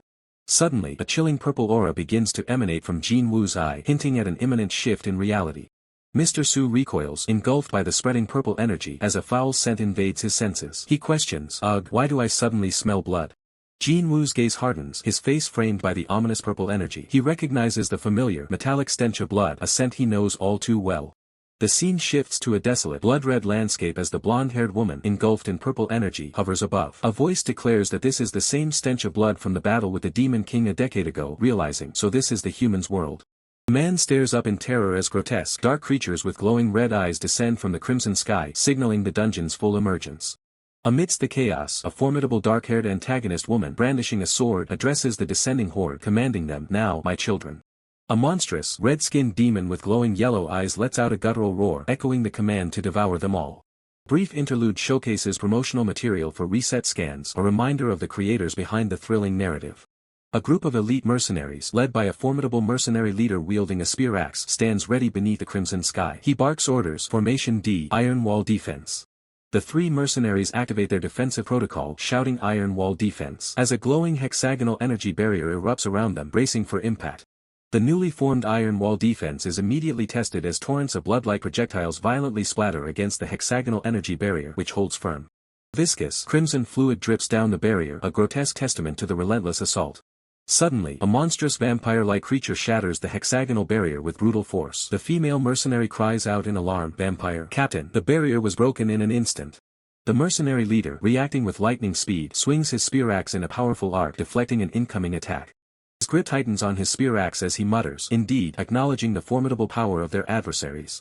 Standing resolute amidst the crimson chaos, the mercenary leader declares the dungeon worthy of a 0-grade dungeon. He then thanks someone off-panel, "Kang Cheol-ho, thanks for coming." The dark-haired antagonist woman, holding a pulsating magical symbol, dismisses her opponents with a contemptuous sneer, branding them insignificant beings. High above the battlefield, Jin-woo, enveloped in a potent purple aura, descends from the blood-red sky. The mercenary leader, noticing more reinforcements, declares, "Temple Mercenary Corps has joined too. Prepare for battle." Jin-woo descends with overwhelming force, a beacon of purple energy amidst the crimson chaos, his arrival shaking the very foundations of the battlefield. As a dense, crimson fog envelopes the battlefield, the mercenary leader warns his team, "The fog is blocking our vision, everyone be careful." A brilliant blue energy sphere pulsates, attempting to pierce through the suffocating crimson fog. The mercenary leader is violently struck by a powerful blue energy blast, sending him hurtling backward with a pained cry, "Yua." The goggled man, operating a complex device, turns to the recovering mercenary leader, Sang Ho-hyung, "Are you okay?" The mercenary leader, still reeling, retorts, "I thought I was going to die because of you." Surrounded by holographic displays, the goggled man is asked if he can secure visibility. He grimly reports, "Clearing all the fog is impossible." With a determined glint in his eye, the goggled man activates his device, generating a concentrated blue energy beam. He declares, "But I can see." Blinding blue energy beam erupts from his device, cutting a path directly through the dense crimson fog, illuminating the obscured battlefield. Despite the piercing light, the crimson fog continues to swirl and churn, its oppressive presence undiminished. The goggled man curses, his face etched with frustration, realizing, damn, that large form can't be handled with ordinary attacks. As the crimson fog twists anew, a realization dawns, it's running away. Massive shadowy entity makes a desperate dash towards the glowing purple gate, attempting to escape the dungeon. An urgent voice commands, it's trying to get out of the gate. Stop it. Jin Woo, enveloped in crackling purple lightning, declares, I'll go, as he launches himself forward with blinding speed to intercept the fleeing entity. The fleeing entity, enveloped in a swirling crimson aura, exclaims that now is the moment to act. A powerful voice commands the defense team to seal the exit immediately, recognizing the entity's desperate attempt to escape beyond the gate.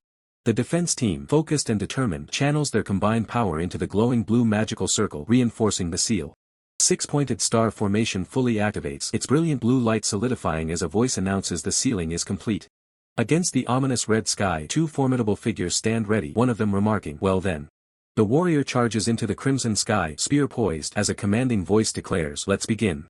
Horned entity, splattered with crimson, her red eyes wide with alarm, realizes the direness of her situation, muttering, this is bad.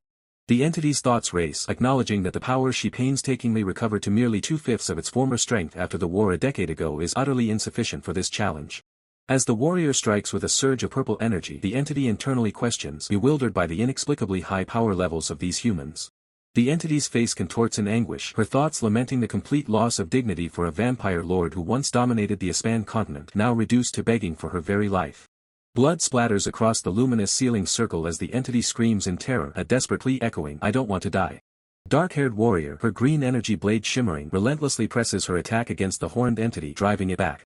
Her eyes ablaze with a fierce green light, the warrior unleashes a powerful cry, her resolve unyielding in the face of the enemy. Her emerald eyes narrow, radiating pure, focused intensity as she locks onto her target. Sealing circle pulses with blue energy, disintegrating the smaller demons as the horned entity lets out a surprised cry, questioning the sudden surge of power. The six-pointed star formation crystallizes around the entity, crushing her as she realizes the true power of the seal. The dark-haired warrior tightens her grip around the entity's throat, her green blade poised, as the creature lets out a piercing scream of agony. Kyah. Despite the pain, the entity lets out a chilling, gurgling laugh, kick, even as blood flows from her mouth. A violent eruption of crimson fluid splashes upwards, signifying the entity's defeat and dissolution within the sealing formation. The remnants of the entity's essence are violently pulled back and absorbed into the intensely glowing magical circle, completing its containment. Against all odds, the horned entity grins triumphantly amidst the splattering blood, exclaiming, finally. Blood-soaked entity emerges from a shimmering purple portal, extending a desperate hand as she whispers, escape, only to find Jin Woo calmly observing her. With a swift, decisive motion, Jin Woo seizes the horned entity, yanking her back through the portal as she lets out a pained cry, Gaah. Jin Woo stands unperturbed, the now defeated horned entity hanging limply from his grasp, a dark, ethereal blade hovering silently at his side, the portal shimmering behind him. Green-skinned, monocled figure, emanating a soft blue glow, addresses an unseen individual, asking, now, ordinary Mr. Kang Cheol-ho, what brings you here today? The green-skinned figure stands formally, his hand respectfully placed over his chest, his form glowing with an otherworldly aura. The green-skinned figure steps through a shimmering blue portal, startling the horned entity who gasps in recognition. Eek, this is, to which the newcomer calmly replies, that's right. The green-skinned figure identifies the captured, disoriented entity as none other than Vampire Lord Sofan Lees, one of the Demon Realm's 4 lords. Jin Woo instructs the green-skinned man, Kashim, to put him away, to which a surprised Kashim quickly complies. What? Why yes. Jin Woo, a subtle smirk playing on his lips, muses that the Awakened Association's capabilities are indeed considerable. The narrator highlights the Awakened Association's systematic and decisive movements, which allowed them to achieve a record battle with 0 casualties. Powerful mechanical arm, crackling with brilliant blue energy, clenches into a formidable fist, showcasing the advanced capabilities employed in the conflict. Jin Woo observes the cityscape from within his shimmering blue portal, noting that unlike the Aspan continent, this place truly gathers only the elite, concluding that these people are trustworthy. A confident, almost mischievous smile plays on Jin Woo's lips as he declares, this world belongs to you all. Jin Woo asserts his claim, stating, however, I need this spoil of war too, then commands Kashim to bring out one level 1 magic stone, to which Kashim promptly replies, yes. A hand carefully places a glowing blue-green magic stone onto a surface, with Kashim remarking, this should be enough. Jin Woo turns his back, stepping towards the shimmering blue portal as he contemplates, well then, shall we have a reunion after 10 years? As Jinwoo stepped through the portal, his mind on a reunion 10 years in the making, the narrative shifts back to the demon realm, a domain of shadow where the strong held absolute rule. The Demon King, the undisputed apex of this hierarchy, commanded a formidable legion of Dark Lords, each bound by an unwavering oath of absolute obedience. Among them was the fourth lord, the vampire lord Sofan Lees, seen here reflecting on her former grandeur. Sofan Lees recalled with pride how her vampire legion, her own children, had been a force to be reckoned with, achieving countless victories under her command. Then, the unthinkable happened. The Demon King was nearly killed by the peerless hero, Miro Raikas, forcing him to flee. Sofan Lees seethed, unable to comprehend how thousands of her warriors were decimated by a single man. Barely clinging to life, she managed to escape, though her powers were severely depleted. To recover her lost strength, she required a continuous supply of high-quality blood, lamenting how she had fallen into such a desperate state. However, she realized the other three lords and even the Demon King were in the same predicament. With growing resolve, she decided that once she fully recovered her power, she would definitely kill him. Her eyes burned with unbridled fury at the mere thought of that man, Miro Raikas. Suddenly, a strange force gripped her, pulling her violently down into a swirling vortex of purple energy. She could only utter a confused gasp. She cried out in shock as she was ripped from her bath, liquid splashing wildly as she plummeted, realizing the direness of her situation. Her desperate scream echoed as she found herself bound, her horns prominent, in an unfamiliar place. A calm voice cut through her panic. Jinwoo, cigarette in hand, noted she was awake and presented a stark choice: life or death. Answer my questions and live. Otherwise, die. Sofan Lees recognized her tormentor and exclaimed in disbelief, "You, Miro Raikas." Jinwoo, his eyes glowing with purple energy, ignored her outburst and pressed, "Is the Demon King sleeping?" She was utterly baffled, thinking, "That's impossible. How are you still so young?" Her internal monologue continued, "I thought you would have aged and died if I just waited 60 years. Jinwoo stood up, declaring her loyalty was deeper than he thought and that she must die. Terrified, Sofan Lees immediately cried out, "Wait, I'll answer." She revealed the Demon King was indeed slumbering, estimating he would need another 90 years to recover. Jinwoo simply responded, "Wise." Jinwoo then inquired about her own recovery. A truth system box confirmed her answer, 2/5. Jinwoo mused, assessing her strength as roughly equivalent to 2 level 1 monsters. A system prompt noted that the demon lords were powerhouses typically capable of devouring several level 1 monsters with ease. He questioned if her arrival was intentional. Sofan Lees quickly denied it, claiming she was merely resting when she unluckily fell through a rift. Jinwoo coldly uttered, "Die." In a desperate plea, Sofan Lees confessed, "Wait, yes, I was thinking about killing you when I crash-landed." Jinwoo observed that beings crossing from the demon realm were getting stronger. A truth system box confirmed his deduction that the arrival of the fourth lord was no coincidence. Someone was intentionally creating these dimensional rifts and he needed to uncover the identity of the instigator. Jinwoo asked about the current situation in the demon realm. Sofan Lees explained that since the king fell asleep it had descended into chaos with continuous wars raging across the land. Jinwoo acknowledged the mess and asked if the other lords were in similar states. Sofan Lees confirmed they were all recovering and she was the third most restored among them. Jinwoo simply stated, "Good." Sofan Lees, hopeful, hesitantly asked, "Are you sparing me?" Jinwoo affirmed, "I keep my promises." Sofan Lees felt a wave of relief, thinking he was better than she expected, before a sudden realization made her gasp. As if to punctuate his words, Jinwoo's promise manifested as Sofan Lees was abruptly launched into a shimmering blue portal. She landed hard in a desolate realm, crying out for Mino as Jinwoo calmly walked past her, shrouded in a crimson aura. Dressing a massive, horned demon, Jinwoo declared, "Here's a new worker. Teach her the maze rules and get her to work." The massive demon, Mino, looked down at the tied-up Sofan Lees, uttering a surprised, "You Mu, Lord Sofan Lees, Mu." Mino greeted her, "A long time no see, Mu." Sofan Lees returned the greeting with a resigned sigh as Jinwoo departed. Mino mentioned that Miro Raikas even used dragons as servants. Sofan Lees wondered if the humans she had encountered earlier were also his subordinates. Sofan Lees's thoughts raced. Since he didn't age and had mastered 6 classes, she realized he must have achieved immortality. Mino grew impatient. "Too much chatter. Do you want to experience instant death?" Mino laid down the maze rules. "First, never attempt to escape. If you don't work, you don't eat. Then you die, Mu." Sofan Lees meekly agreed. Sofan Lees clutched her chest, anxiously waiting for Mino's final, most important rule. Back in the human realm, Jinwoo paused at the shimmering blue portal, casting one last glance back before stepping through to begin his reunion.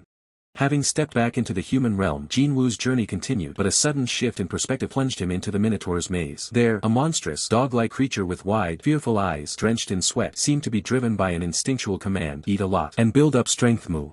Within the cosmic expanse of the Minotaur's maze, a towering Minotaur-like figure loomed over a smaller, horned individual. The smaller figure, Sofan Lees, offered only an unintelligible sound in response, her expression unreadable under the starry sky.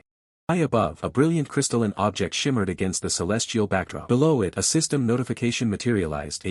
Acquired a worker for the restaurant. A powerful red aura pulsed, signifying Jin Woo's arrival as he stepped into the new domain, radiating an overwhelming presence. Jin Woo stood amidst the fallen forms of minotaur-like creatures, a red portal swirling behind him, having just cleared the minotaur's maze. He observed the defeated foes, pondering, why does everyone look so weak?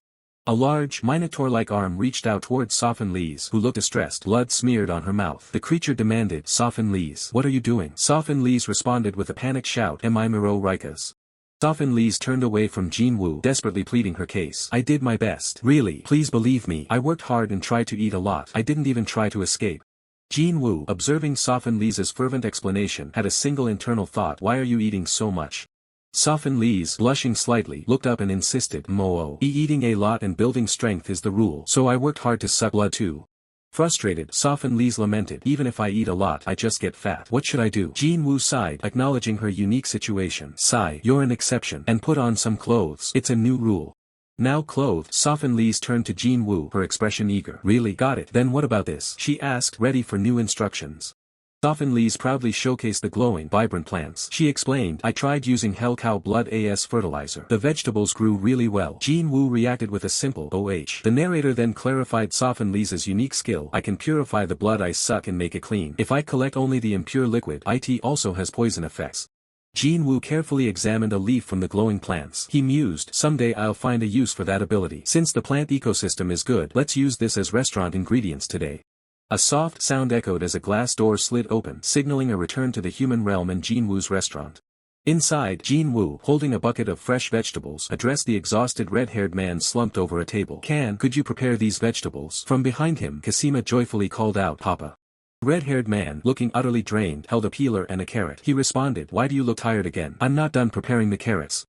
Jin Woo, holding a tray of vegetables, reflected internally, well, Ken has been helping with restaurant work while looking for ways to return to the Aspan continent, so it's understandable he's tired. Jin Woo offered the red-haired man a break, suggesting, how about taking a few days off? Both the red-haired man and Kasima, peeking from behind him, reacted with excited shouts of, vacation, vacation. Kasima, holding a newspaper with a picture of a beach, excitedly declared to Jin Woo, Papa, this is vacation, big ocean. Jin Woo responded with a surprised, HUH. With wide, pleading eyes, Kasima looked up from the newspaper. I want to go to the ocean. Please take me. Jin Woo internally mused. Ah, this is the sea. Gyul can now hide her horns and tail well too. Kasima's face lit up with pure, unadulterated joy, her eyes sparkling with anticipation for the promised trip to the sea. In an exaggerated display of gratitude, Kasima bowed deeply to Jin Woo, her small form touching the floor. Thank you, she exclaimed, leaving Jin Woo utterly bewildered, uttering a confused Jin Woo, a slight smile playing on his lips, looked at the red-haired man. You taught her this, didn't you? The red-haired man proudly cleared his throat. Ahem. It's the result of education. Jin Woo's thoughts drifted, a chibi version of himself appearing in a thought bubble. He then gave a clear instruction. You don't bow like that. Go change your clothes and come out. The red-haired man's chibi face showed a moment of surprise before he quickly affirmed. Yes, that's so. Got it. Two hands swiftly taped a sign onto a glass door, boldly announcing, we're closed today. Outside, Jin Woo, the red-haired man in a vibrant Hawaiian shirt, and Kasima in her swimsuit with a float, stood ready. Jin Woo asked, ready? The red-haired man affirmed, yes, and Kasima chirped, Kyu. Jin Woo's hand gently rested on Kasima's shoulder as she looked up, her wide eyes reflecting innocent wonder, ready for their journey. Suddenly, all three ascended into the sky, leaving the city far below. The red-haired man exclaimed in astonishment, WWHOA, he's flying. What kinds of classes did you learn anyway? In the open sky, the red-haired man explained his specialized training, mainly stealthy and fast ones. I learned classes focused on killing many beings. Jin Woo, effortlessly carrying both Kasima and the red-haired man, gave a simple command, hold on tight, as they soared through the air. The group accelerated, leaving a brilliant streak of light across the sky as they moved at incredible speed. Red-haired man, his hair whipping in the wind, grinned, exhilarated. UWA, it feels different to be in the air in human form. Kasima, nestled safely in Jin Woo's arms, beamed with joy as she clarified, from when I'm a dragon. Jin Woo's eyes widened in surprise at Kasima's sudden revelation. Kya, this is, he began, stunned. Before he could finish, a blinding flash of light and debris erupted, signifying a sudden, powerful impact. The group stood in a massive crater, staring at the ruins of what was once a building. Jin Woo looked on, his voice filled with dismay. The beach. Yet, in the depths of his mind, a different image surfaced, a vibrant memory of what the beach truly represented. A pristine expanse, a world's ocean, stretching endlessly under a brilliant sky, a place of peace and beauty. Narrator revealed that this once bustling beach, a hub of life and joy, had tragically transformed into a lawless zone ravaged by the emergence of mysterious gays. On this idyllic vision, red-haired man lounged on the sand, asking Jin-woo if he'd join them, wondering if it was awkward for a Red Clan member. He admitted he didn't particularly like water, nor did he hate it, as Kasima joyfully cried out, "Ocean! Ocean!" For Kasima, playing in the shallows with the unknown blue spirit, this simple moment was more than enough. Jin-woo simply smiled, acknowledging the truth in her contentment. Then, Jin-woo summoned a goblin-like figure, instructing him to retrieve the special fishing rod he acquired from the eastern continent. The goblin-like figure immediately recognized it as Taegongwang's fishing rod. With a respectful bow, the goblin-like figure presented the rod, addressing Jin-woo as "now ordinary Mr. Kang Cheol-ho." Jin-woo simply took it, offering a quiet "good work." Red-haired man, intrigued, asked about the peculiar rod. Jin-woo explained it was a reward from immortals of the eastern continent, capable of catching large fish without bait, perfect for their meal. As Jin-woo cast his line into the shimmering water, he recalled the immortal's words about the time spent waiting with the fishing rod, a profound thought left unfinished. Yet the deeper meaning eluded him. He reflected that even with daily introspection, only regrets seemed to remain. But more importantly, he mused, when you possess a fishing rod this effective, there's little time for such contemplation.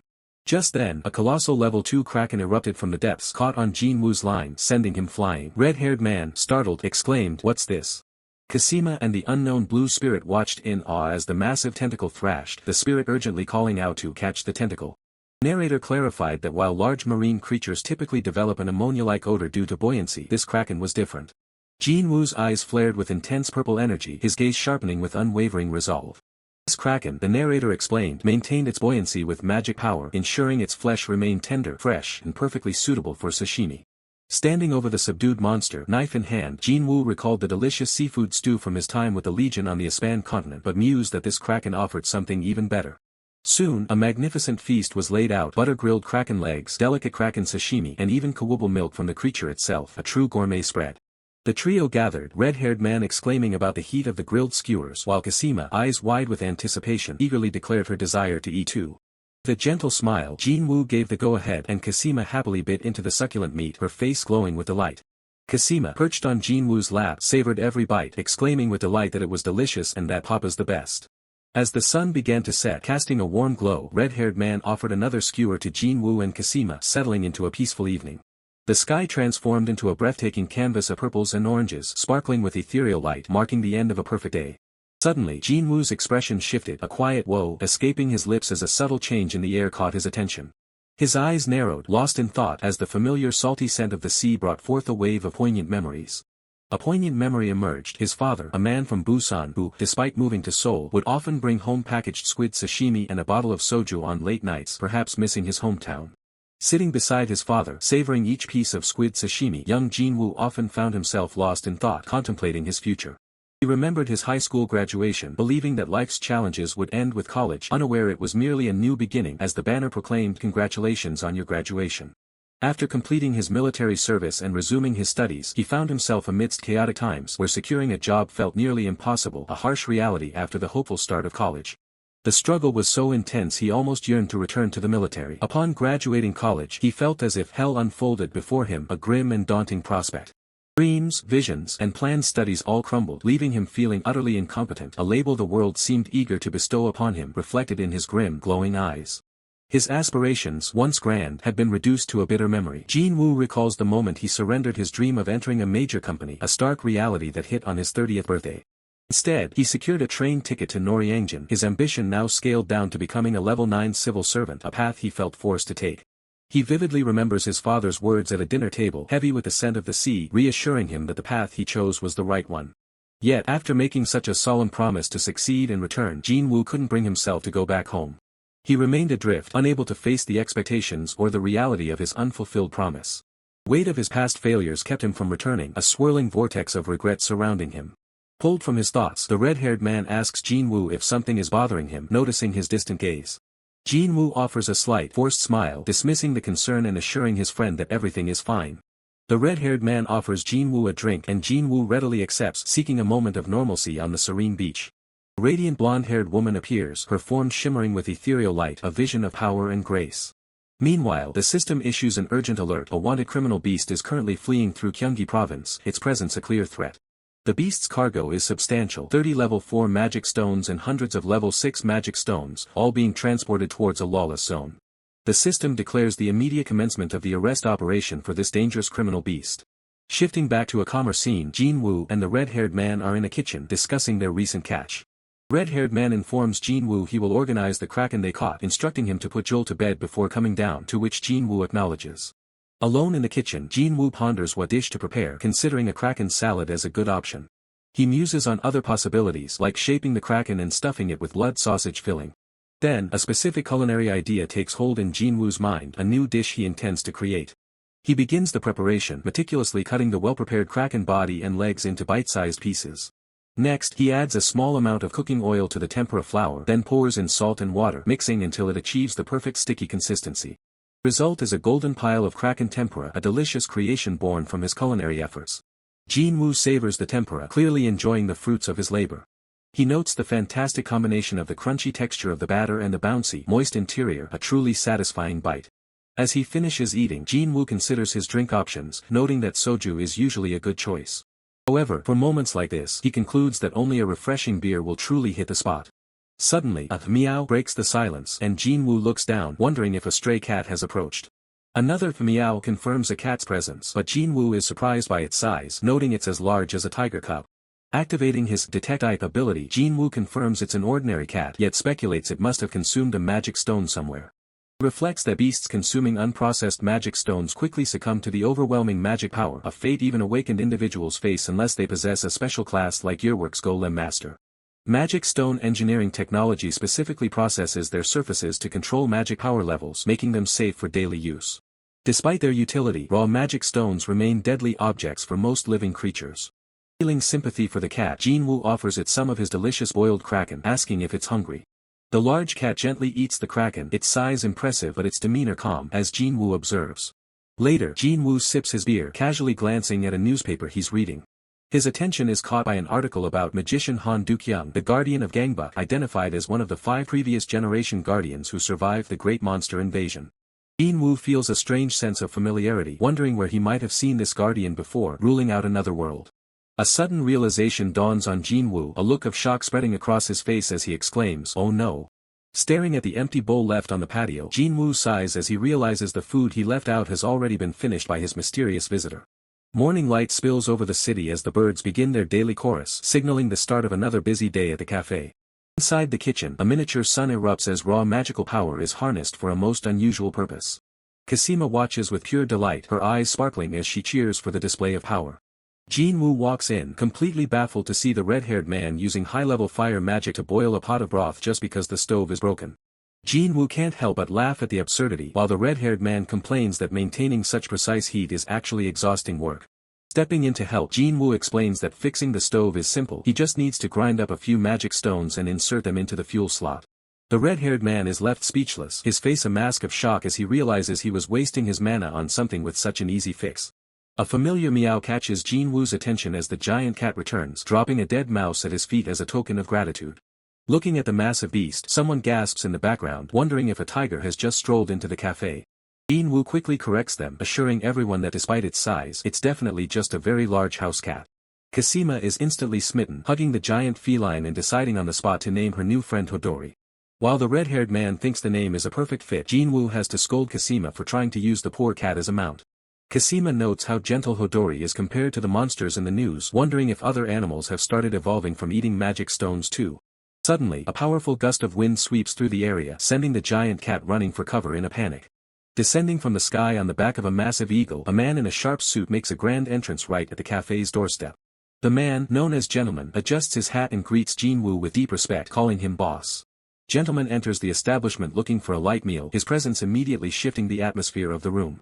He's accompanied by Captain Kang Hyuk and Ryu Shin of the Temple Mercenary Corps, who seem much more eager for a fight than a snack.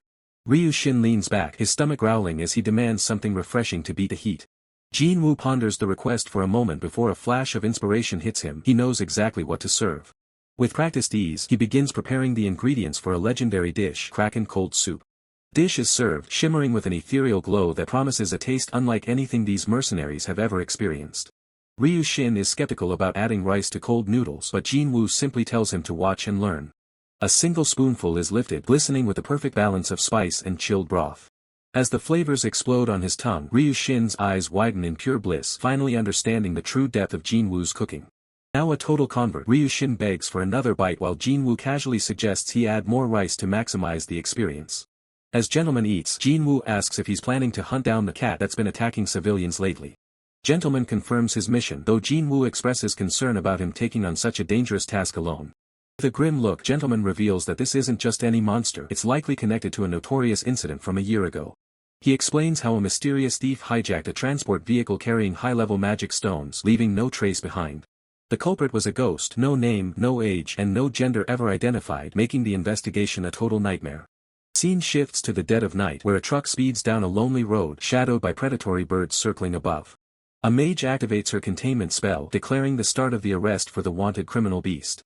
Massive, magical vines erupt from the earth, twisting and coiling around the truck to bring it to a grinding halt. But the trap backfires as a swarm of shadowy crows explodes from the vehicle, scattering in every direction to confuse the attackers. Among the chaos, one crow is spotted carrying a stolen magic stone, its eyes gleaming with a sinister intelligence. Mage pushes her power to the limit, desperate to bind the thief before they can vanish back into the shadows. The mage pushes her power to the limit, desperate to bind the thief before they vanish into the shadows. Her face contorts in a strained grimace as the vibrant green magic struggles, emitting a frustrated grrr sound. Suddenly, a monstrous black tiger-like beast bursts forth, its eyes glowing with predatory intent, tearing through the magical binds with raw, untamed power, asserting its dominance with a fierce roar. Jinwoo observes the chaos, acknowledging the opponent's hunter class is identical to his. He notes their achievement level seems lower, yet the sheer number of animal summons leaves him strategically outnumbered. The glowing, cat-like creatures scatter through the dark forest, swift and elusive, a clear sign of the thief's unconventional tactics and the scale of their operation. A massive feathered wing slices through the air, indicating another powerful aerial beast has been unleashed to aid in the swift escape of the elusive target. Jinwoo quickly deduces the true nature of the attack. The swarming crows are a mere smokescreen, masking the real objective as more magic stone-eating animals make their getaway. The colossal winged tiger beast soars into the night sky, its escape covered by a flock of dark birds and shadowy serpentine forms, frustrating Jinwoo's immediate pursuit. Despite the setback, a subtle smirk plays on Jinwoo's lips, hinting at a deeper understanding or an unrevealed strategy that transcends the current escape. An enormous eagle, carrying two figures, streaks across the sky above a highway, its powerful wings beating against the night as a relentless pursuit continues. Jinwoo stands amidst the falling dark feathers, a frustrated tch escaping his lips as the target slipped through his immediate grasp, acknowledging the temporary loss. From an aerial perspective, the scale of the escape is clear. Jinwoo, with his eagle companion, refocuses on the primary objective. Magic stone recovery takes absolute priority. Later, in a quieter moment, Jinwoo recounts the incident, revealing that the thief had fed level 4 magic stones to 30 cats, but 26 of them tragically perished. Mr. Su explains that few beasts can truly withstand the immense power of magic stones. They might gain a momentary surge of strength, but the toll is often fatal, pushing them beyond their species' limits. Jinwoo confirms his grim task. He will deal with the remaining 4 cats. If any are still alive, he will have to kill them. Jinwoo then questions if the phantom thief had a specific reason for stealing the magic stones. Mr. Su replies that they suspect the thief is using them to create something unknown and dangerous. Mr. Su reveals a startling detail. While it hasn't been officially confirmed yet, most of the awakened individuals active in the uninhabited zones are, in fact, foreigners. The revelation of foreigners catches Jinwoo off guard. It's a piece of crucial information he's never encountered before, sparking his immediate concern. Jinwoo decides it's time to depart, stating he should get going before their actions generate even more public hatred. As Jinwoo prepares to leave, promising to return, Mr. Su agrees that they should also depart, signaling the end of their meeting. Mr. Su simply responds with a knowing yes, understanding the gravity of Jinwoo's mission and the urgency of the situation. Jinwoo walks alone down a desolate forest path, bathed in the warm, fading glow of the setting sun, embarking on his solitary and serious hunt. He pauses, an eagle perched on his shoulder, a thoughtful ah escaping his lips as he surveys the quiet, fading light, perhaps contemplating his next move. His hand gently touches a lifeless cat on the ground. Jinwoo confirms his earlier suspicion. The magic stones were too potent, and the creature couldn't endure the overwhelming power. A surprised expression crosses Jinwoo's face, the eagle on his shoulder mirroring his sudden realization, hinting at an unexpected discovery. To his astonishment, one of the cats, larger and more robust, is still alive after consuming the magic stones, a truly unexpected outcome that defies his previous understanding. Cat's developmental condition is remarkably good, thriving despite the magic stone consumption. Jinwoo questions the impossibility of its survival, his hand reaching out in disbelief. Jin-woo observes the cat's behavior, noting it only attacks when he enters a certain range. He wonders if this defensive stance is to protect its companions, suggesting a deeper intelligence. A conflicted Jin-woo laments the situation, knowing he could end it with a mere flick of his finger, resolving the year-long magic stone theft and securing bonuses for his team. The cat's fierce, determined gaze is reflected in Jin-woo's glasses, a powerful visual representation of his internal struggle between duty and an unexpected empathetic connection. With a resolute expression, Jin-woo declares his commitment to separating public and private matters, implying he will act on his duty despite his personal feelings towards the creature. Back at the cafe, Mr. Soo continues washing dishes, his mind still occupied by the mention of foreigners and their mysterious origins in the uninhabited zones, pondering the implications. The uninhabited zones, depicted as a chaotic landscape overrun by rampaging monsters and unmanaged gates, are a lawless area outside Seoul, restricting all entry due to the rampant dangers. Mr. Soo concludes that any awakened individuals active in such perilous places must possess extraordinary strength. He resolves to inquire further about these foreigners the next time Jin-woo visits. Suddenly, the cafe door chimes and Jin-woo stands at the counter calling out to Mr. Soo, signaling his unexpected return and perhaps a new development.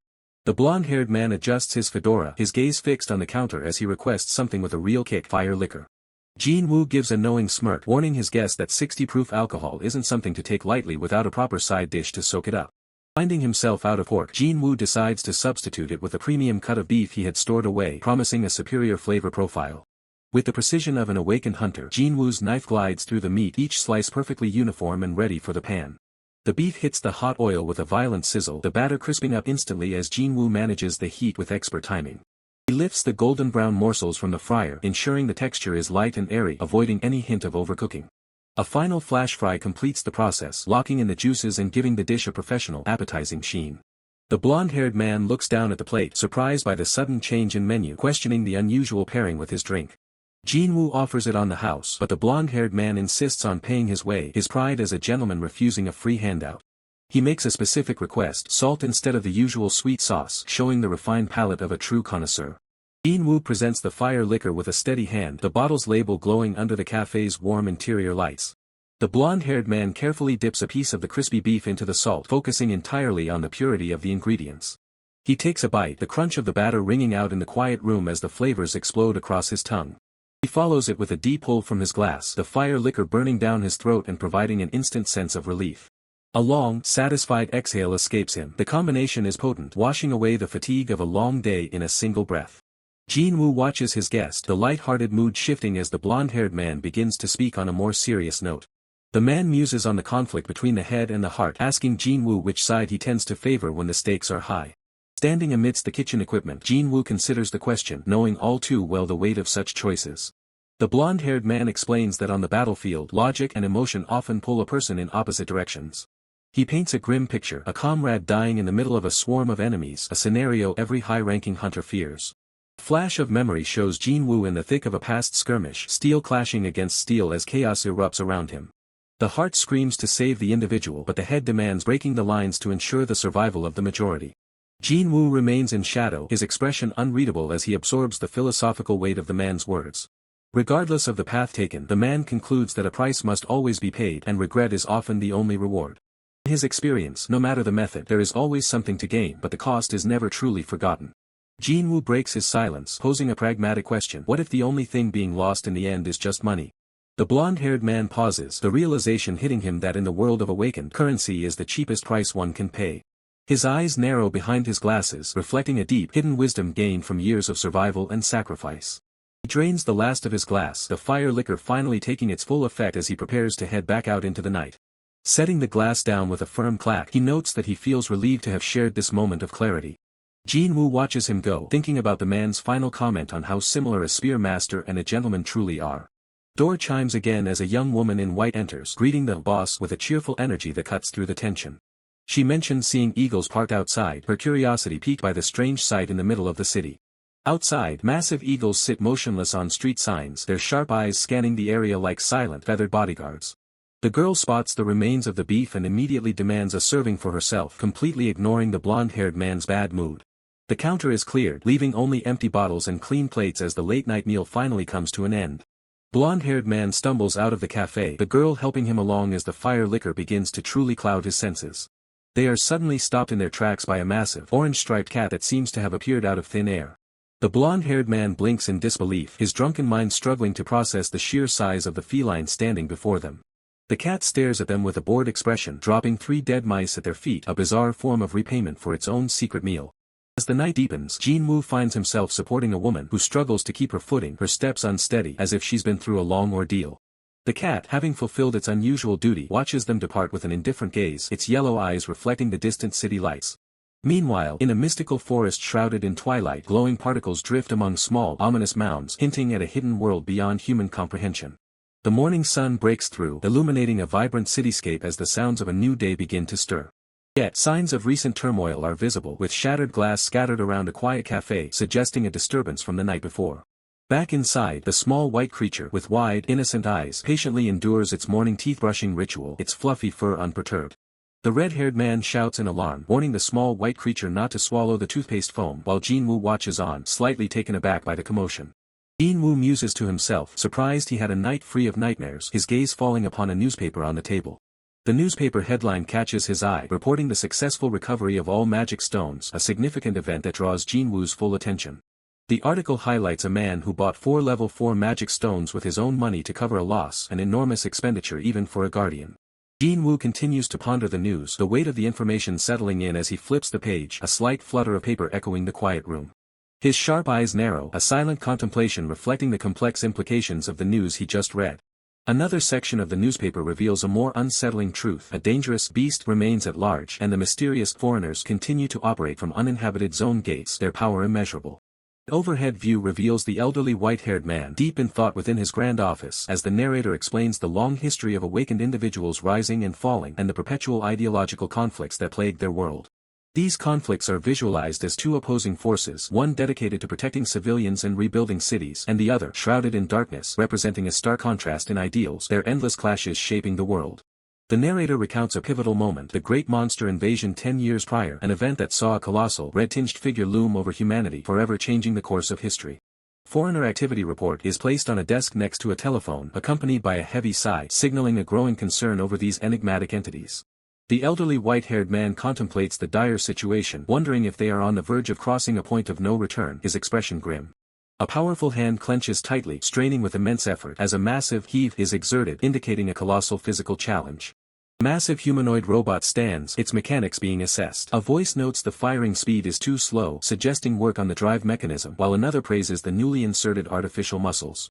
Jin-woo, wearing goggles, discusses the robot's progress with the dark-haired woman. He states movement has improved by 50%, questioning if more artificial muscles would be too much. The dark-haired woman responds that new materials are needed to handle the magic stone output. Jin-woo confirms he understands, commending the work, but then a sudden escapes him as something unexpected catches his attention. The man in fedora offers coffee to the red-haired man, asking what's wrong. He reports that the beast is holed up in the uninhabited zone, refusing to emerge.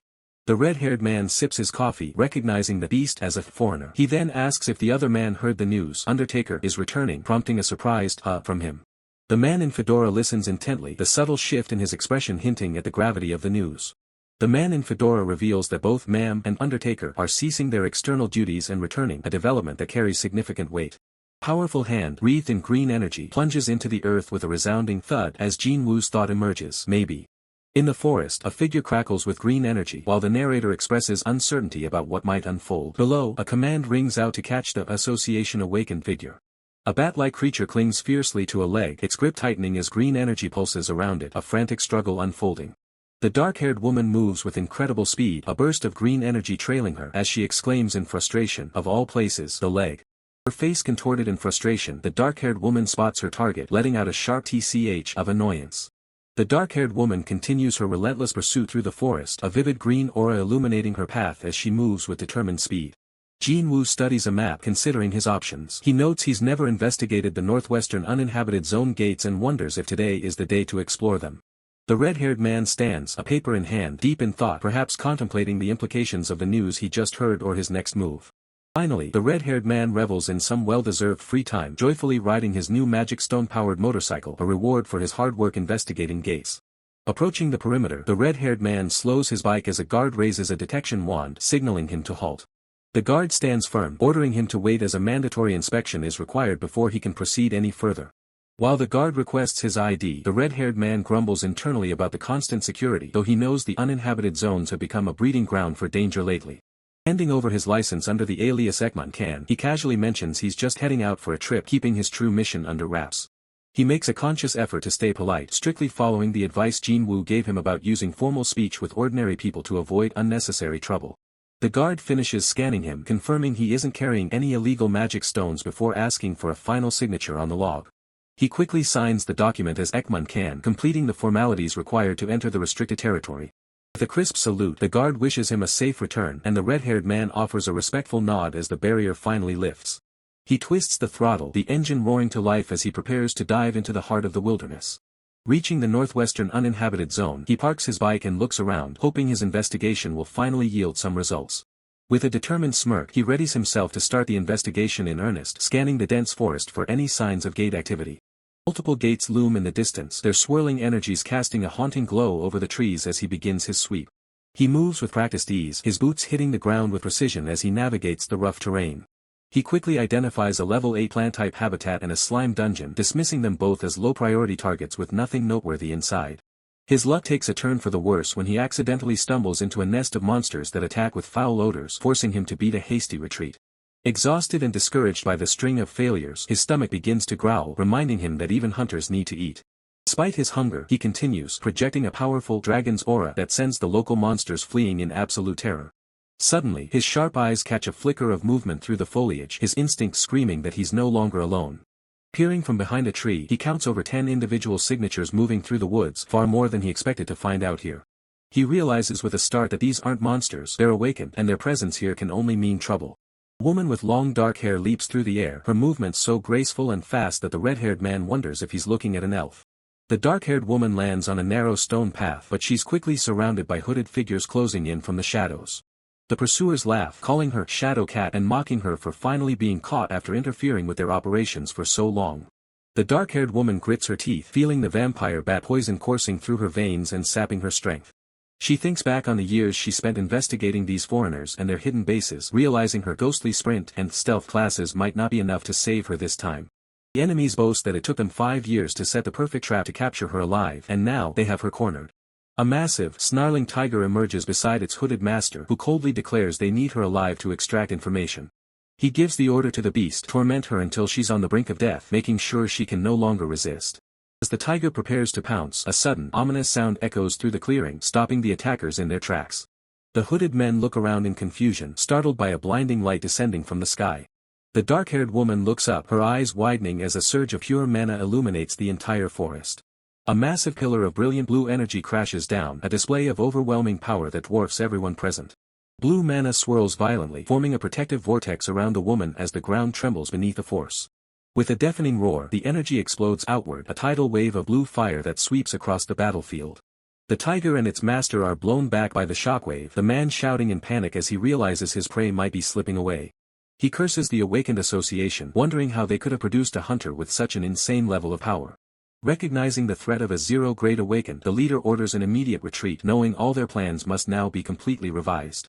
Amidst a desolate landscape engulfed in flames, a mysterious dark-haired woman, powerful and composed, declares to an unseen adversary, "Consider yourself lucky, Shadow Cat." Her brow furrows, a hint of frustration in her expression as she questions, "Why?" A flicker of raw fear crosses her face as she admits, "I'm scared. It's not the fire that I fear." Her eyes widen, betraying a deeper, more primal terror lurking within. The red-haired man cradles the unconscious mysterious dark-haired woman, a desperate question escaping his lips amidst the smoldering ruins. "What do I do now?" He lays her down on the cold, damp floor of a cavern, the silence broken only by the rhythmic drip of water. Kneeling beside her, the red-haired man repeats his desperate plea, "Really, what do I do?" Though gravely injured, the mysterious dark-haired woman's mind races, realizing a vampire bat's bite demands immediate cooling to expel its poison, a healing ability she tragically lacks. The red-haired man, understanding the dire situation, recognizes the urgent need to remove her clothing to access the wound and cleanse it, preventing further infection. A wave of hesitation washes over the red-haired man, conflicted by the intimate nature of the task, yet terrified of the infection worsening, thinking, "I can't touch it." But if infection makes the wound worse, still, this is a bit.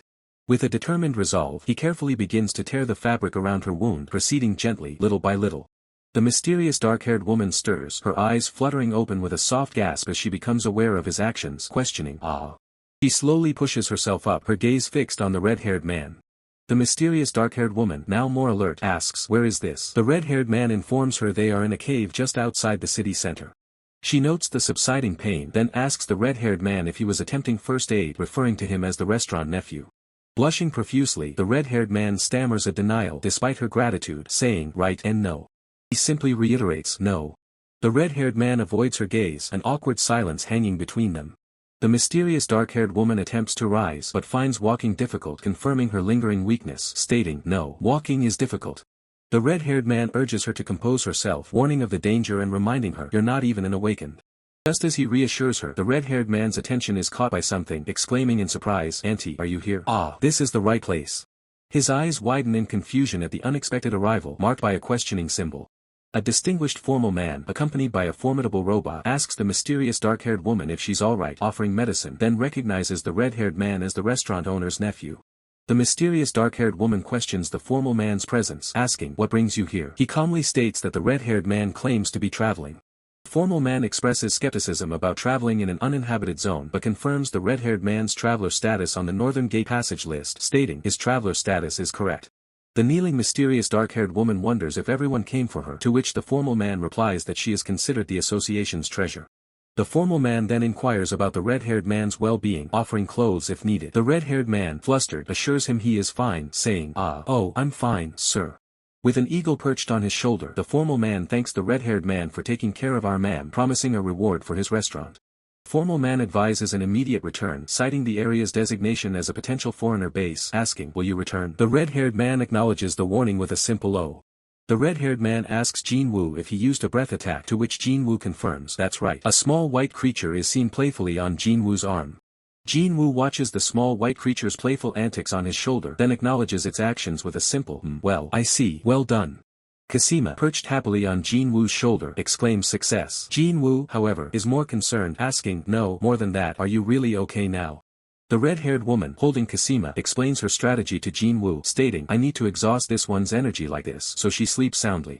Jin Woo lets out a soft laugh, then playfully retorts, "PFF, ha ha ha, if you have energy left to laugh, you." His voice trails off, implying he wants the red-haired man to help. The red-haired man quickly agrees, saying, "Got it." Meanwhile, at the Korea Awakened Association, a man in a hat reports, "Identity verification shows no abnormalities. He's a civilian who hasn't awakened abilities. No magic power detected in his body." He continues, detailing the subject's extensive travels, also, not just the northwestern uninhabited zone, but he has records of truly traveling various uninhabited zones. A brave young man. The man then presents a document, explaining, "This is the magic scan assessment result measured when they issued citizenship." As the documents are reviewed, a soft, questioning sound escapes the man's lips, indicating his deep thought. He questions, his expression serious, "So he's really a civilian with completely undetectable magic power?" Dark-haired woman remains silent, her expression unreadable as she processes the information. Internally, the dark-haired woman grapples with a mystery. Then who was the awakened who created that waterfall of fire? Someone from the association? Or is there internal conflict among foreigners? But a fleeting memory or vision of a distressed blonde-haired woman appears, her thoughts echoing, "Even though I clearly knew he was helping, all my nerves screamed to run away. Maybe even more than when being chased by foreigners." The dark-haired woman's thoughts continue, a sense of primal fear washing over her. Primal fear. That aura that elves instinctively have to avoid. Why was it felt from the restaurant nephew?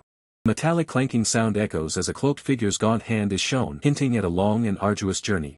The cloaked figure, Miro Rikas, reveals his weary face, the clanking sound persisting as he appears to be struggling. Miro Rikas walks away into a desolate forest, his voice filled with weariness, stating, "I wandered for 10 years. His journey was vast and relentless, the Aspan continent too, the vast western and eastern continents, and even the seas. I searched everywhere. Despite his extensive search, no answers were found. Neither the eastern sages nor the western scholars could provide an answer." He collapses to the ground, a desperate plea escaping his lips, "Can't I return?" Reaching out a hand, glowing with faint energy, Miro Rikas implores, "If someone summoned me to this world, please listen." His face contorted in a pained grimace, he continues, "As Miro Rikas, my work in this world is finished. Now please." His eye, filled with a desperate resolve, seems to pierce through the darkness, an unspoken plea hanging in the air. With his eye glowing blue, Miro Rikas's plea intensifies, "Send me back. Please, send me back." A swirling vortex of dark and blue energy erupts before Miro Rikas, responding to his desperate call. Miro Rikas gasps in shock, his eyes wide as he questions, This is." Driven by an unknown force, Miro Rikas extends his hand towards the enigmatic vortex, drawn into its depths. His hand makes contact, plunging into the swirling energy as he is pulled into the unknown. Suddenly Jin Woo appears, enveloped in a radiant purple aura, his expression one of utter surprise. Now cloaked in purple, Jin Woo soars upwards, leaving behind a realm teeming with monstrous creatures, a silent struggle etched on his face. He gazes down at the landscape below, filled with fearsome dinosaurs and flying beasts, questioning, that place is the demon realm? Jin Woo then finds himself in a new, ethereal world, observing the floating islands and lush greenery, concluding, that's the spirit realm. His gaze sharpens with determination as he accelerates through the air, leaving a vibrant trail of light in his wake.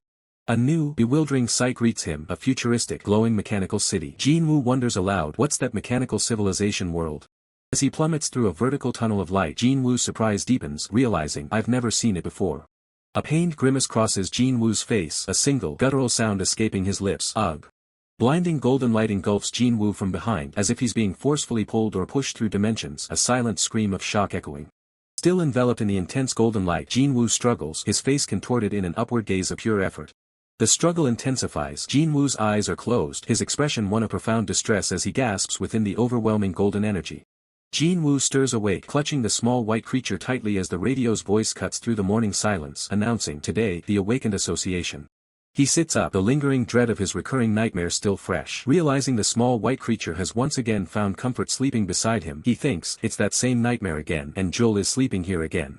As Jin Woo sits on the edge of his bed, the radio continues its broadcast. See, a demon's guardian, Spear Master Kim Sang-hoo, has been promoted to level 1 awakened. Jin Woo muses, HM. The radio further elaborates, with this, the Awakened Association now has 4 level 1 awakened. Jin Woo considers this, thinking the announcement came faster than expected. Jin Woo's thoughts drift to the significance of such individuals, acknowledging that level 1 awakened have immense significance just by their mere existence. He gently pats the sleeping creature, contemplating how these powerful awakened bring the public peace of mind, but more critically, serve as a warning to enemies. His gaze returns to the radio as a new question forms in his mind. Are the foreigners I mentioned before connected to this? The scene shifts to the grandeur of the Awakened Association conference room, where several imposing figures gather around a large table. One of the figures, the spear-wielding man, stands poised, observing the room with keen intensity. Formidable figure, the long blonde-haired man, announces his return, stating he is returning after a 3-year investigation. A system notification appears, identifying him as the unofficial level 1 awakened Undertaker. The spear-wielding man presents his findings, stating, this is the report regarding the otherworld's dimensional rifts. He reflects on the mysterious Undertaker, noting, it's my first time actually seeing him. Even at level 1, I still can't discern his true identity. The long blonde-haired man is enveloped in an ethereal blue aura, his presence hinting at an ability known only to the association director in the strictest secrecy. The spear-wielding man perceives multiple dispassionate voices echoing from all directions. The symbol on the long blonde-haired man's back seems to hum with power, prompting the thought, it feels almost inhuman. A hand pours a steaming cup of coffee as Mr. Su comments on the current state of affairs. Chaotic, isn't it? Spear-wielding man accepts the coffee from Mr. Su, remarking, oh, thanks, it was all right. He then asks, but why aren't you wearing your goggles or glasses today? Mr. Su, adjusting his appearance, replies, I wore contacts to look my best in case I run into Yuna at the association. Well, how do I look? The spear-wielding man responds with an awkward, yeah. Mr. Su dismisses the topic, saying, so silly. He then shifts to a more serious tone, reflecting, anyway, as you saw in today's meeting, classified information often reaches us. It's scary sometimes. There is some information that is better left unknown.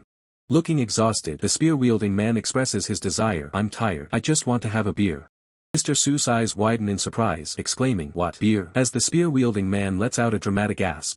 With a sudden burst of energy, Mr. Su shouts, let's go. As they both rush out, the spear-wielding man trails behind, lamenting, damn, the Blade Queen is going to scold me again.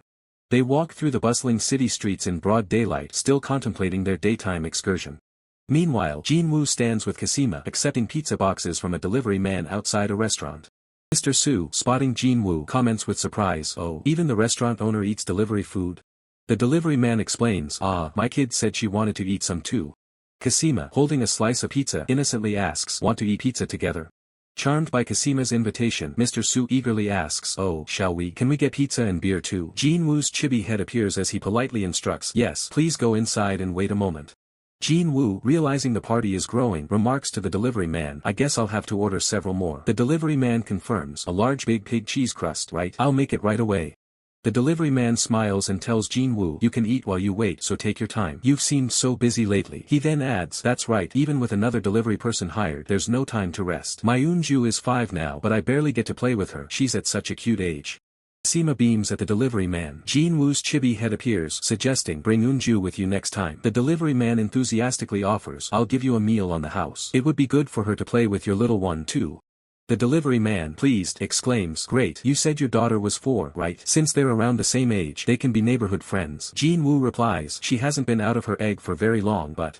The delivery man waves as he speeds off on his scooter, calling out, then I'll see you in a bit. Jin Woo, holding the pizzas, responds, thank you.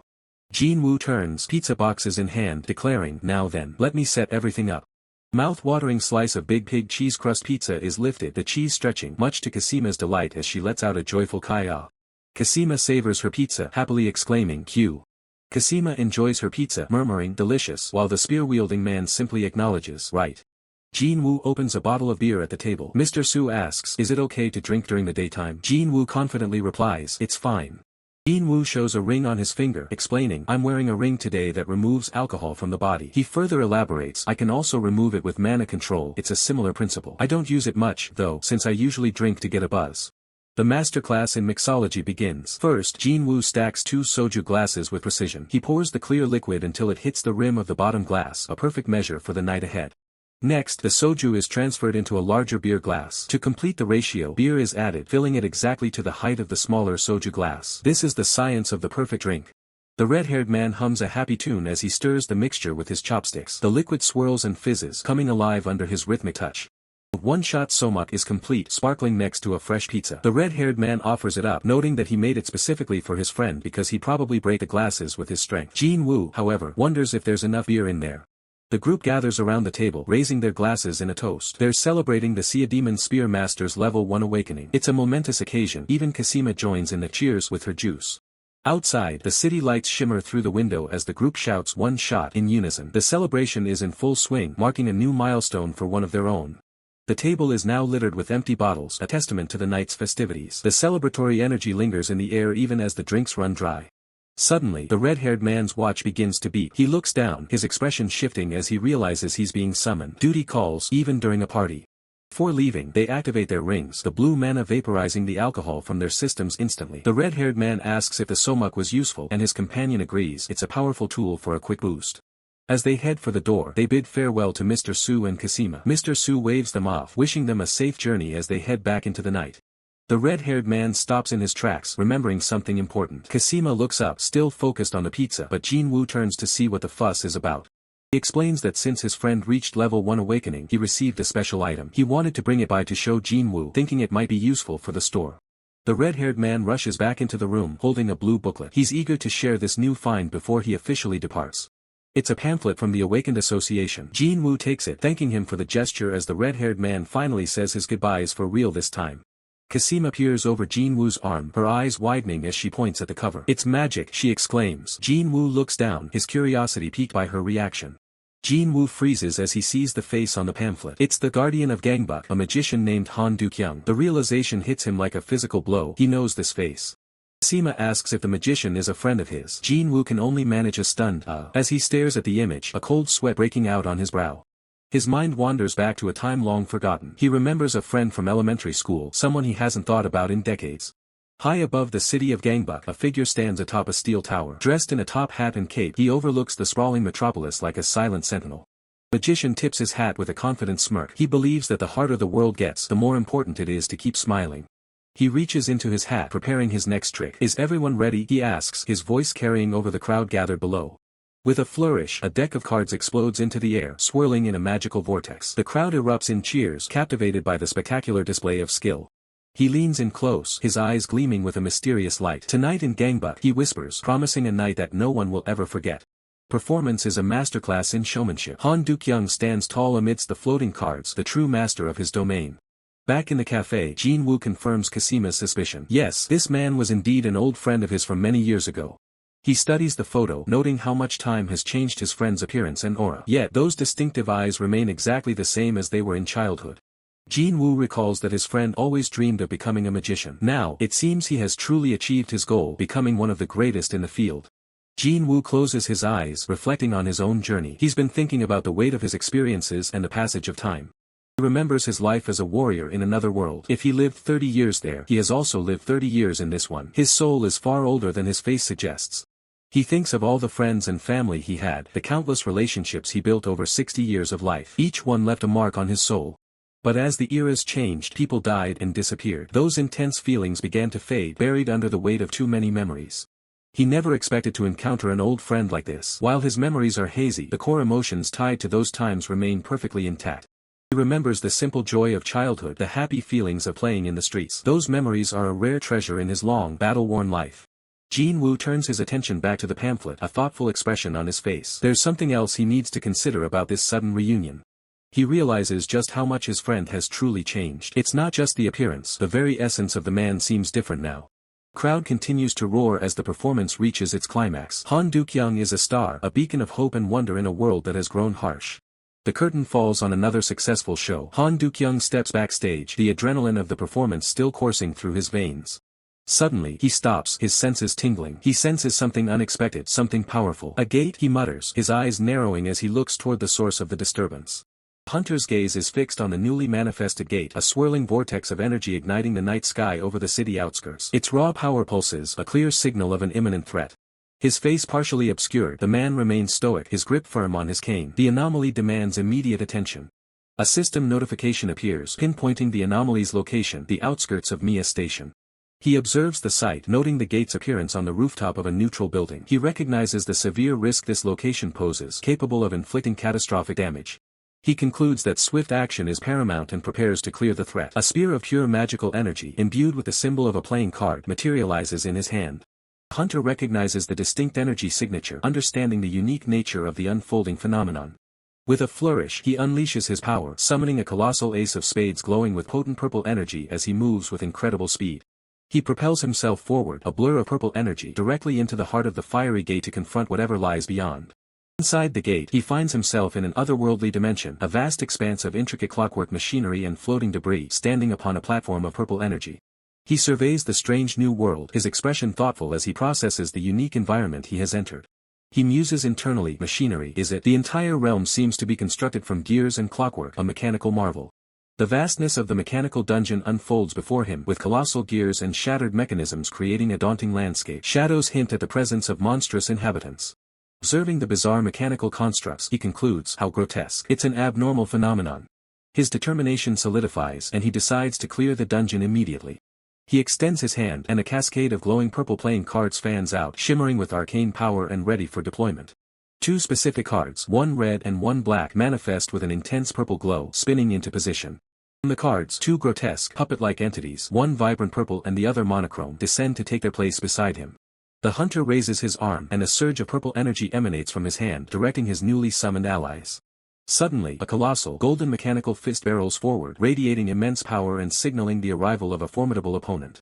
The sharp snap of his gloved fingers, he issues a silent command, his strategy already in motion. The battle erupts as he, enveloped in purple energy, unleashes his summoned entities, which strike with powerful, glowing impacts. Other hunters join the fray, with one declaring, "Magician, joining you." Observing the low-level monsters, the man warns his allies that this is merely the prelude, not the final encounter. A system notification appears, reminding them that dungeons inherently house boss-level monsters. The mechanical wreckage around them confirms the nature of the threat. As if on cue, a gargantuan mechanical titan begins to assemble itself from the scattered debris, its massive form rising with an ominous clatter. The hunters watch in awe as the debris coalesces into a new, terrifying form. He commands them to stay alert, recognizing the escalating danger. His eyes narrow as he identifies the colossal entity, stating, "It's a new monster." The man wearing goggles observes the monstrous creation and gasps in astonishment, "Wow." In a workshop setting, the goggled man explains to the hunter, "This is a new species of monster." He elaborates that a gate appeared in Gangbuk, revealing ruins filled with these mechanical abominations. The goggled man meticulously examines a gear, remarking on the monster's surprisingly simple internal structure, noting how the springs are connected like a clock mechanism. He identifies the power source as a magic stone, speculating its level to be between 8 and 9. The stone pulses with raw energy within the mechanism. The goggled man observes the crude integration of the magic stone, concluding that the magic handling technology in this other world is clearly underdeveloped. A sudden realization dawns on the goggled man. He wonders aloud, how did this simple structure handle unprocessed magic stone power? Could the material be different? The hunter turns to the goggled man and asks, "Master Magician, you said it was a monster found in a new dungeon, right? Was there no boss level?" Goggled man excitedly explains, "Its body was very large, so I contacted the association. I think the association will transport it." "Ah." The hunter thanks the goggled man for the report. The goggled man then asks, "Could you wait just a moment, master?" To which the man replies, "Of course. I'm glad I could help." The goggled man walks away, clutching a mysterious cube and recalling a report from Undertaker a few days prior. His mind races, remembering the report's revelation: the worlds connected to dimensional rifts are not singular. His eyes gleam with a sudden insight: if we're connected to a world with advanced mechanical engineering. He rushes into the lab, handing the cube to a colleague and issuing urgent instructions: "Please analyze the material of these parts and test the magic response." The goggled man holds the glowing cube, a critical piece of the puzzle. He realizes that the ogre project failed because its materials couldn't handle the magic stone's power. As the weight of the failed ogre project settles, the past begins to bleed into the present, reminding us that every power has a beginning. The sun rises over the distant mountains, but for some, the shadows of memory are far more vivid than the morning light. In the quiet hours of the night, Jin-woo stands alone outside a convenience store, the city's neon glow reflecting in his weary eyes. Exhaling a cloud of smoke, Jin-woo whispers a name that has haunted him for years: Han Duk-young. He looks down at the invitation for the National Level Hunter Association's Guardian meeting, wondering what he'll even say if they finally meet. The memory pulls him back to his school days, starting with the sharp clap of a teacher's hands demanding attention. The announcement was simple but devastating for a child like him: tomorrow would be a cooking class with their parents. Back then, Jin-woo's world was crumbling. His father's business had failed and his parents were always working, their faces becoming a rare sight in the darkening house. He didn't want to be a burden. Instead of asking for help he knew they couldn't give, he opened a cookbook, determined to handle it himself. Pages were filled with extravagant dishes and expensive ingredients that felt like they belonged to another world. Then, he saw it, a dish he actually recognized. A spark of hope flickered in his young eyes. Tteokbokki. It was simple, humble, and something he felt he could actually manage. He gathered what little seasoning and rice cakes they had left in the kitchen, checking his supplies with a heavy heart.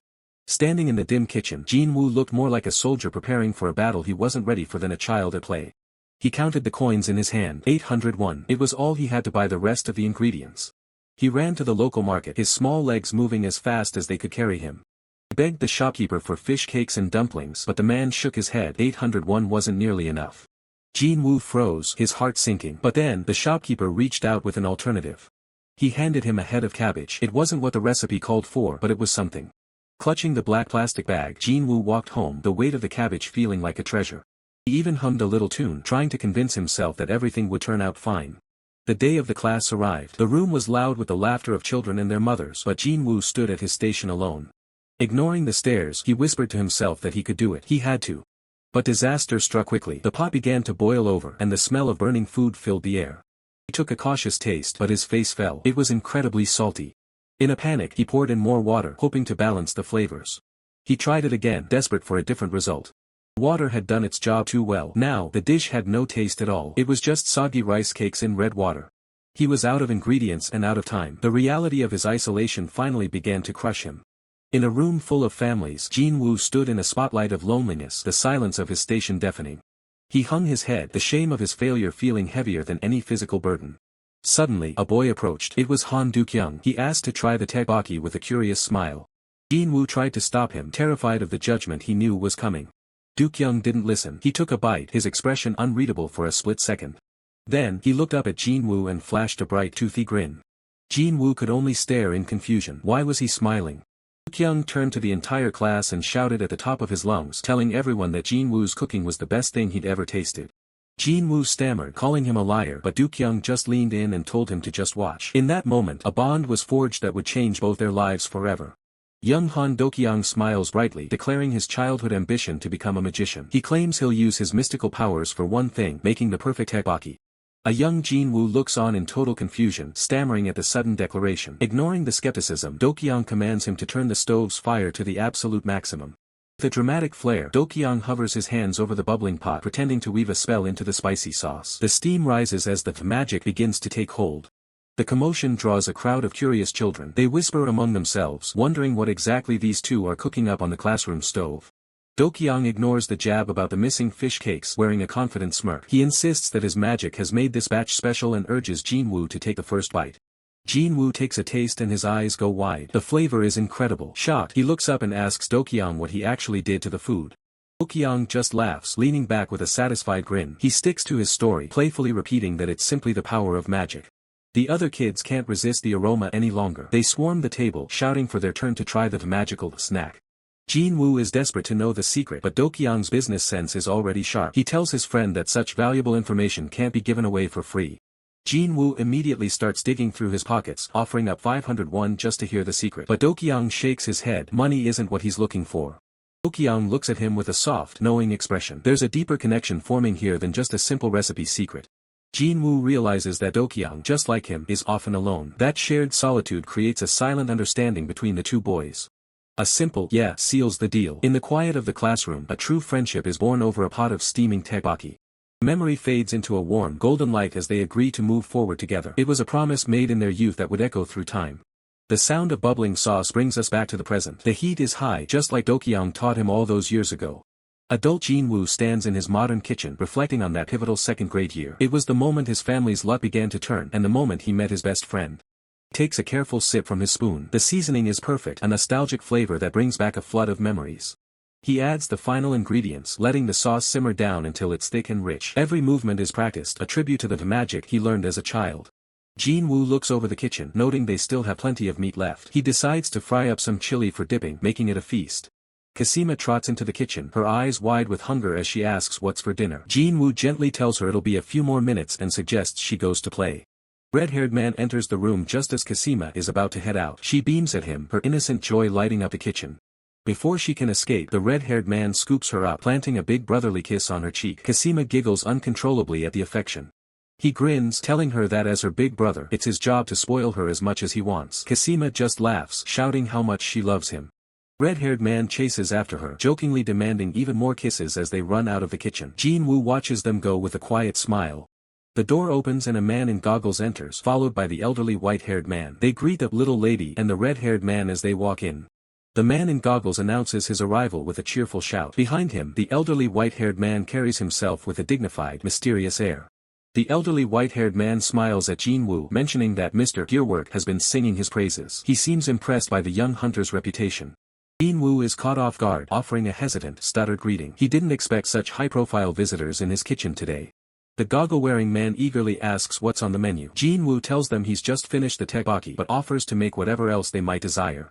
The elderly white-haired man, revealed to be Mr. Gearwork himself, seems pleased with the choice. He notices his companion's intense gaze and asks if everything is alright. Jin-woo turns back to his cooking, his mind racing. He realizes with a pang of sadness that his old friend doesn't recognize him at all. He looks down at the food, remembering how jealous he used to be of Do-kyung's dreams. Now, his friend has achieved everything he set out to do. The words, "I'm Kang Cheol-ho," his name from that past life, linger on the tip of his tongue. He wants to ask if Do-kyung remembers the boy he shared his dreams with. Jin-woo's hand grips the counter tightly. After 50 long years, the truth is a heavy burden, and he realizes he can't just reveal his identity so easily.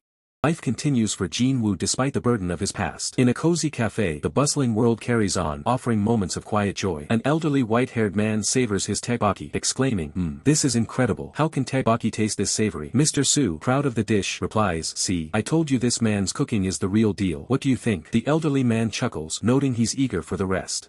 The elderly man pauses, a flicker of surprise crossing his face as he wipes his mouth. "Wait," he murmurs, a sudden realization dawning on him. Looking thoughtful, the elderly man says, "I think I know the secret to your sauce." He continues, "Tteokbokki like this always tastes best when shared with others." Mr. Soo, caught off guard, agrees, "Ah, you're right about that." Mr. Soo looks over at Jin-woo. "Sir, have you eaten yet?" Jin-woo, still hesitant, replies, "No, not yet." A young girl named Kasima points at the elderly man. "Grandpa, you have sauce on your beard." "My papa doesn't get sauce on him because he doesn't have a beard." The elderly man chuckles. "Goodness, thank you for telling me." He then notices her sleeve. "It looks like our little one got something on her clothes too, huh?" Kasima gasps. "No, these are my new clothes." With a flourish, the elderly man performs a trick, revealing a playing card. "Look, there was a card on your new clothes." He guides her hand, instructing, "Now, hold on to this card firmly." The elderly man instructs Kasima, "Now, go give this to your dad and tell him to come eat this delicious tteokbokki with grandpa, okay?" Kasima's eyes widen in amazement as a vibrant purple flower suddenly materializes in her tiny hands. "Whoa!" she gasps, delighted. The elderly man repeats his instruction to the girl. "Go on, give that to your dad and tell him to share this meal with us." Kasima beams and nods. "Okay." Kasima runs over to Jin-woo, pulling on his arm. "Papa, let's eat tteokbokki together." A gentle smile touches Jin-woo's face as he accepts the flower. "Sure, thank you," he says softly. "Let's all sit down and eat."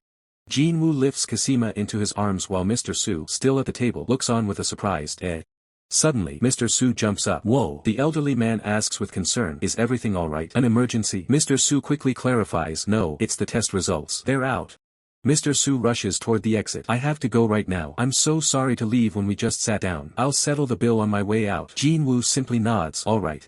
As Mr. Su exits, the elderly man comments, he's young and full of passion. Jin-woo, still holding Kasima, agrees, he certainly is.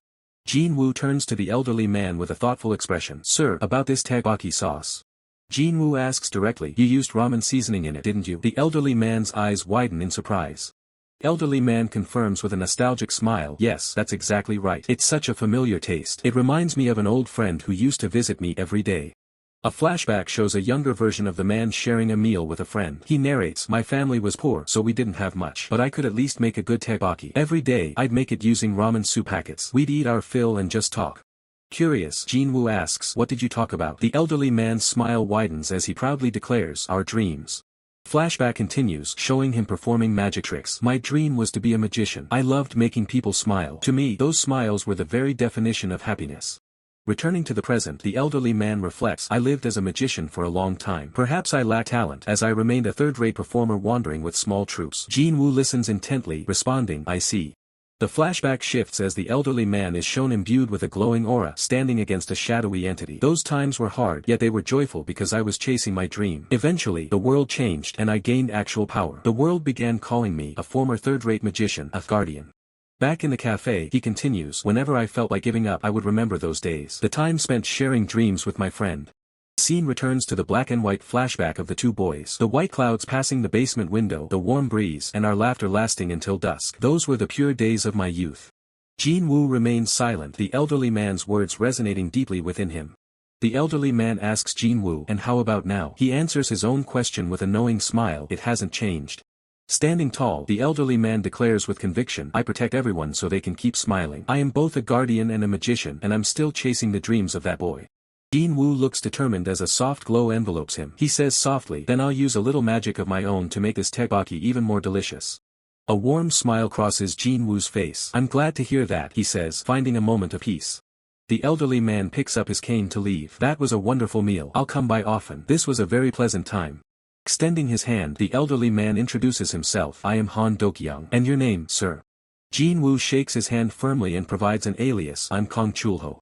The elderly man walks away from the cafe, glancing back one last time at Jin-woo and the child. As he walks down the street, the elderly man muses, that's strange. That name sounds so familiar. He repeats it to himself, Kang Cheol-ho. Cheol-ho. Sudden realization hits him. Cheol-ho. He recalls his younger self saying, watch closely, Cheol-ho. I'm going to be a world-class magician. With a jolt, the elderly man spins around, his gaze fixed back on the cafe where Jin-woo is standing. Back at the cafe, Jin-woo holds Kasima while a red-haired man stands beside them, observing the scene. The elderly man, processing the revelation, shakes his head in disbelief. No, that can't be right, he murmurs, caught between shock and denial. The man's focus shifts as the morning bustle begins. A young girl presents him with a vibrant purple flower. He looks down at her with a soft expression, asking if the gift is meant for him, while a man nearby watches the scene with a grin. As the day begins to unfold, the crisp blue sky serves as a backdrop for a parting wish. A voice echoes through the air, warmly inviting a friend to return soon, setting a peaceful tone for the hours ahead. The workshop, the atmosphere is thick with the scent of oil and ozone. A massive mechanical unit towers over the engineers. Reports indicate it has endured extreme power levels, a feat that would require a high-grade energy source to sustain. The lead researchers discuss the implications. They realize that if a small monster's composition can handle such power levels, the boss-level threats on the horizon will be far beyond anything they've ever encountered. With a determined glint in his eyes, the head engineer reflects on their long-cherished goal. The materials harvested from a boss-level monster are finally enough to fulfill their ambition, creating a world where mechanical engineering has reached its ultimate peak. Away from the workshop, a man finds a moment of solitude. He sits by the edge of the river, letting out a long, weary sigh as the sound of flowing water calms his mind. He stares at the shimmering surface, remembering a time before the world changed. People used to call this river nothing more than sewage water, but looking at it now, it has become remarkably clean and clear. The man contemplates how rare it is to simply exist in the moment without a looming threat. He thinks to himself that it's nice to spend time like this, but his peace is suddenly interrupted by a small movement in the corner of his eye. He spots a turtle that has somehow flipped onto its back, struggling helplessly on the concrete. He approaches, noting the creature's predicament with a curious tilt of his head. Picking it up, he's surprised by its size. He realizes it isn't just a common turtle but a substantial soft-shell turtle, its shell smooth and wet as it kicks its legs in his hands. He gently releases it back into the river. To his surprise, the creature is incredibly fast once it hits the water, darting away with a speed that seems almost supernatural. His gaze shifts to the schools of fish swimming nearby. He watches as large salmon leap against the current, their silver scales catching the morning light. Seeing the salmon, he notes that it's the perfect season for them. Judging by how vigorously they fight through the swirling whirlpools, he can't help but think they must taste delicious.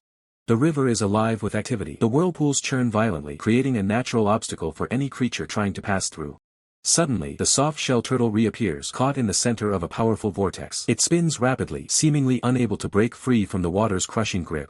The man watches with focused intensity. He wonders if the turtle is actually trying to go through the whirlpool on purpose rather than just being swept away by it. The turtle manages to stabilize itself, staring back at the shore with an oddly intelligent gaze. He finds the creature's persistence interesting, sensing there's more to it than meets the eye. Thinking back to culinary standards, he recalls that imported salmon was once the gold standard. Domestic ones are usually smaller and leaner, often lacking that rich, fatty flavor people crave.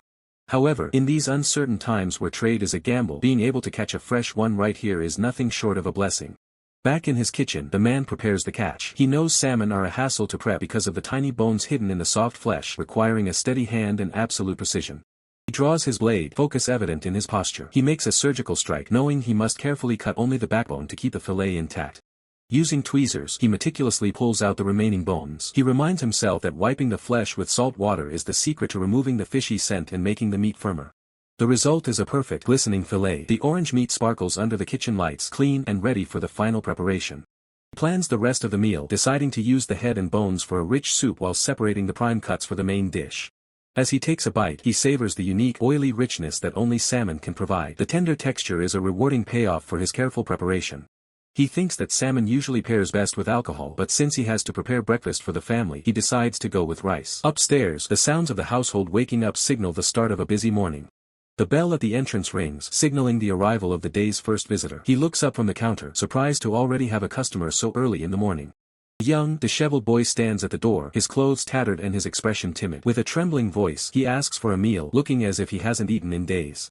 The man observes the boy closely. Judging by his appearance, he is likely a beggar from the nearby market area. Looking at the desperation in his eyes, it is clear the child has already been turned away by every other restaurant in the area. But the man is different. With a warm, welcoming smile, he tells the boy that being turned away would never happen in his place. He gestures for the child to come in and take a seat. Moments later, he places a steaming salmon sashimi rice bowl in front of the boy. The dish is beautifully presented, a high-quality meal offered without hesitation to the hungry child. The boy dives into the food with incredible speed, shoveling the rice and fresh salmon into his mouth as if it's the best thing he's ever tasted. Between mouthfuls, the boy looks up and politely asks for more water. The man reaches for a pitcher, watching the child with a mix of pity and curiosity.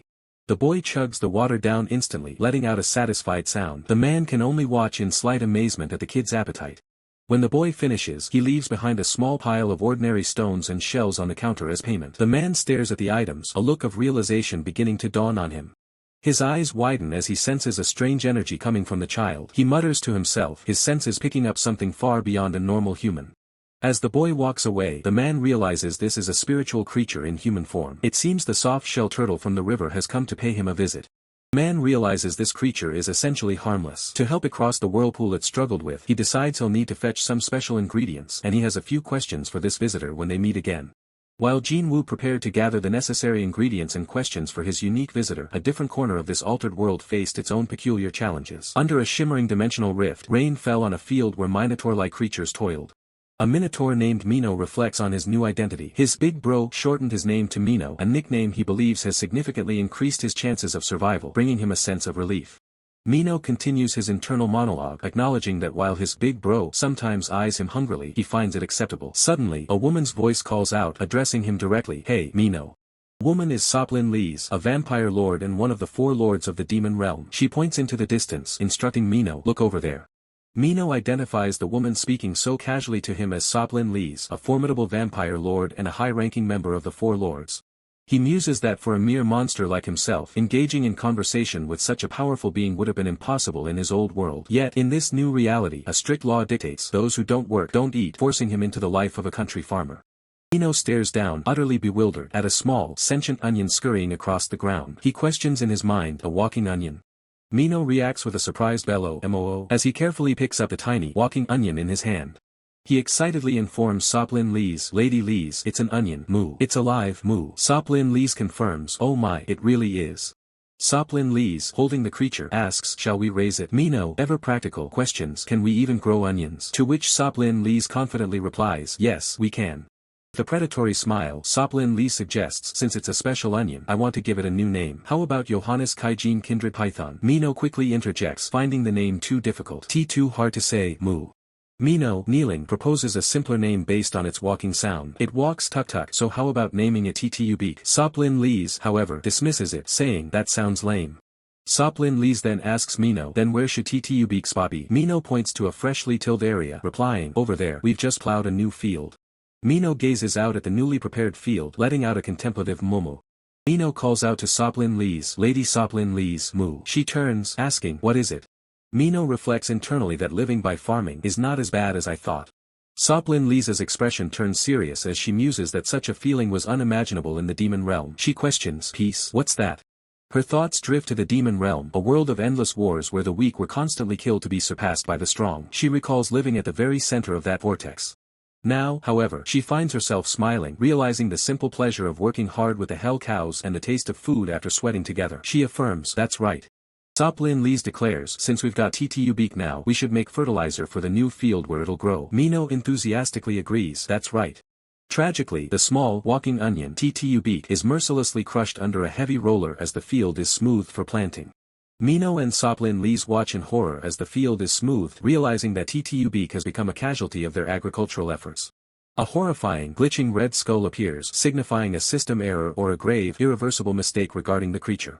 Mino cries out in anguish, mourning the loss of the walking onion Ttubeak. Jin Woo, observing the bizarre scene from a distance, questions, what is this? Mino, still distraught, explains to Jin Woo, Ttubeak is dead, moo. Jin Woo, unfamiliar with the creature, asks, Ttubeak, what's that? Soplin Lee's explains that Ttubeak was a walking onion. Jin Woo, surprised, questions, it walks. Soplin Lee's laments, we plowed the field and made fertilizer for its spot, we prepared everything. Suddenly, 3 more walking onions appear, seemingly in distress. Their identical forms echo the lost Ttubeak, crying out their name, Ttubeak. Jin Woo realizes the situation. Soplin Lee's, trying to contain the new onions, exclaims, find freedom, my vegetables. Mino requests, please stop. The narrator explains that a boy and girl had played a prank and lost them while Jin Woo was away, and Soplin Lee's had likely missed a few. Mino excitedly reports to Jin Woo, Lady Soplin Lee's, moo. 3 more Ttubeaks have arrived. Jin Woo, with a slight smile, instructs them, if something like that happens again, send them here. Jin Woo assures them those ones will handle themselves. He then states his intention, I'll pack some rice and vegetables, but there's something I want to ask you separately. Jin Woo directly questions Mino, you were one of the Demon King's subordinates, weren't you? Mino, surprised, confirms, that's right, moo. Jin Woo asks if the Demon King's invasion was limited to the Aspan continent, prompting Soplin Lee's to wonder, you mean there are other dimensions? Soplin Lee's confirms, yeah, only the Aspan continent for now. Jin Woo probes, you never targeted other dimensions. She reveals, it wasn't even our choice to cross to Aspan in the first place. Jin Woo internally concludes, this is troubling. Jin Woo asks Soplin Lee's, do you know anything about other dimensions? She replies, roughly, and lists them, the demon realm, spirit realm, mid-realm, and 2 nameless dimensions. That's all I know, I don't know the details. Jin Woo recalls, last night when Gearwalk left in a hurry, it bothered me. I went out for a short walk and saw a huge truck. He remembers seeing a truck carrying a giant clockwork doll featuring technology that shouldn't exist in this world. He deduces, it's likely from another civilization. I saw it when returning to reality. The sight confirms his theory, it is the world of machines. He realizes, it seems the dimensional rift has linked another world to this one. Soplin Lee's tries to interject, but Jin Woo's thoughts race, wondering if the Demon King knows about other dimensions. Soplin Lee's quickly dismisses her own thoughts, saying they can't meet him anyway. The narrator concludes, the dimensional rift is slowly expanding. Whether it's testing us to help us grow or preparing to devour this world, we still can't be sure. While the world teeters on the edge of a dimensional collapse, life in the city carries a deceptive sense of normalcy. At a quiet corner, a young boy finishes his meal with a bright smile, thanking the host for the food. The man watches the boy leave, his instincts sensing something unusual about the child's energy. Without a word, he signals his companions, deciding it's best to follow and see where this lead goes.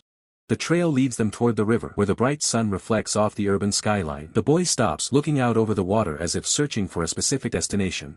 The sudden splash, the boy steps into the shallow current. There's no hesitation in his movements, only a singular, driving purpose that defies common logic. As his feet sink into the cool water, ripples spread outward. The atmosphere shifts, the air growing heavy with a latent power that begins to manifest around the child. Suddenly, a golden aura erupts from the boy. He gasps as the transformation takes hold, his human form dissolving into a surge of pure, mystical energy. Where the boy once stood, a massive soft-shell turtle now paddles through the water. The man and his red-haired companion watch from the shore, stunned by the sheer scale of the creature. The red-haired man can barely believe his eyes, shouting out in shock as he realizes that the child they were following has literally become a mystical beast.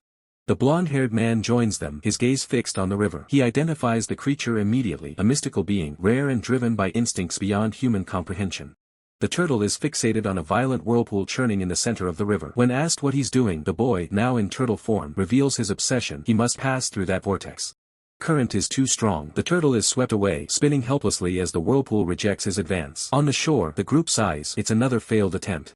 The blonde-haired man questions the logic of it. Why persist in the water when he could simply crawl along the bank and bypass the obstacle entirely? The man explains that mystical beings don't follow human logic. They are defined by their obsessions, often fixating on a single, impossible goal as a test of their own existence. He recalls another mystical being, a dog that sat in the same spot for decades, waiting for an owner who had long since passed away, frozen in its own loyalty. He even remembers a fox that obsessed over magic stones. Through these seemingly irrational processes, these beings gain the price of their growth, evolving through their trials. The man admits that even he doesn't fully understand the underlying principles. To humans, the nature of these mystical entities will always remain somewhat incomprehensible. He looks up at the vast, open sky. The world is changing, and the rules of the past no longer apply to the strange new reality they find themselves in. Light fades into a blinding white, marking the passage of time as the mystery of the turtle lingers in the back of the man's mind.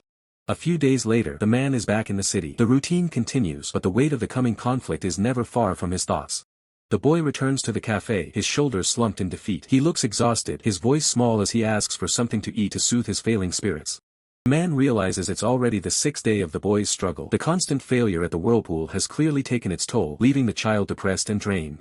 Deciding the boy needs a boost, the man reaches for a special ingredient he's been saving, high-quality aged salmon, the perfect fuel for a weary soul. He begins to slice the fish with expert precision. In his mind, salmon belly is the ultimate delicacy, possessing a unique, soft flavor that can't be matched. As he works, memories of the battlefield surface. Back then, he had to eat whatever he could scavenge just to survive, making meals like this feel like a distant dream. The spicy salmon stew begins to boil, filling the kitchen with an inviting aroma. The man watches the steam rise, satisfied with the preparation. The final spread is laid out, aged salmon sashimi paired with a steaming stew. It's a special set meal designed to give the boy the strength he needs for one last push. The man serves the boy, his voice firm with encouragement. He tells the child that today, success is guaranteed. The boy looks up, a spark of hope returning to his eyes. With a heartfelt thank you, the boy digs in. The meal isn't just food, it's the support he needed to overcome the mental block holding him back. Refueled and determined, the boy returns to the river. His feet splash into the water with renewed vigor, the sound echoing his inner resolve. The group gathers on the shore once more. The man holds his small companion as the boy transforms into the massive turtle and faces the vortex once again. The turtle dives in, swimming with an intensity they haven't seen before. Everyone cheers him on, their voices rising over the roar of the water. He approaches the edge of the whirlpool. The water churns violently, threatening to pull him under, but the turtle pushes forward with everything he has. The companions watch with bated breath. The red-haired man clenches his fists, the tension in the air thick enough to cut as the creature battles the current. The turtle is almost at the center. The whirlpool's power is immense, dragging at his shell, but the momentum from the meal keeps him moving. With a final, desperate surge, the turtle fights against the spinning water. It's a clash of will against the raw power of nature. Suddenly, the turtle breaks free, launching himself high out of the water and over the crest of the whirlpool. A collective shout erupts as he makes it through. The small companion jumps for joy, celebrating the success. Even the man looks on with surprise, impressed by the child's sheer tenacity. As the turtle lands on the other side, a brilliant, blinding light envelopes him. The price of growth has been paid, and a new power begins to awaken. The transformation is complete. The one small turtle has surged in size, towering over its previous form. It is now officially larger than Joel, a massive beast born of the light. Jin-woo watches the creature with a sharp, analytical gaze. He notes that just as a nine-tailed fox grows by consuming magic stones, this turtle will continue to evolve whenever its unique obsessions are resolved. The turtle paddles happily in the water, looking impressive. Observing its growth, Jin-woo feels a spark of realization. He is starting to grasp the mechanics of progression in this world. A complex system of 6 martial masteries appears before him, glowing with ancient power. Jin-woo reflects on his own limits, noting that his martial strength has currently plateaued at the level of 6 class masters. Holding Kasima close, Jin-woo gazes toward the horizon. He muses that perhaps his own path to greater power, much like the turtle's evolution, is tied to a specific catalyst. Great changes often begin with the most trivial of events. As the sun sets over the bustling city, the gears of fate begin to turn for everyone involved. At dawn, in a desolate zone beyond the Wajongbu area, a mysterious figure known as Beast arrives. His presence is heavy, signaling the start of a clandestine operation. He approaches the entrance to a hidden dungeon, the Arc Moon Temple. The air is thick with ancient magic as he steps into the grand, silent halls. The hallway is lined with cages holding snarling, monstrous entities. Beast ignores their growls, his focus fixed on the audience waiting for him at the end of the hall. Beast reaches the inner sanctum and demands an explanation. Facing him are two powerful guards and a young woman seated upon a stone throne. The girl is Eve, a zero-grade awakened and the prophet. She looks down at him with cold eyes, commanding the beast to approach quickly. Beast recognizes the guards flanking Eve as the level 2 awakened Shadow Brothers from the Foreigner Headquarters Guardian Unit. Their presence alone proves the gravity of the situation. Eve confirms their location as the Yongsan Southeastern Uninhabited Zone. She seems focused, as if preparing to channel a vision of the future. Suddenly, a blinding pillar of golden light erupts behind the throne. The temple shakes as the prophecy begins to manifest in a violent display of energy. The sheer force of the energy compels Beast to shield his eyes. The power radiating from Eve is overwhelming, even for an experienced warrior like him. A terrifying vision flashes before his eyes. Beast gasps as he sees the world literally splitting in half, a cataclysmic event that defies logic. The vision darkens. He sees the entire world being swallowed by an ominous purple fog, a sign of a corruption that no one can escape. Beams of violet energy tear through the sky. The prophecy shows a future of absolute destruction, where the very fabric of reality is being unraveled. A massive, swirling portal of dark purple energy opens. From within the void, something ancient and malevolent prepares to cross over. The mental strain of the vision hits Beast like a physical blow. He clutches his head, groaning in pain as the images of the coming apocalypse sear into his mind. The portal erupts with a final, blinding flash. The vision ends as abruptly as it began, leaving a lingering sense of dread in the air. Eve collapses, coughing violently. The effort of seeing so far into the future has taken a devastating toll on her physical body. Beast rushes toward the throne, calling out her name. He knows that the prophecy she just delivered is a warning that cannot be ignored. Eve wipes blood from her lips, her face pale. She warns him that something massive, something catastrophic, is about to happen to the world. She admits the next scene she saw is uncertain, but one thing is clear: a terrifying being sleeps in the city where the Hunter Association is located. This entity is so powerful that no one dares to look upon, touch, or even find it. It is a shadow lurking in plain sight, waiting for the right moment to awaken. Beast stands silently, absorbing the news. He knows that Eve's prophecies have never been wrong, which means the clock is already ticking. He stares into the distance, his eyes filled with a mix of determination and worry. The weight of the world's survival now rests on his shoulders. He realizes that handling this threat alone is impossible. The scale of the coming disaster is far beyond what any single warrior can manage. He decides to assign Black Mamba, a level 1 awakened, to the mission. It is a rare move, considering Black Mamba is one of only a few level 1s among the foreigners. Black Mamba is a legend, a perfect assassin who works as both an informant and a spy agent. His skills will be vital for what comes next. The conversation shifts to a fire-type ability user Beast encountered while chasing the Shadow Cat. The search is complete. His name is Li Jumayang, a level 3 member of the Blade Queen's team. Beast is shocked. He argues that the power he witnessed wasn't that of a mere level 3. He suspects the association is hiding information about this hidden awakened. With a grim expression, Beast decides his next move. He will begin this mission by investigating the Blade Queen's faction to uncover the truth behind Li Jumayang. The urgency in the air is palpable as the question is raised: is Eve's treatment still not ready? Standing before the grand pillars of the hall, the answer comes back cold and clinical: it is still under development. Frustration boils over. Creating medicine to suppress a magic power rampage is a monumental task, one that doesn't yield results easily. Despite the blood staining her hand and the toll on her body, Eve forces a weak smile, insisting she's okay. The silence that follows is heavy, filled with the weight of a decision that can no longer be delayed. Grim determination settles in. There is only one path forward now. Under the cover of night, a swirling emerald portal tears through the fabric of reality. Jin-Woo pulls his hood low, his face partially masked. The time for waiting is over. He has to go. His resolve is unshakable. To save Eve, he will cross any line and face any enemy. Accompanied by a massive shadow tiger, Jin-Woo prepares to descend upon the city below. Target is Seoul Hongdae, a bustling district about to become a battlefield. High above on the power lines, crows gather, a dark omen of the chaos soon to follow. On the streets, hunters sense the shift in the atmosphere. A flock of crows like this, it's a bad feeling that can't be ignored. They wonder if the tension is due to the new recruit going AWOL, but deep down, they know it's something much worse. Recruit in question is Li Jumayang, a level 3 fire-type awakened with rare potential. Expectations were high for the kid, but now, he's nowhere to be found. The hunters grow frustrated, questioning if their harsh words from the day before drove the boy away. Suddenly, a sharp instinct flares. A hunter's golden eye narrows as she senses an overwhelming presence. Crimson energy swirls around her as she alerts her partner. Something is definitely there. A low growl vibrates through the air, revealing the bared fangs of a monstrous predator.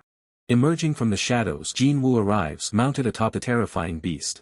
Beast lets out a deafening roar, signaling an immediate alert at the Hongdae intersection. The enemy is identified. The beast has arrived, and Jin-woo is ready to unleash his power. With a wave of his hand, a swarm of glowing blue rats surges forward like a tidal wave. Command is clear: evacuate the citizens immediately. The street is no longer safe. The blonde-haired hunter leaps into action, her blade slicing through the air as the swarm closes in. Panic ensues as people scramble for safety, guided by the desperate shouts of the hunters on the ground. The hunter stands her ground, facing down the massive claws of the beast as it lunges. Violent collision erupts. Sparks fly as blade meets claw in a desperate struggle for dominance. The beast snarls, its power overwhelming as it pushes back against the hunter's defense. With a sudden burst of speed, the beast maneuvers around, leaving the hunter reeling. He looks on in shock, realizing the beast isn't just rampaging, it has a destination. It's heading straight toward the association. The heart of the hunter's organization is now under threat. Alarms blare throughout the headquarters as the red warning lights flash in every corridor. The emergency broadcast echoes. A level 2 awakened beast is charging from Hongdae toward the association. The elderly white-haired man stares at the report in disbelief. Why did the man he once knew as a protector change like this? He was the one who stood at the forefront to protect the citizens. Now, he returns as an enemy, and time has changed everything. Staring out at the crimson horizon, the elderly man realizes the chaos engulfing the city is a calculated diversion. As the city falls into disarray, he realizes the true target: the facility's classified documents. Someone is using the panic to infiltrate the building. Shadows hide dangerous specialists. Having encountered them 10 years ago, the elderly man understands their power better than anyone. Turning to his silent protector, he asks if it is time to deploy the barrier, noting that the threat level is rising. Hooded figure gives a subtle nod, his presence alone signifying the gravity of the situation. Suddenly, a golden seal descends from the sky, pulsating with a divine energy that cuts through the twilight. Massive golden gears manifest in the air, locking into place to form an impenetrable barrier over the city district. Miles away, a man's heightened senses pick up the faint mechanical hum of the barrier as the atmosphere shifts. Walking through the city, he keeps a steady pace while holding a young girl's hand, the golden light of the barrier reflecting off the pavement. The girl remains oblivious to the danger, pulling on his hand and excitedly talking about their dinner plans. He smiles at her excitement, but his eyes remain sharp as he constantly scans the environment for anything out of place. He stops mid-stride and glances back, a chill running down his spine as he detects a presence moving with incredible speed. He realizes that something just passed by him, a blur of movement that even his trained eyes struggle to track. He pulls the girl closer, his protective instincts flaring as the peaceful walk turns into a high-stakes encounter. He analyzes the intruder's stealth, noting that this level of concealment belongs to an exceptionally skilled assassin. He ponders the situation, his mind racing through the potential identities of the mysterious shadow lurking in the city. High above the streets, an infiltrator leaps between skyscrapers, his form wreathed in dark energy as he mocks the design of modern bodysuits. He reaches out to touch the golden barrier, but a surge of electrical resistance sparks from the gears, rejecting his intrusion. The impact is violent, forcing the infiltrator back as his dark aura clashes against the radiant light of the defense system. He grinds his teeth in frustration, wondering if a class master is responsible for this. If he cannot break through, the mission is over. He was unaware the association had someone of this caliber, and a wicked grin spreads across his face as the situation becomes interesting. A sharp gaze cuts through the darkness as a guardian reveals herself, having been waiting for his arrival. With a burst of energy, she lunges at the infiltrator. Their blades collide in a shower of sparks, the force of the blow echoing through the air. The battle moves to the vertical plane as she uses her superior agility to launch a multi-directional assault. Steel meets steel as they trade blows with blinding speed, neither side willing to yield in the high-altitude duel. The infiltrator lands gracefully, observing his opponent and noting how little she has changed since their last meeting. He pulls back his hood with a confident smirk, and the two acknowledge each other in a reunion dripping with tension. The guardian crouches low with her daggers ready, knowing that despite their history, this is not a friendly encounter. He tells him he won't be facing her alone as an armored figure streaks toward the battlefield like a comet. The infiltrator barely has time to react as the newcomer unleashes a flurry of strikes crackling with lethal energy. A massive spear is hurled through the air, trailing a wake of destructive energy that threatens the surrounding area. The spear is caught mid-air by the old man, who grips the weapon as if it were a toy, leaving the infiltrator stunned. The old man looks on with a calm expression, making the infiltrator realize the previous generation is still very much in the game. As the sun sets, the city is bathed in an eerie glow, setting the stage for a final confrontation. A thunderous voice commands a beast to stop, the authority in the tone halting the creature's destructive rampage. Blonde-haired woman stands before the massive beast, her presence small but her power undeniable as orbs of energy swirl around her. She notes that those who fight for the citizens are vulnerable to chaos and that the beast was induced by this very environment. Looking down at the standoff, she realizes that if a fight breaks out now, casualties are inevitable among the nearby citizens. A massive crystalline dome erupts, encasing the area in a freezing shield to contain the fallout. She steps onto the battlefield, her presence shifting the tide as she announces her arrival to provide support. Her eyes lock onto her target, her voice cold and focused as she identifies the threat. But the masked figure isn't intimidated, addressing her with a familiar, mocking tone that catches her off guard. He notes the arrival of the newcomers, though he admits he's never been fond of those dramatic codenames. Beneath the mask, his gaze sharpens as he demands to know the whereabouts of her sister, searching for any sign of weakness. She stares back, her expression hardening. She knows full well that even if she asked, he would never give her the answer she seeks. Turning his back, the masked man declares the entire plan a failure, leaving the question of why he took her sister unanswered. A sudden chill runs down his spine as he senses a presence he didn't account for, forcing him to look back in shock. A dark, spectral entity manifests behind him, noting the impressive strength of the barrier awakened on this side. Command from the shadows is absolute. Withdraw. Without a second thought, the masked man complies. Dissolving into a cloud of dark smoke, he leaves with a final, ominous promise to meet again. The dark energy streaks across the sky, disappearing as quickly as it arrived, leaving the battlefield empty. The woman and her ally can only watch in frustration, cursed by the enemy's sudden and calculated escape. Silence falls over the street, leaving her to grapple with the bitter taste of a missed opportunity. High above the chaos, a man observes the aftermath, shrouded in a calm aura that marks his absolute control. The man notes that despite the scale, no one was actually hurt, concluding this wasn't a fight meant for killing. Analyzing the battle, he spots several fatal gaps in the woman's style that the opponent intentionally chose to ignore. He wonders if there are deeper, more complicated circumstances at play than a simple skirmish. Shaking off the thoughts for now, he decides to let the mystery rest as the sun begins to set. With the immediate threat gone, he decides it's time to head back. Someone is likely waiting for a meal. Sure enough, a young girl is pressed against the glass, her eyes sparkling with joy as she spots him returning. Meanwhile, at the headquarters, news of the late-night commotion is already spreading through the ranks. Headlines scream about the large-scale battle and the appearance of the threat, fueled by the rising complaints of the citizens. The blonde-haired man slams his hands down in fury, unable to believe the audacity of the public's ungrateful reaction. His commander, calmly wiping his blade, asks if he's included in that insult, prompting a quick, stuttered apology from the youth. Looking into the steel, the commander reminds him that protecting people is a thankless job. Despite the wisdom, the blonde-haired man can't hide his disgust at the complaints directed toward those who risk their lives. He dreads the coming reprimand, but the sight of the protesters is something he simply cannot fathom. His mind flashes to the horrors of the past, where heroes sacrificed everything to keep these very people alive. His eyes burn with a crimson light as he questions if these protesters are actually wishing for their own deaths. Power surges through his arm, a physical manifestation of the righteous anger boiling within his soul. Commander places a steadying hand on his shoulder, commanding him to endure the weight of their duty without breaking. He explains that in times of chaos, the truly strong must understand how to properly wield their influence. The blonde-haired man lets out a breath, accepting the burden as the morning light breaks over the city. Elsewhere, the small white creature sleeps peacefully, blissfully unaware of the political storms brewing outside. The morning sun filters through the room as the small white creature lets out a wide, adorable yawn, finally stirring from its deep slumber. Seeing the man still lost in his dreams, the little companion gently nudges him, trying to coax him awake with a soft, persistent touch. The memory of the girl giving the man a sweet kiss on the cheek flashes through its mind, sparking a sudden wave of jealousy and a desire for the same affection.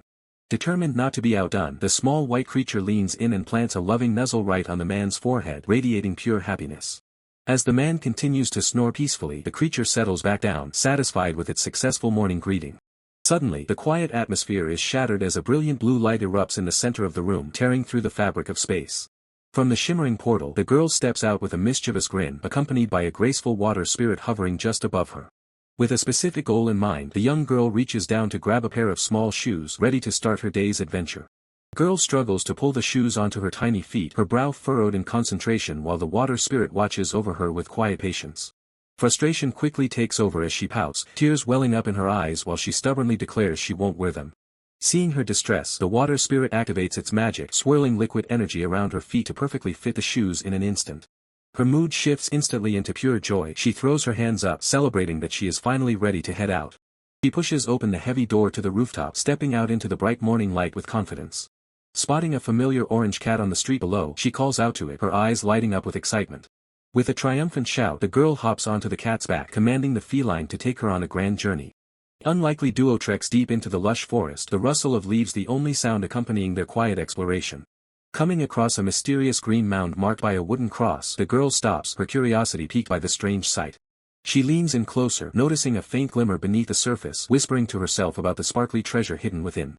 As she reaches out, a burst of magical energy releases several glowing purple gems which begin to float effortlessly into the air. Stones hum with power, casting a vibrant violet hue over the forest floor as they dance in the sunlight. The girl's eyes widen in awe as she catches the gems, marveling at the sheer beauty of her discovery.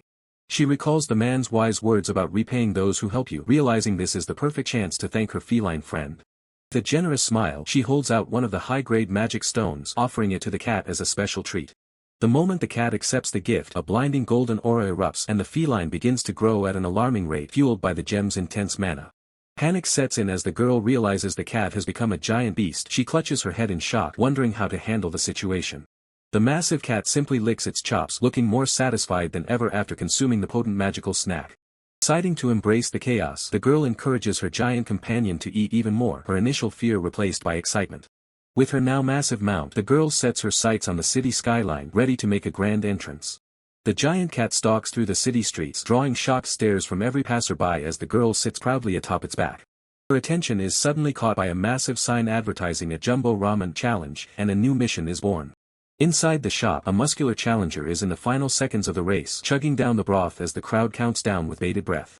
With a roar of triumph, the man finishes the bowl in record time, proving his dominance over the legendary jumbo portion. The girl watches the display with stars in her eyes, completely captivated by the feat of strength and appetite. She shouts out her own order, demanding a bowl of jumbo ramen for herself, her competitive spirit fully ignited. Back at home, the man is busy in the kitchen, sporting a pair of bright pink dish gloves as he looks up in confusion at the girl's request. He gently explains that ramen is far too heavy for a morning meal, suggesting the delicious pork cutlet he prepared instead. Noticing the dirt covering her clothes, he pulls her close, telling her she needs a good wash before she can even think about eating.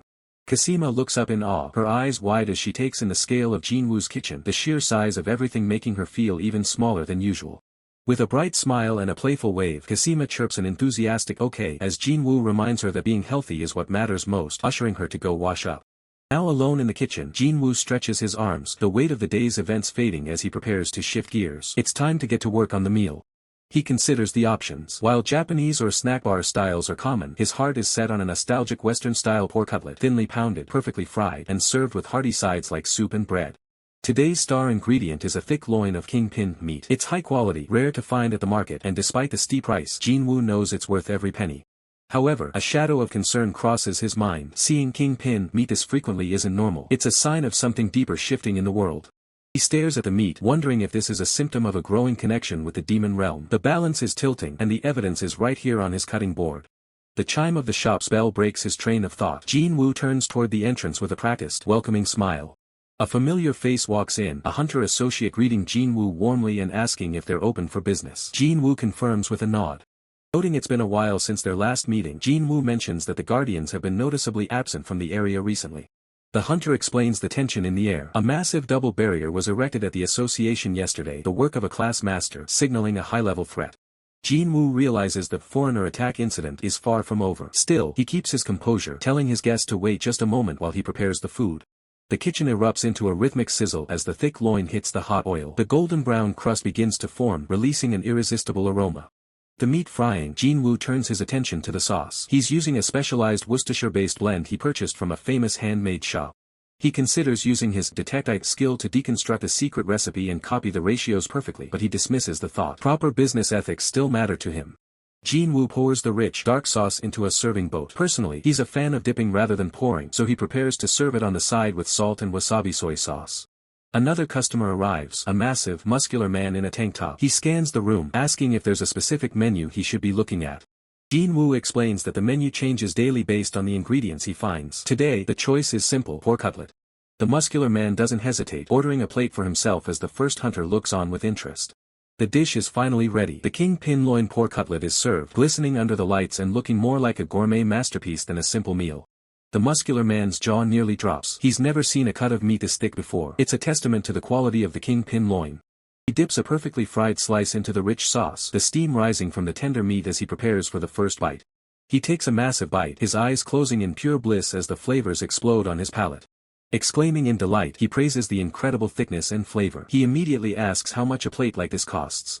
When Jin-woo tells him it's only $10, the man is stunned. He insists that for this level of quality it should be at least double that price. Jin-woo stands firm with a calm smile. In this shop the price is $10. The man isn't about to argue with such a deal and dives back into his meal.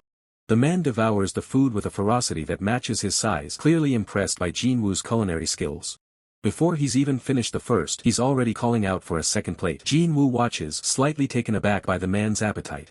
The man pauses for a moment, deciding it's time for a proper introduction. Actually, the thing is, he begins, his tone becoming surprisingly formal. He proudly declares himself as Young-in Chang, a legendary big eater who has recently appeared in the area like a comet. He turns to the first hunter, calling him food god and admitting he's been eager to meet someone with such a reputation. Not to be outdone, the food god also requests another plate. Jin-woo can only watch as a competitive eating match begins right in his shop. Looking at the two hungry hunters facing off, Jin-woo realizes his quiet afternoon is over. Things are about to get incredibly busy.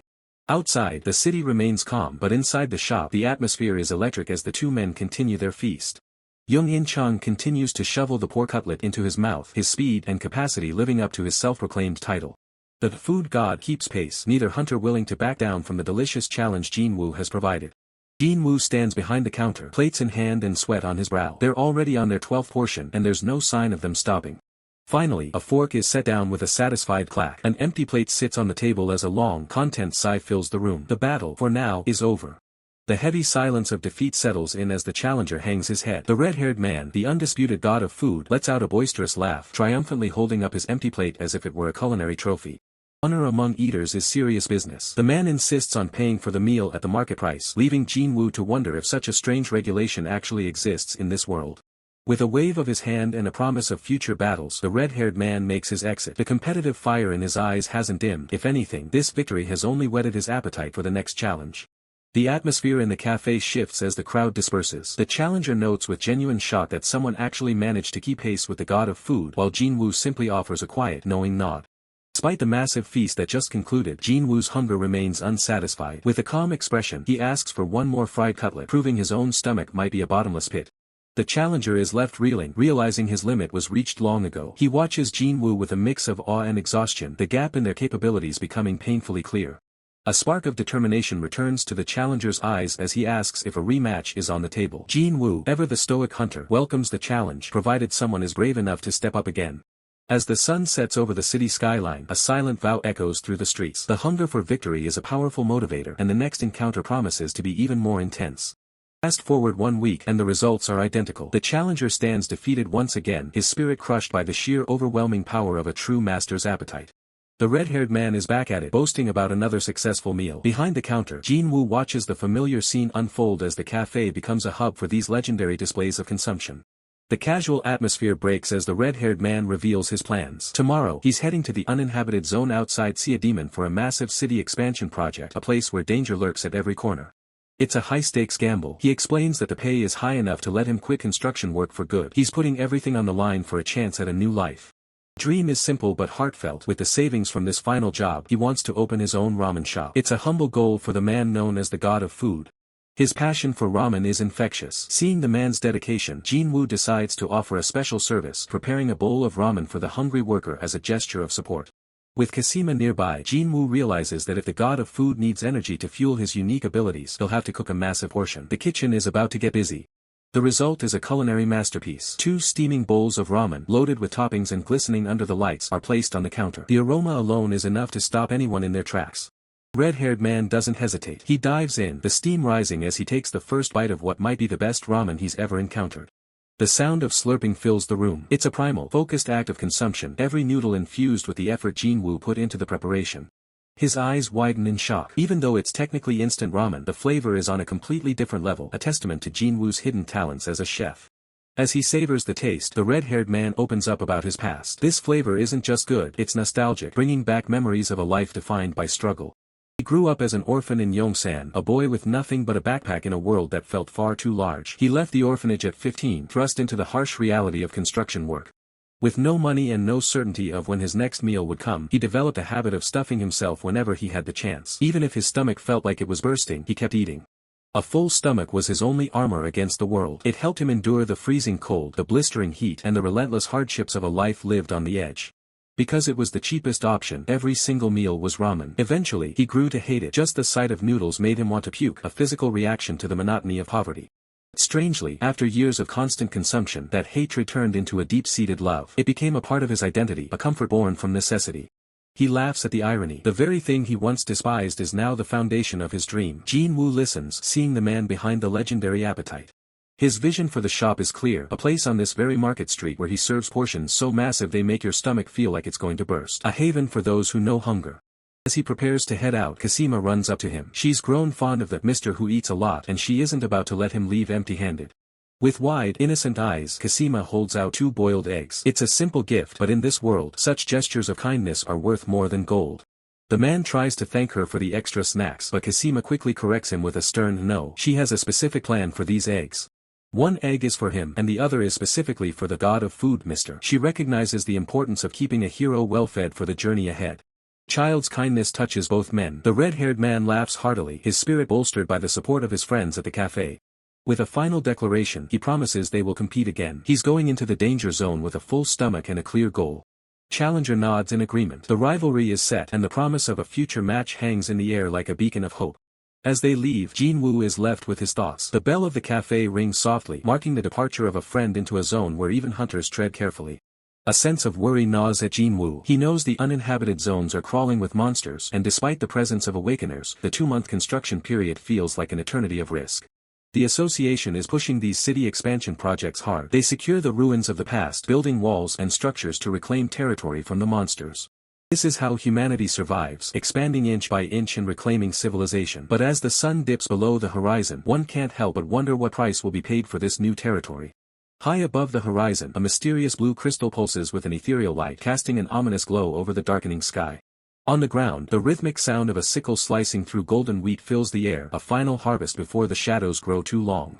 Suddenly, the worker freezes. A chill runs down his spine as he senses a presence that shouldn't be there. Cow-headed villager looks up, letting out a confused low as purple mist begins to swirl around his feet like a living predator. A familiar voice cuts through the silence. The dark-haired woman approaches, her eyes fixed on the horizon as she addresses the worker. Her expression is tight with worry. She can feel it, a pressure in the air that hasn't been felt in ages. The villager shudders, admitting that for a brief moment he felt that terrifying aura again. The woman confirms his fears with a grim nod. She notes that the aura of the demon realm has been appearing more frequently, suggesting that the barrier between their worlds is thinning dangerously. Even though the sensation vanished quickly, she is certain of what she felt, the unmistakable energy of the Demon King himself.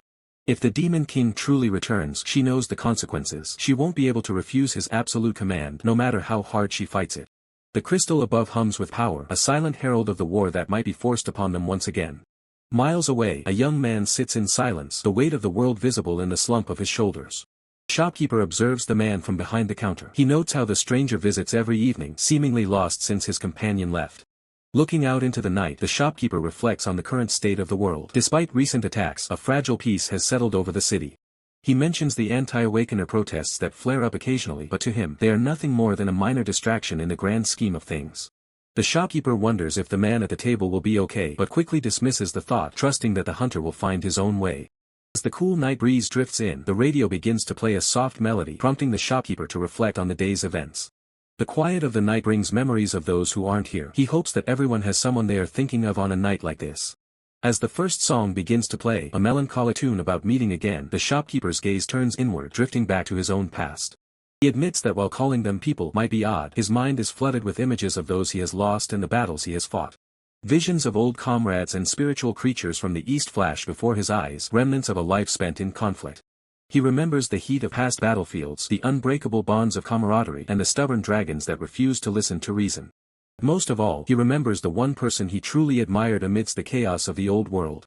The nostalgia is shattered by a sudden, piercing alarm. The shopkeeper snaps back to reality, his senses instantly